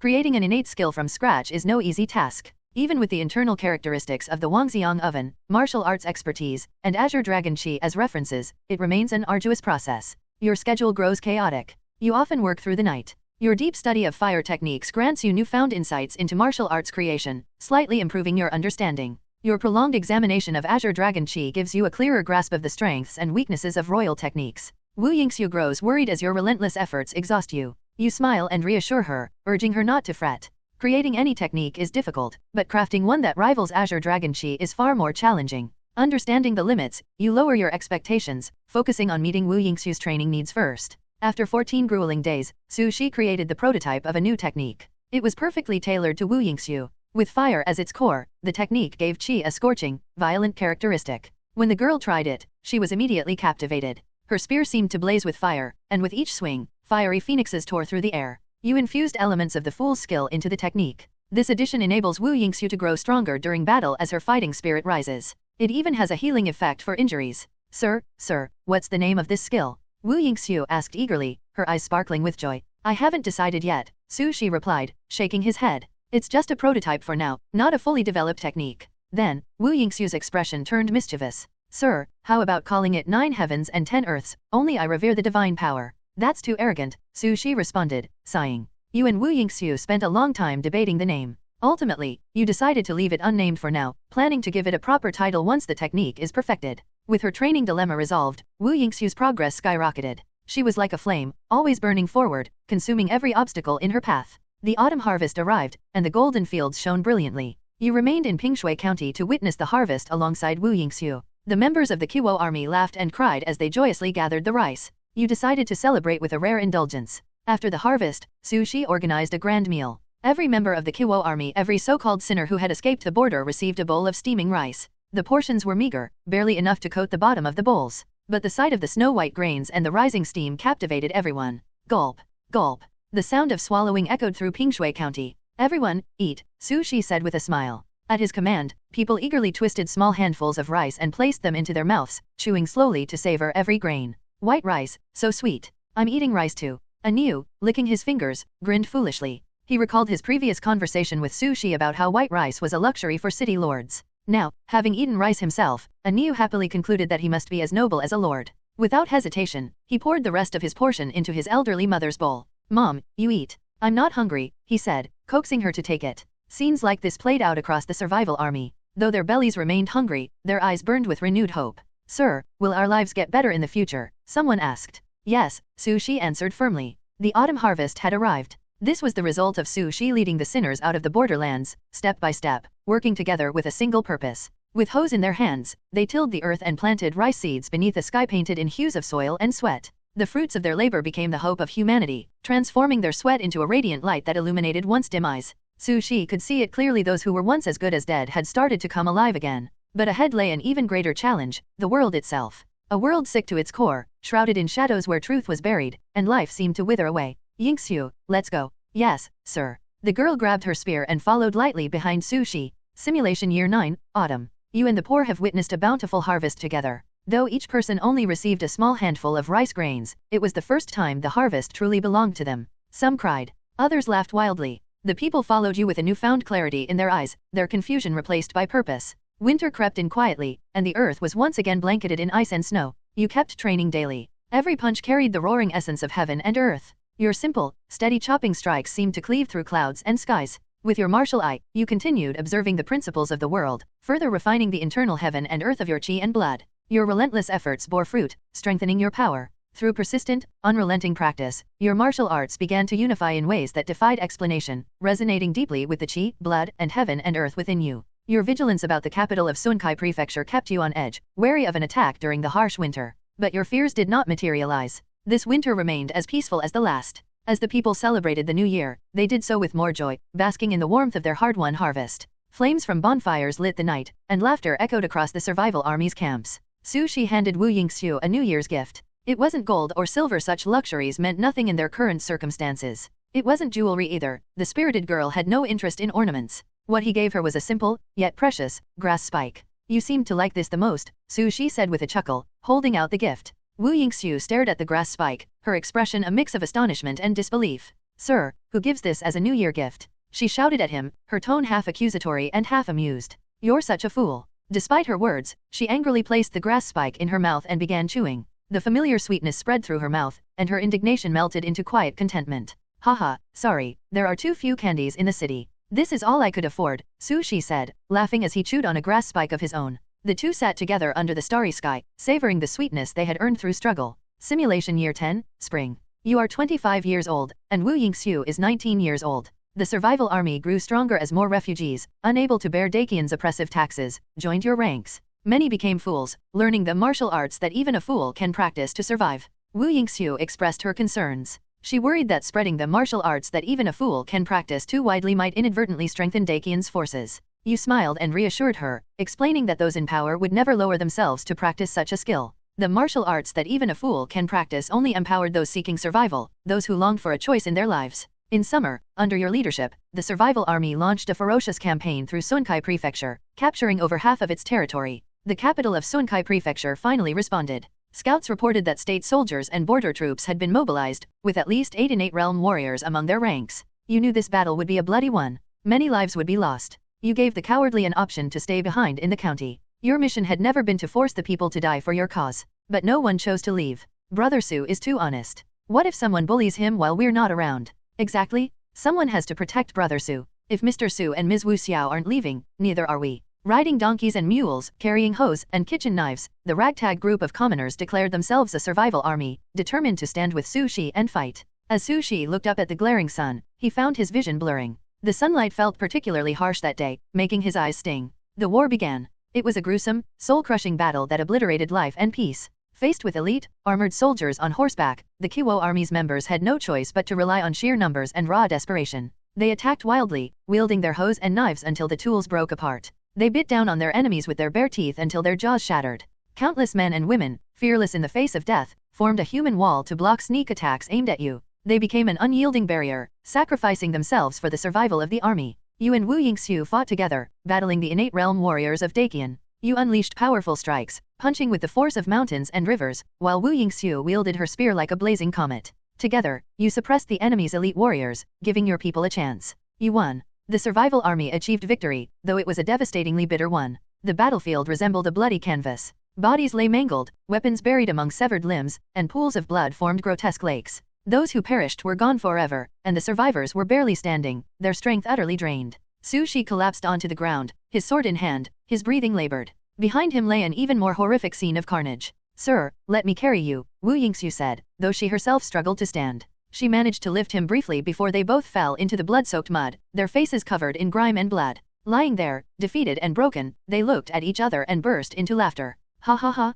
ha ha ha ha. In their final attempt, they gave up on carrying each other. Instead, they supported one another, staggering forward step by step. Together, they walked toward the capital of Sunkai Prefecture. Behind them, under the bright sunlight, a crowd of wounded survivors limped along, following their leaders. The wind rose. The humble dust scattered, rising higher and higher, reaching to stand alongside the stars. You have accomplished an incredible feat. You conquered an entire state, becoming the nominal ruler of Sunkai State. The people who follow you cheer. The girl is happy for you, but you simply smile and don't let it go to your head. For you, the biggest change is the shift in your office location from Pingshui County to the capital of Sunkai Prefecture. Your feat of seizing an entire state has turned Dakian's 13 states into 12. The civil and military officials in the imperial capital are both shocked and outraged, while rebels in other states are dumbfounded. Your name spreads throughout Dakian and beyond. Whether they are high-ranking officials or people as lowly as mud, everyone knows your name now. You understand that the survival army alone cannot defeat Dakian, so you spread the martial arts that even a fool can practice across the land, ensuring it reaches every corner of Dakian. In the 11th year of simulation, you are 26 years old, and Wu Yingxiu is 20 years old. Your plan works. The widespread spread of the fool's skill causes unprecedented resistance across Dakian. Faced with internal rebellions in multiple regions, the Dakian emperor prioritizes suppressing internal turmoil over attacking Sunkai State at the border. This gives you and the survival army precious time to grow stronger. Sir, what's our next move? Keep fighting. The spark has been lit, and now it's time for a prairie fire. A prairie fire? I like that. No hesitation is needed. No further thought is required. The survival army had no path of retreat. Even someone as reckless as Wu Yingxiu understood this truth. Resting for even a moment could spell disaster for everyone. The people who follow you have made their choice, either die in silence or roar in defiance. After the autumn harvest, you lead your growing survival army into Jiangdao Prefecture, a region rich in waterways. The advantages of the martial arts that even a fool can practice continue to shine. No need for intensive practice. No need for exceptional talent. Though the Kiwashan army is still dismissed as unrefined by Dakian's officials, these so-called hungry refugees have become warriors in their own right. The fire in their eyes burns fiercely. They no longer pray for salvation but fight to survive not just for themselves but for others. As the survival army advances deeper into Jiangdao Prefecture, your name spreads further. The emperor and officials of Dakian fail to understand your audacity. Conquering one state wasn't enough, now you target the wealthier Jiangdao Prefecture. It must be for power. It must be for riches. His ambition knows no bounds. He seeks the throne. In the imperial court, the civil and military officials curse and bicker. Despite their outrage, none advocate for an immediate counterattack. The survival army was too far away, deep in Sunkai Prefecture. Meanwhile, rebellions were breaking out closer to the imperial capital. Dakian's 12 states remain in chaos. Let's crush the closer rebels first. There's still time to deal with sushi later. This is the prevailing thought among the officials. In the 12th year of simulation, you are 27 years old, and Wu Yingxiu is 21 years old. The survival army progresses steadily, breaking through the defenses of Jiangdao Prefecture one pass at a time until you capture the prefectural capital. After the decisive battle, a heavy rain falls. The torrential rain pours relentlessly, as though heaven itself is raging.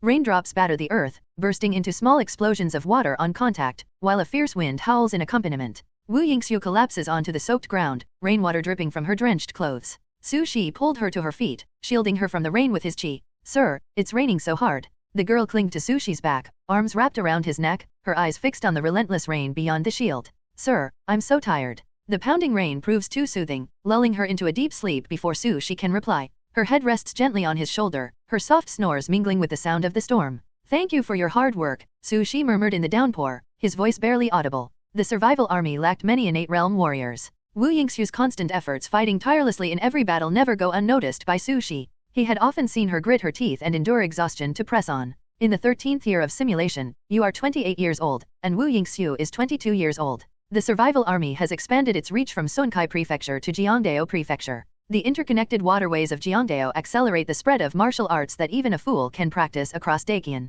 The technique, now widespread, transforms into a roaring wave of resistance that even you find daunting. In the same year, Wu Yingxiu made a breakthrough into the second stage innate realm. The technique you created for her proves to be exceptionally effective, and under your guidance, she quickly masters her inner world of qi and blood. It is a world of flames, violent yet full of life. Good news continues. 2 months after Wu Yingxiu's breakthrough, a new also advances to the innate realm. Congratulations, Anu, you say with a laugh. The honest man grins, scratching his head shyly. I just want to help you, brother Su. In the 14th year of simulation, you are 29 years old, and Wu Yingxiu is 23 years old. You make a breakthrough into the third stage innate realm, ascending to become a divine warrior. The order of Dakian seems to be crumbling completely. You lead the survival army to capture 2 more states, vastly expanding your territory. Despite your growing power, the immortal said to have killed King Ding Yuan has yet to appear. The Emperor of Dakian remains strangely passive, taking no direct action against you. You sense something strange, a feeling that the Emperor is deliberately allowing you to expand, as though your conquest of Dakian doesn't concern him. The passage of time brings many changes. Several years passed. The group of sinners, once pitiful and frail, as if they might collapse and die on the roadside at any moment, had transformed into a true army. Armed with blades and armor, they now moved with discipline, advancing and retreating in unison. No longer were there merely 2 or 3 warriors who had reached the innate martial arts level. Since Anu's breakthrough, others had followed, becoming what people fondly called Little Mr. Fighters, innate martial arts masters revered for their strength. The old, the weak, women, and children were stationed in the rear. They farmed, wove cloth, and learned to read and write. The expansion of territory over several states and the passage of time had brought an influx of talent to the Kiwo army. No longer was it just Su Shi and Wu Yingxiu managing everything, as it had been in Pingshui County. Now, the survival army had defined roles: Little Mr. Teacher, Little Mr. Pig Raising, Little Mr. Blacksmith. Each person had a job. Yet, at every house, objects like hoes, manure forks, and spades were still kept at the ready. It was a habit born of caution. The people insisted on being prepared. If Su Shi ever faced danger, they would charge forward again for Mr. Su, the one who had worked so hard to find a way for them to live.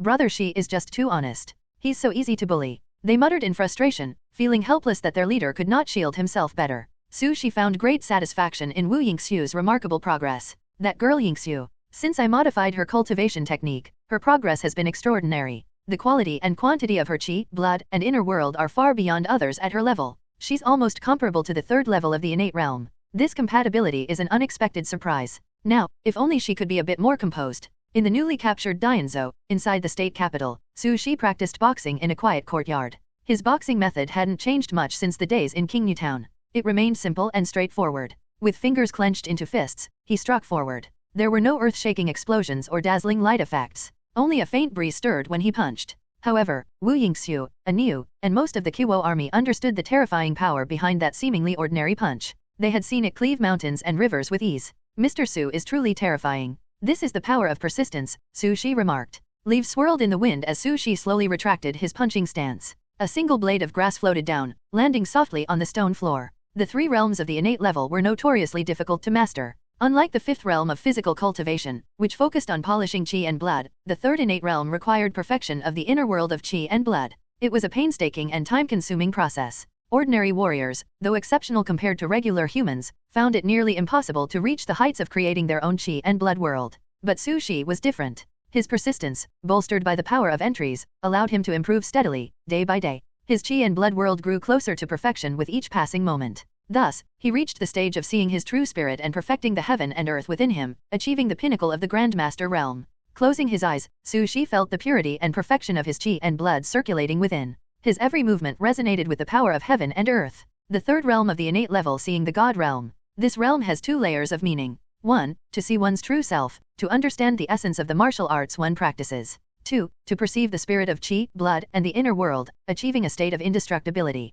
For those at the God realm, every punch and kick carries the power of heaven and earth. It is beyond ordinary comprehension. After this, when chi, blood, and the inner world reach true sublimation, one steps into the realm of martial arts immortality. Immortals who cultivate martial arts are closer to people and mountains than transcendent beings. Su Shi paused, imagining a martial artist in the immortal realm. He could picture them tearing mountains from the earth, throwing them like artillery shells, with force akin to supersonic missiles. The martial arts system based on chi and blood holds immense potential. Even at the level of a martial arts immortal, it's merely the beginning of what this system can achieve. But that's not my focus right now. The urgent matter is, after completing his boxing routine, Su Shi walked through a corridor where light and shadows interwove. His cloth shoes made no sound on the floor, though the fine dust beneath still betrayed his presence. A ladybug flew past, circling Su Shi before landing among the flowers lining the corridor. From outside, the sounds of the survival army's cheerful chatter reached his ears. Eat, eat. The voices of fools echoed joyfully. Even a new joined in the foolish excitement. Su Shi paused, listening to the lively sounds. Qingnu Town, Sonkai Prefecture, Jiangdao Prefecture. So many years of struggle, and yet survival remains so fragile. He stepped into the light, the sunlight forming vibrant halos on the tiles of the house. His shadow stretched long as he entered the temporary room, his thoughts lingering. Su Shi wanted people to live. It was a genuine wish, but reality always reminded him of the daunting challenges ahead. Great Dakian, the Emperor, immortals. Everything feels wrong. The current prosperity of the Qiwo army, their capture of 4 states, seemed like a tremendous achievement. But Su Shi couldn't shake the unease. The Emperor's inaction felt unnatural. No emperor, tyrant, or wise ruler would allow rebels to encroach on their territory without a fight. Unless the Emperor didn't care about his people, or the states under his rule. Perhaps he wasn't even looking at the world from the perspective of an emperor or even a human. Sir, I brought what you asked for. The girl dashed into the room. As she ran, sunlight pierced through her light hair, making it shimmer. Her footsteps echoed on the wooden corridor, brisk and filled with excitement. Sir, sir. She stopped abruptly in front of Su Shi, waving a stack of papers in her hand. Whether they were pages torn from an ancient book or freshly copied, their significance was evident. Sir, everything you asked for is here. I've gathered all the information I could find. This is all of it. Wu Yingxiu handed the thick stack of papers to Su Shi. Her red and white robes, paired with the elegant yet sturdy light armor she wore, made her movements resemble a flickering flame. Thank you for your hard work, Yingxiu. Hey, as long as it helps you, sir. Su Shi walked to the back of the room, carefully laying the papers flat on the table. Wu Yingxiu stood beside him, her curiosity evident as she watched Su Shi work with a focus she could not comprehend. The room had the perfect balance of light and shadow. It wasn't too bright, which could strain the eyes, nor too dim to cause blurriness. As Su Shi unfolded the pages, he revealed the historical and mythical records of Dakian. These were gathered under his instructions by Wu Yingxiu herself. Some were unearthed from universities in different states, others were copied from oral traditions of local folklore. The content was scattered and varied, making it difficult to connect the dots. Wu Yingxiu couldn't make sense of it, but she trusted her teacher implicitly. Sir, what do you intend to do with all of this? Leaning over, she scanned the pages alongside Su Shi, her eyes moving along the trail of his fingers. I'm searching for the truth, Su Shi replied calmly. The strangeness of Dakian, the Emperor's inexplicable behavior, and the eerie existence of Shiwen Dashan reminded Su Shi of the magical world he had encountered in the past. In that world, the gods fabricated history to harvest human faith. Could Dakian be hiding something similar? A hidden truth. A secret that might not directly affect the battlefield but could illuminate the path he should take. Su Shi patiently explained his reasoning to the young princess, sharing his suspicions about the abnormalities in Dakian. Yingxiu, have you ever seen Emperor Dakian? No. Wu Yingxiu frowned, trying to recall. Since I was a child, I rarely saw that emperor. My father visited the palace often, but I know little else. Her tone was filled with disdain. She gritted her teeth as if she could already feel the spear in her hand piercing the emperor's body. I see, Su Shi murmured thoughtfully, flipping through the pages again. The sunlight gently filtered through the window, creating patterns of light and shadow on the walls and illuminating the fine dust floating in the air. Su Shi sat in the wooden chair, holding the pages in one hand and a pen in the other. As he read, he quickly jotted down key points, isolating crucial elements from the tangled narratives. The history of Dakian was clearly distorted. Su Shi had known this for a long time. He also recognized that myths and folklore often deviated from reality. However, No matter how much distortion or embellishment, the core elements of these stories always contained a grain of truth. For instance, the widely known tale of humanity enduring demonic invasions before establishing Dakian held a central truth. First came the demons, then the establishment of Dakian. Stripping away the layers of propaganda and grandiose storytelling left the truth the essence Su Shi sought. The history of demons stretches far back. Compared to the ones I've encountered, the demons in these stories are far more varied and powerful. In contrast, the history of Dakian is far too short. As the first extraordinary human dynasty, it has existed for less than 1,000 years. Talking to himself, Su Shi continued to record his findings. Thanks to his experience in handling government affairs, he worked quickly, extracting numerous key elements in a short time. Still, the validity of these elements required further confirmation. Yingxiu, let's work together. Yes, sir. You begin to uncover the truth about the world of martial arts. The Emperor's strange behavior raises doubts about the true nature of Dakian and the mysterious Shiwen Das Han. You suspect with 90% certainty that the Emperor of Dakian is either a traitor aligned with demons or a demon disguised as a human, ruling over the human race. In silence, you resolve to uncover the world's hidden truths. You instruct the girl to collect historical records and oral traditions of ancient myths from across the region. It is impossible for a sophisticated Qi-blood martial arts system to have been created in less than 1,000 years. You persist in your search. You delve into exploration. You begin to understand history. You notice recurring themes in the myths and stories, vast worlds, powerful gods and men, and humanity as the protagonist rather than a victim of demons. Unlike the grim reality of being surrounded by Shiwen Das Han, these tales paint a picture of humanity as the world's central force, with demons merely one of many adversaries. The contrast between these legends and reality is stark. The stories seem too good to be true, like desperate fantasies created by people on the brink of despair. These records cannot be fully trusted. They're so disconnected from reality that no direct correlations can be found. Perhaps they are just fantasies rather than legends grounded in fact. You reject Dakian's fabricated history, but you are also cautious about placing too much faith in these extravagant myths. You fear being misled by falsehoods. You continue to compare and cross-reference. In one story, you encounter a familiar entity, a blue dragon that descends upon the land, devouring people and consuming tens of thousands in a single breath. This tale comes from Jiangdao Prefecture. It describes an ancient blue dragon, cruel and bloodthirsty, that terrified humanity. You are startled and examine the page repeatedly. The tale contains no mention of the Dakian dynasty or its regions, much like other myths you have encountered. This story describes a world far larger than the 13 states, a world unlike the one you know. Previously, you dismissed such tales as fantasies. But now, having seen a semblance of this blue dragon in the real world even if not its true form, you begin to wonder. The afternoon was eerily quiet, the air thick with heat and dryness. The sun hung lazily in the sky, while the chirping of insects alternated with birdsong, creating an unusual tranquility in the sweltering summer. Inside the room, Su Shi stared at the word Azure Dragon Qi on the paper before him, his thoughts sinking into a prolonged silence.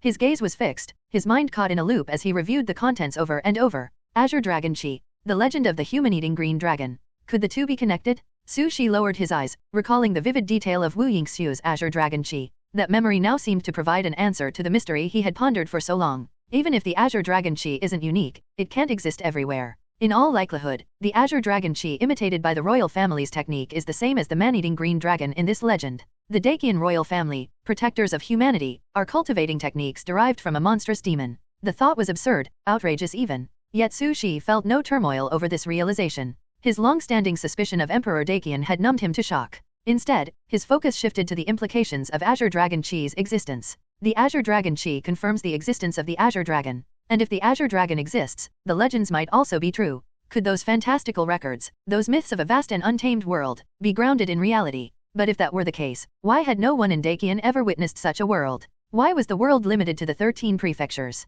The answer came swiftly. The real world, the true human race, exists beyond the 100,000 mountains. The so-called 13 prefectures of Dakian are nothing more than breeding grounds established by Azure Dragon and other demons. The pieces fit perfectly. Questions that had lingered for years suddenly seemed to have answers. Sir, what are you talking about? I don't understand. Wu Yingxiu's voice broke through his thoughts. Her face was filled with confusion as she leaned closer, glancing between Su Shi and the papers. To her, the world had always consisted of the 13 prefectures of Dakian and the endless 100,000 mountains. Anything beyond that was unfathomable. Yingxiu, don't be deceived by appearances. Sometimes, what you see is just what others want you to see. Su Shi explained patiently, walking her through his discoveries about Dakian, about Azure Dragon Qi, and about the truth hidden behind their world. At first, Wu Yingxiu was stunned, her mouth agape in disbelief. Gradually, her expression twisted into anger. She slammed her hands on the table, vowing to stab the treacherous emperor 1,000,000 times over for his crimes. Although Su Shi's conclusion was based on conjecture, past events, and evidence lent it credibility,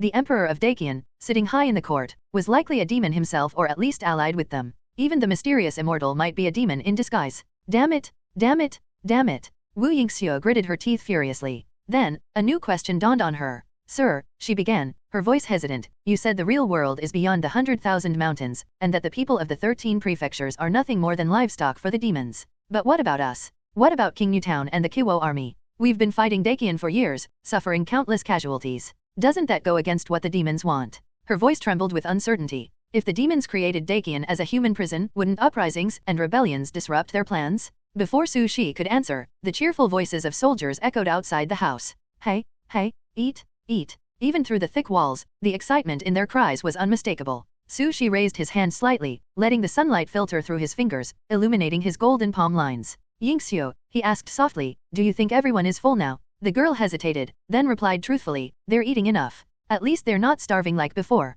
And do you think they're eating well? She shook her head firmly. No, she admitted. Having grown up amidst wealth and luxury, Wu Yingxiu knew what true abundance looked like. Compared to the lavish feasts of Dacian's elites, the modest bowls of rice cherished by the Kiwo army were pitiful. Do you think they want to eat better? Of course they do. Who wouldn't? Her words faltered. Her expression froze as if struck by lightning. In the warm sunlight of the quiet room, Su Shi delivered the chilling truth. Those demons also want better human flesh. People distinguish between types of chickens: capon, free range, wild. Who's to say that demons, with their intelligence, don't classify humans similarly? The so-called world, the so-called Dacian, the so-called 13 prefectures, Su Shi continued calmly, are nothing more than a prison where demons rear warriors as their bloodstock. Our battles against Dacian and the spread of the martial arts that even a fool can practice only accelerate the cultivation of stronger warriors. Life and death battles are the quickest way to break through bottlenecks. That's all. His tone was gentle, but the weight of his words shattered the girl's understanding of the world. Su Shi felt he was closing in on the truth. But he knew he needed more evidence to confirm his theory. If proven correct, the survival army's goals would need a drastic overhaul. Until now, their aim had been to overthrow Dacian and create a new era. But if Su Shi's suspicions were true, such efforts would only replace one cage with another. The people would remain nothing more than livestock for the demons. Perhaps I'm not the first to uncover this horrifying reality, Su Shi mused, thinking of Wu Yingxiu's parents. He suspected that King Ding Yuan, a warrior of the Third Realm, had discovered this bitter truth and that it had cost him his life. Overthrowing Dacian won't lead to survival. The day we reach the imperial capital will be the day the demons come to feast. The only path forward is to escape this prison of heaven and earth. You share the truth of the world with Wu Yingxiu. Wu Yingxiu falls into great shock. You expect her to be disheartened for a long time, but she proves to be far stronger than you anticipated. She quickly accepts the cruel truth and follows your instructions to search for more clues. With a clear goal, the girl uncovers information effortlessly. You gather evidence from various parts of Dacian, even from within the 100,000 mountains, concluding that the outside world is real. Dacian is not a sanctuary but a feeding ground for demons.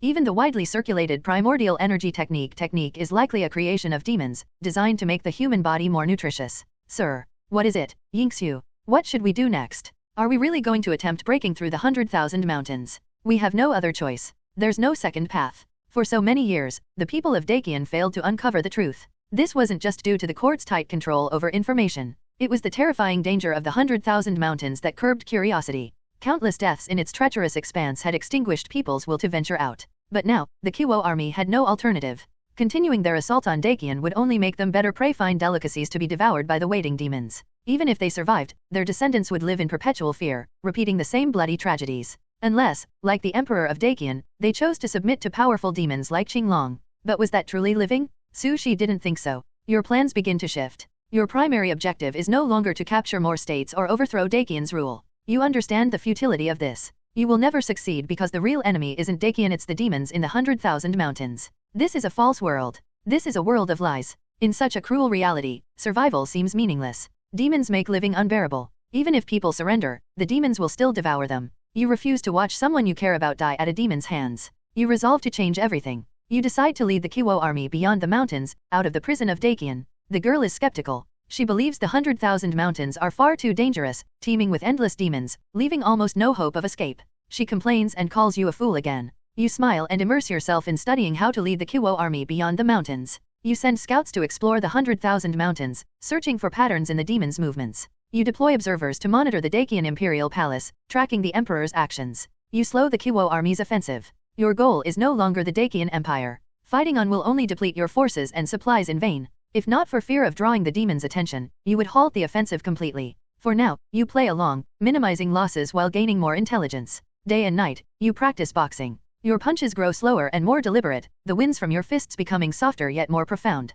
You persist in perfecting your inner world. With each burst of chi and blood, your internal heaven and earth evolve, becoming as flawless and boundless as reality itself. There were no shortcuts, no hidden pathways through the 100,000 mountains. The mountains were not a single peak but a vast, overlapping range, forming an unyielding natural barrier. To escape, they would need to traverse the endless peaks one step at a time. Su Shi knew his only option was to continue strengthening himself. He had to reach the realm of human immortality as soon as possible, to lead the Kiwo army with unmatched strength and break through the overwhelming number of demons. His schedule, already rigorous, became even more demanding. He alternated between practicing boxing, managing the army's affairs, and compiling information on the 100,000 mountains. Every moment was spent preparing for the breakthrough. It's not enough. This alone is far from enough. I don't have much time left. The realm of immortality, sigh. Though Su Shi never voiced his exhaustion, the weariness on his face was evident, even with the restorative effects of his third innate realm cultivation. It wasn't physical fatigue, it was mental strain. He constantly worried that the demons in the mountains would lose control of their bloodthirst and attack the Kiwo army.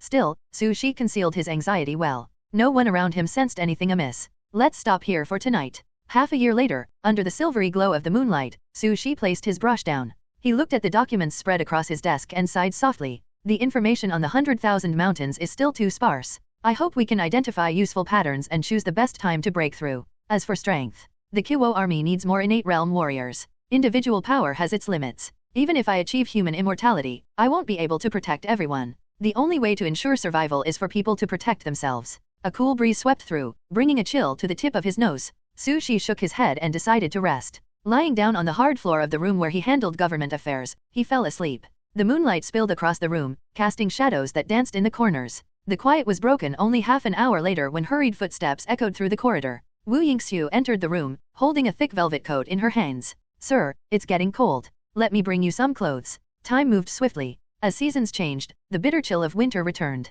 Wu Yingxiu walked through the dim corridor with the coat, but upon entering, she saw Su Shi asleep on the floor. Sir. Her voice was soft as she realized he was already resting. Tiptoeing across the room, she gently draped the velvet coat over him. Even though an innate warrior like Su Shi didn't need warmth, the girl thought he deserved it. Sir, you've worked so hard, she whispered. And in the silent room, under the faint candlelight, the girl ensured he was warm. Sir, he's been so busy lately. Night descended quietly, the evening breeze carrying a soft, whispered melody that traveled through every corner of the room before slipping out through the window. Outside, the full moon shone brilliantly, eclipsing the stars with its radiance, leaving only the moon to dominate the sky. In the silent night, its grandeur seemed closer and larger than ever. After draping a coat over Su Shi, Wu Yingxiu stood beside him, her gaze fixed on his face. Her eyes blinked slowly as she took in every detail of his figure, her thoughts drifting to the past 6 months. After uncovering the truth about the 13 states of Dakian, Su Shi chose not to reveal it publicly. Firstly, doing so would only incite panic, achieving nothing but chaos. Secondly, it might alert the demons in the 100,000 mountains, jeopardizing the breakout plan before it even began.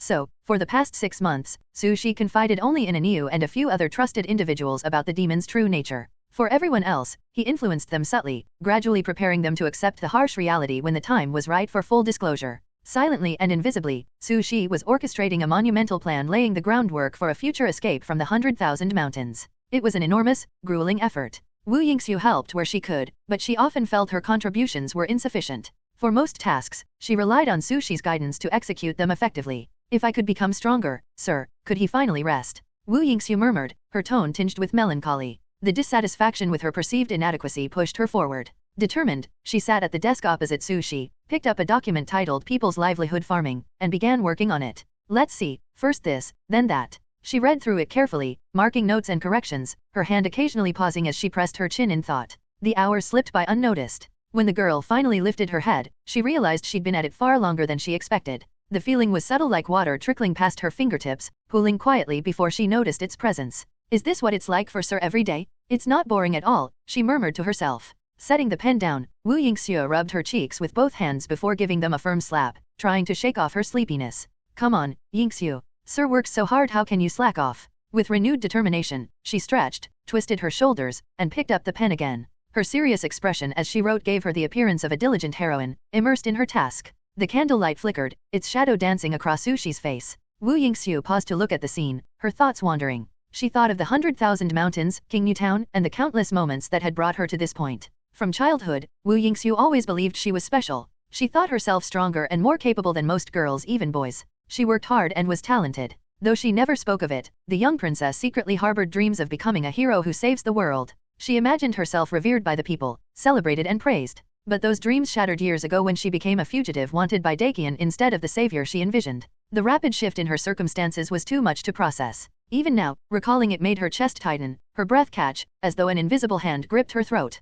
Wu Yingxiu stopped writing, her fingers idly tracing the pen's barrel as her thoughts drifted further. The collapse of her dreams and the cruel weight of reality had shaken her deeply. She wasn't inherently tough, she couldn't ignore setbacks. Despite her strong facade, Wu Yingxiu was no different from anyone else. She'd simply grown up in privilege, her illusions of heroism nurtured by the advantages of her princely lineage. But stripped of that identity and its accompanying halo, she realized that she, Wu Yingxiu, was just another person, mortal and fragile. This was one of the first lessons Su Shi had taught her. If it weren't for Sir, I probably wouldn't be alive now. The girl wasn't naturally skilled in governance or strategy. It was only after meeting Su Shi that she learned how to navigate these challenges, albeit clumsily. Her mind, not particularly quick, was filled with memories of Su Shi, the two of them walking under the stars, exchanging New Year's wishes, folding paper flowers together. Individually, these moments weren't extraordinary. But woven together, they formed an invisible road, a path the two walked side by side, moving forward through time. What exactly is my relationship with Sir? Sitting alone in the dimly lit room, she glanced at Su Shi's weary face, her brow furrowing in thought.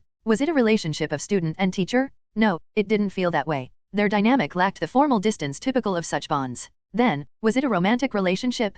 That didn't seem right either. The way couples interacted was far different from her and Su Shi. As Wu Yingxiu pondered, she suddenly recalled a term Su Shi had once mentioned, fellow Taoist. Friends with shared goals, companions traveling the same path, supporting one another as they moved forward. The phrase resonated with her. I remember Sir said Taoist friends can also be called Taoist companions. It's an interesting term. She chuckled softly, glancing at Su Shi's sleeping form. Her mind wandered to the word companion, noting how its characters could be broken into two moons. This brought to mind the tale of the moon in the sky and the moon in the water. I feel like Sir is the moon in the sky, she mused. And I'm the moon in the water, reflecting his light. The moon in the sky shone warm and bright. The moon in the water, dim and hidden, mirrored the light above. Together, the two moons reflected one another, blending their radiance. The girl grasped the fabric over her chest, feeling the unease and uncertainty of the future pressing down on her. Her fingers tightened as she whispered softly to herself. You must live, Sir. Su Shi woke up from a deep sleep, his mind clear and refreshed. The exhaustion he had carried for days had vanished, and the circulation of his qi and blood felt smoother than usual.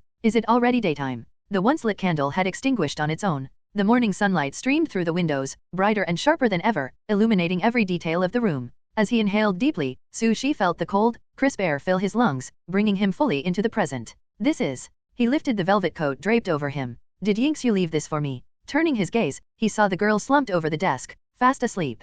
Her delicate nose twitched slightly with each breath, her chest rising and falling rhythmically. Her arm rested atop a stack of documents, annotated and organized. Looking at her peaceful face, Su Shi immediately understood what had transpired the previous night. Yingxiu has improved so much lately, he thought, a small smile surfacing on his lips. He gently retrieved the documents from beneath her arm, scanning through her work. The notes she'd made were meticulous and well thought out. This is good, Su Shi murmured approvingly. He felt genuine pride in her growth. Of course, he wished she would take better care of herself and not fall asleep amidst her work. Let her sleep a little longer. She probably stayed up late finishing these. The princess looked utterly serene in her slumber. Her lips moved faintly as if murmuring a dream, and a tiny bubble of saliva glistened on her lower lip. Su Shi chuckled softly. With a light motion, he took the velvet coat she had given him and placed it over her shoulders. Though innate warriors didn't require warmth, as their qi and blood kept their bodies resilient, some gestures weren't about practicality. Sometimes, people did things simply because they cared. Yesterday, we finalized the initial plan, Su Shi thought aloud.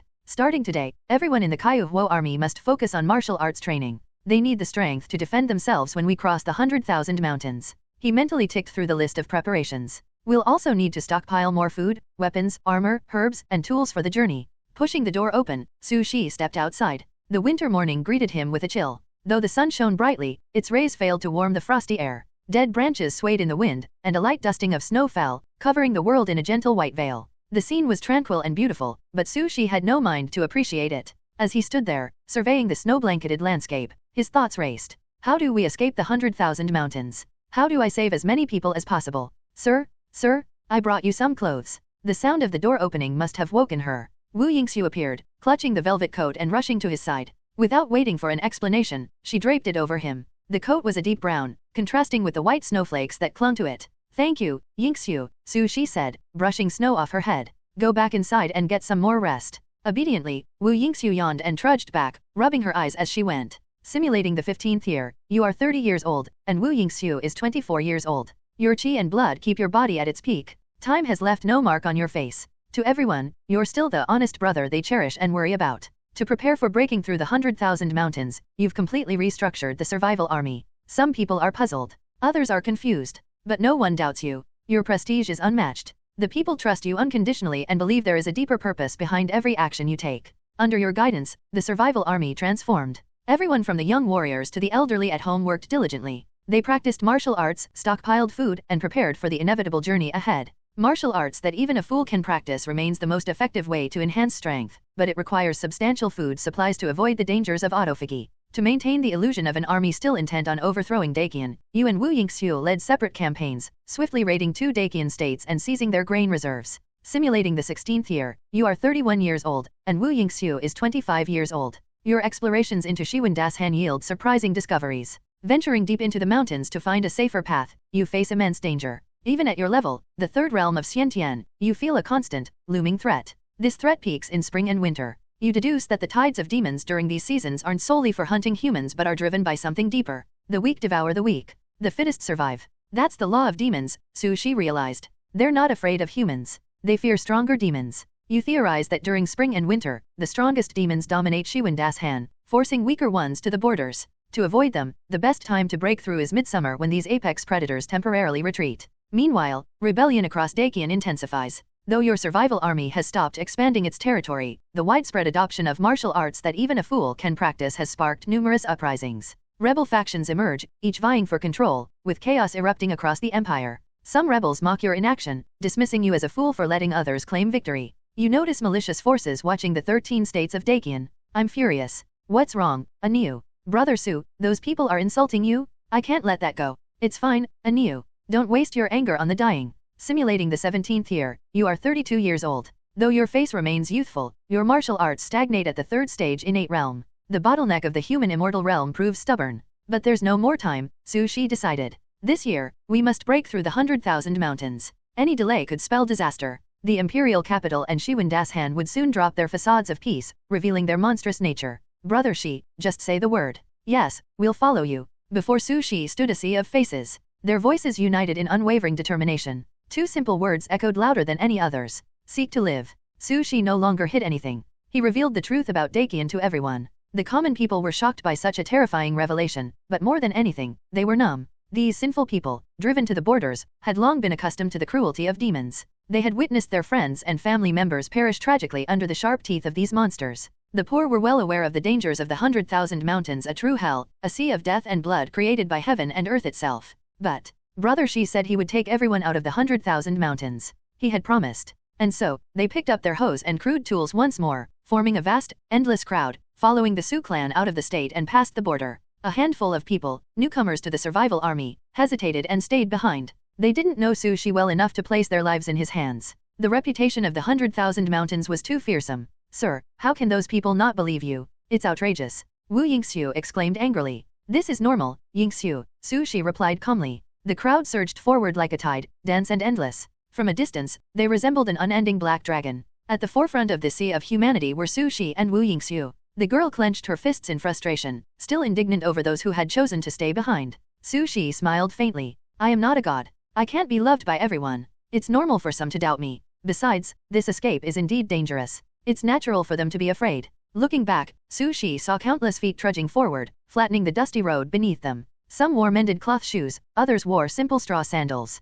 To be honest, what puzzled Su Shi wasn't that some people stayed behind, it was that so many chose to follow him without hesitation. These people, unafraid of death, were willing to stake everything on his words and decisions. Why? Su Shi knew the reason. Wu Yingxiu knew it too. Everyone did. It was because they had all become fools infected by Su Shi's determination and hope. Boom, boom, bang, bang. The soldiers of the Kiwashu army, armed and armored, positioned themselves on the outer edges, protecting the old, weak, women, and children within. As the strongest combat force, the Su forces led the way, cutting through obstacles while blazing a trail. The long line moved steadily forward, leaving the state behind and passing through the border. The criminals, who had once fled to Dacian, now returned to the cold frontier, continuing onward without pause. They followed the faint but resolute figure leading them. Time passed. The skill that made fools of them all also granted everyone a measure of qi and blood cultivation, accelerating their progress. After many years, Su Shi once again stood before the towering 100,000 mountains. Their peaks, like jagged blades, stretched endlessly into the horizon, dark and imposing.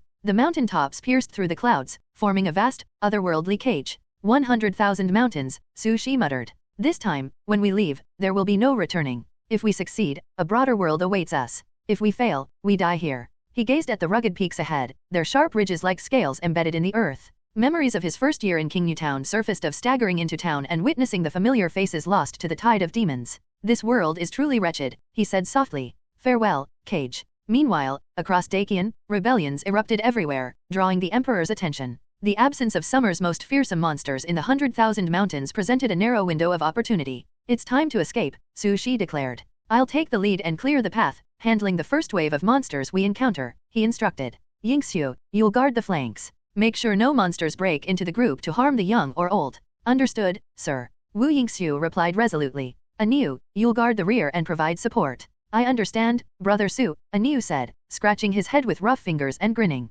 My mother always said to listen to you. I'll follow your orders. Aunt Zhang had passed away the previous year not from starvation or violence, but peacefully in her sleep. The doctor said the hardships of her early life had damaged her health beyond repair, and the demon meat she had consumed to stave off hunger had only hastened her decline. Despite the better life Su Shi had provided in Dakian, the damage had already been done. The kind, elderly woman who had often made dumplings for Aniu was gone. You lead the survival army into the 100,000 mountains. The immense commotion and the rising energy of qi and blood attract countless demons. They swarm in droves, their sheer numbers blotting out the sun and casting shadows over the land. They descend from the mountains, their eyes gleaming with bloodlust, devoid of reason. You charge forward, fists glowing with the power of heaven and earth. With each strike, you obliterate waves of monsters, carving a path for the people behind you. Farmers wield hoes and forks. Soldiers brandish spears and swords. Years of fighting and your deliberate training have forged them into an impenetrable wall of iron, capable of resisting even the fiercest assaults. The survival army pushes through, overcoming the first major mountain. Yet, you know this journey will only grow more perilous.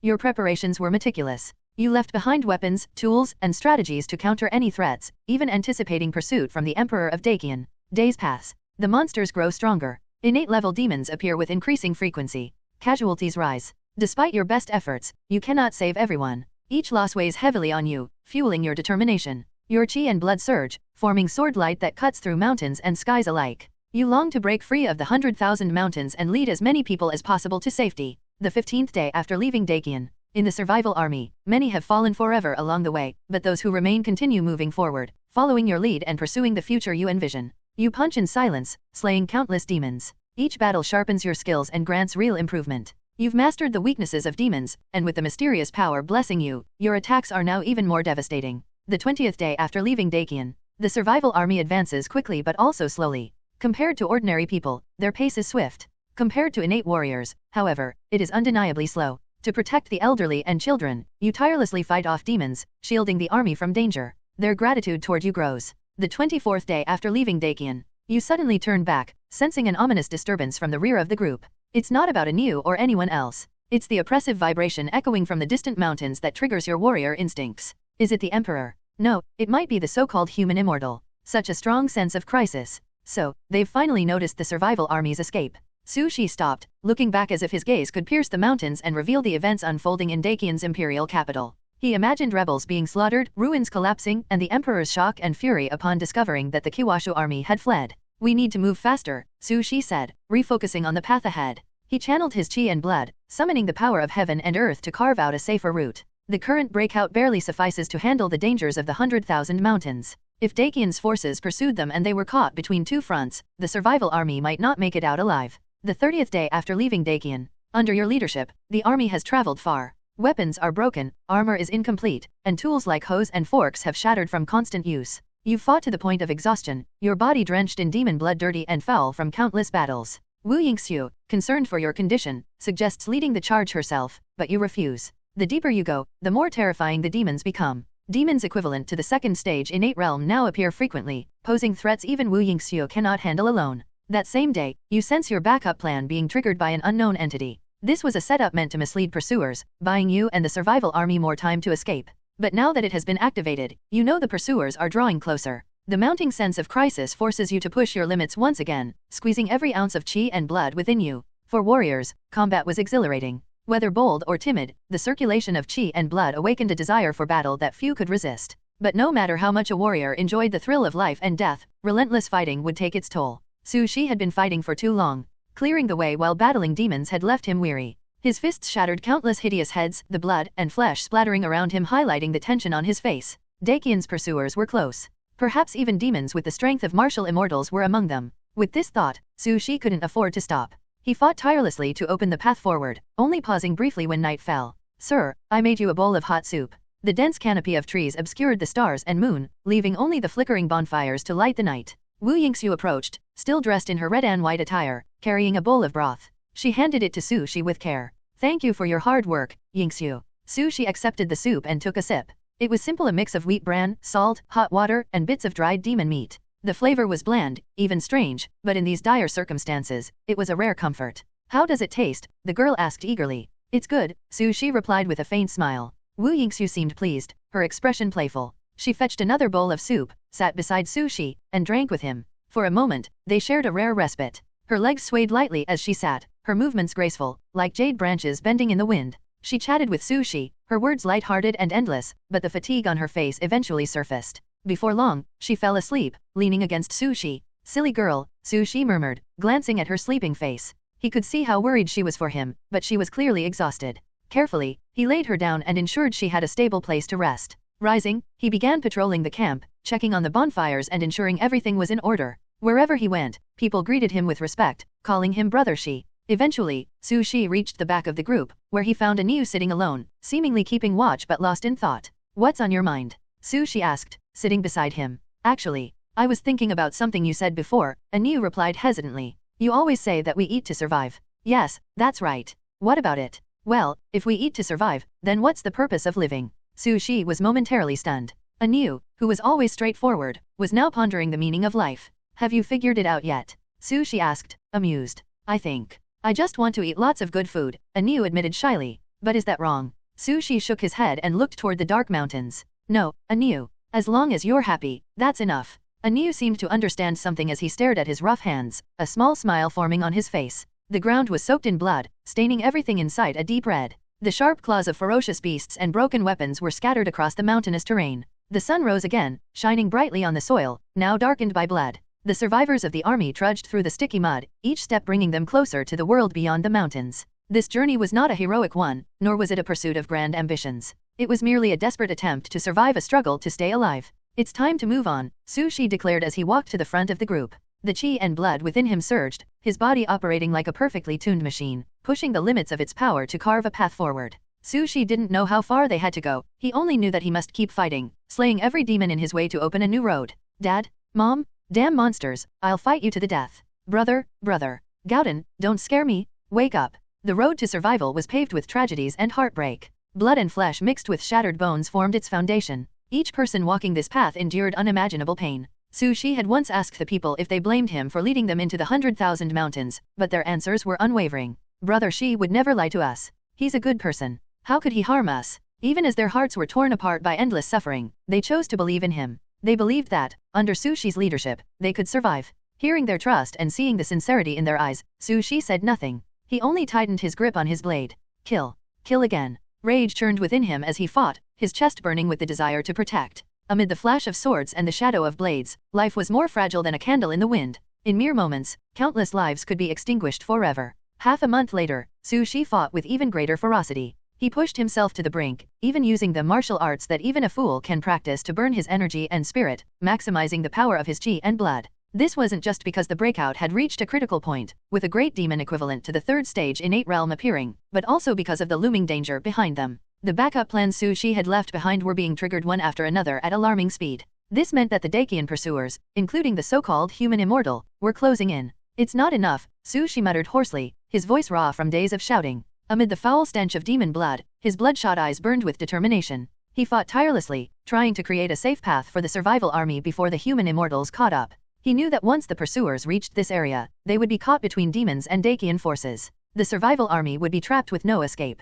For Su Shi, death meant restarting a simulation. For the people he led, it was eternal silence. Su Shi could leave. They could not. So, he gave everything he had, leading them through the 100,000 mountains. Kill. The Su faction fought fiercely. Wu Yingxiu, the soldiers, and the civilians fought with equal desperation. It seemed as though fate had intervened. Somehow, the Dacian pursuers slowed down, giving the survival army a chance to break free from the most perilous areas. The demons became less powerful, and their numbers dwindled. This is it. We're nearing the end of the 100,000 mountains, Su Shi said as he hovered in the air, scanning the horizon. Though mountains still stretched endlessly before him, he knew true dawn was close. When he landed, he saw Wu Yingxiu panting and the people resting in exhaustion. But one person was missing, the honest young man always scratching his head. Where's Anu? Su Shi asked suddenly, realization dawning on him. Anu, whose full name was Zhang Shenyu, had always been called simple-minded. His mother said so, the people in the town said so, and Anu himself believed it. He couldn't do much besides eat and farm. In Qingyu Town, where food was scarce, eating as much as Anu did was seen as a burden, a sin that tortured both himself and his family.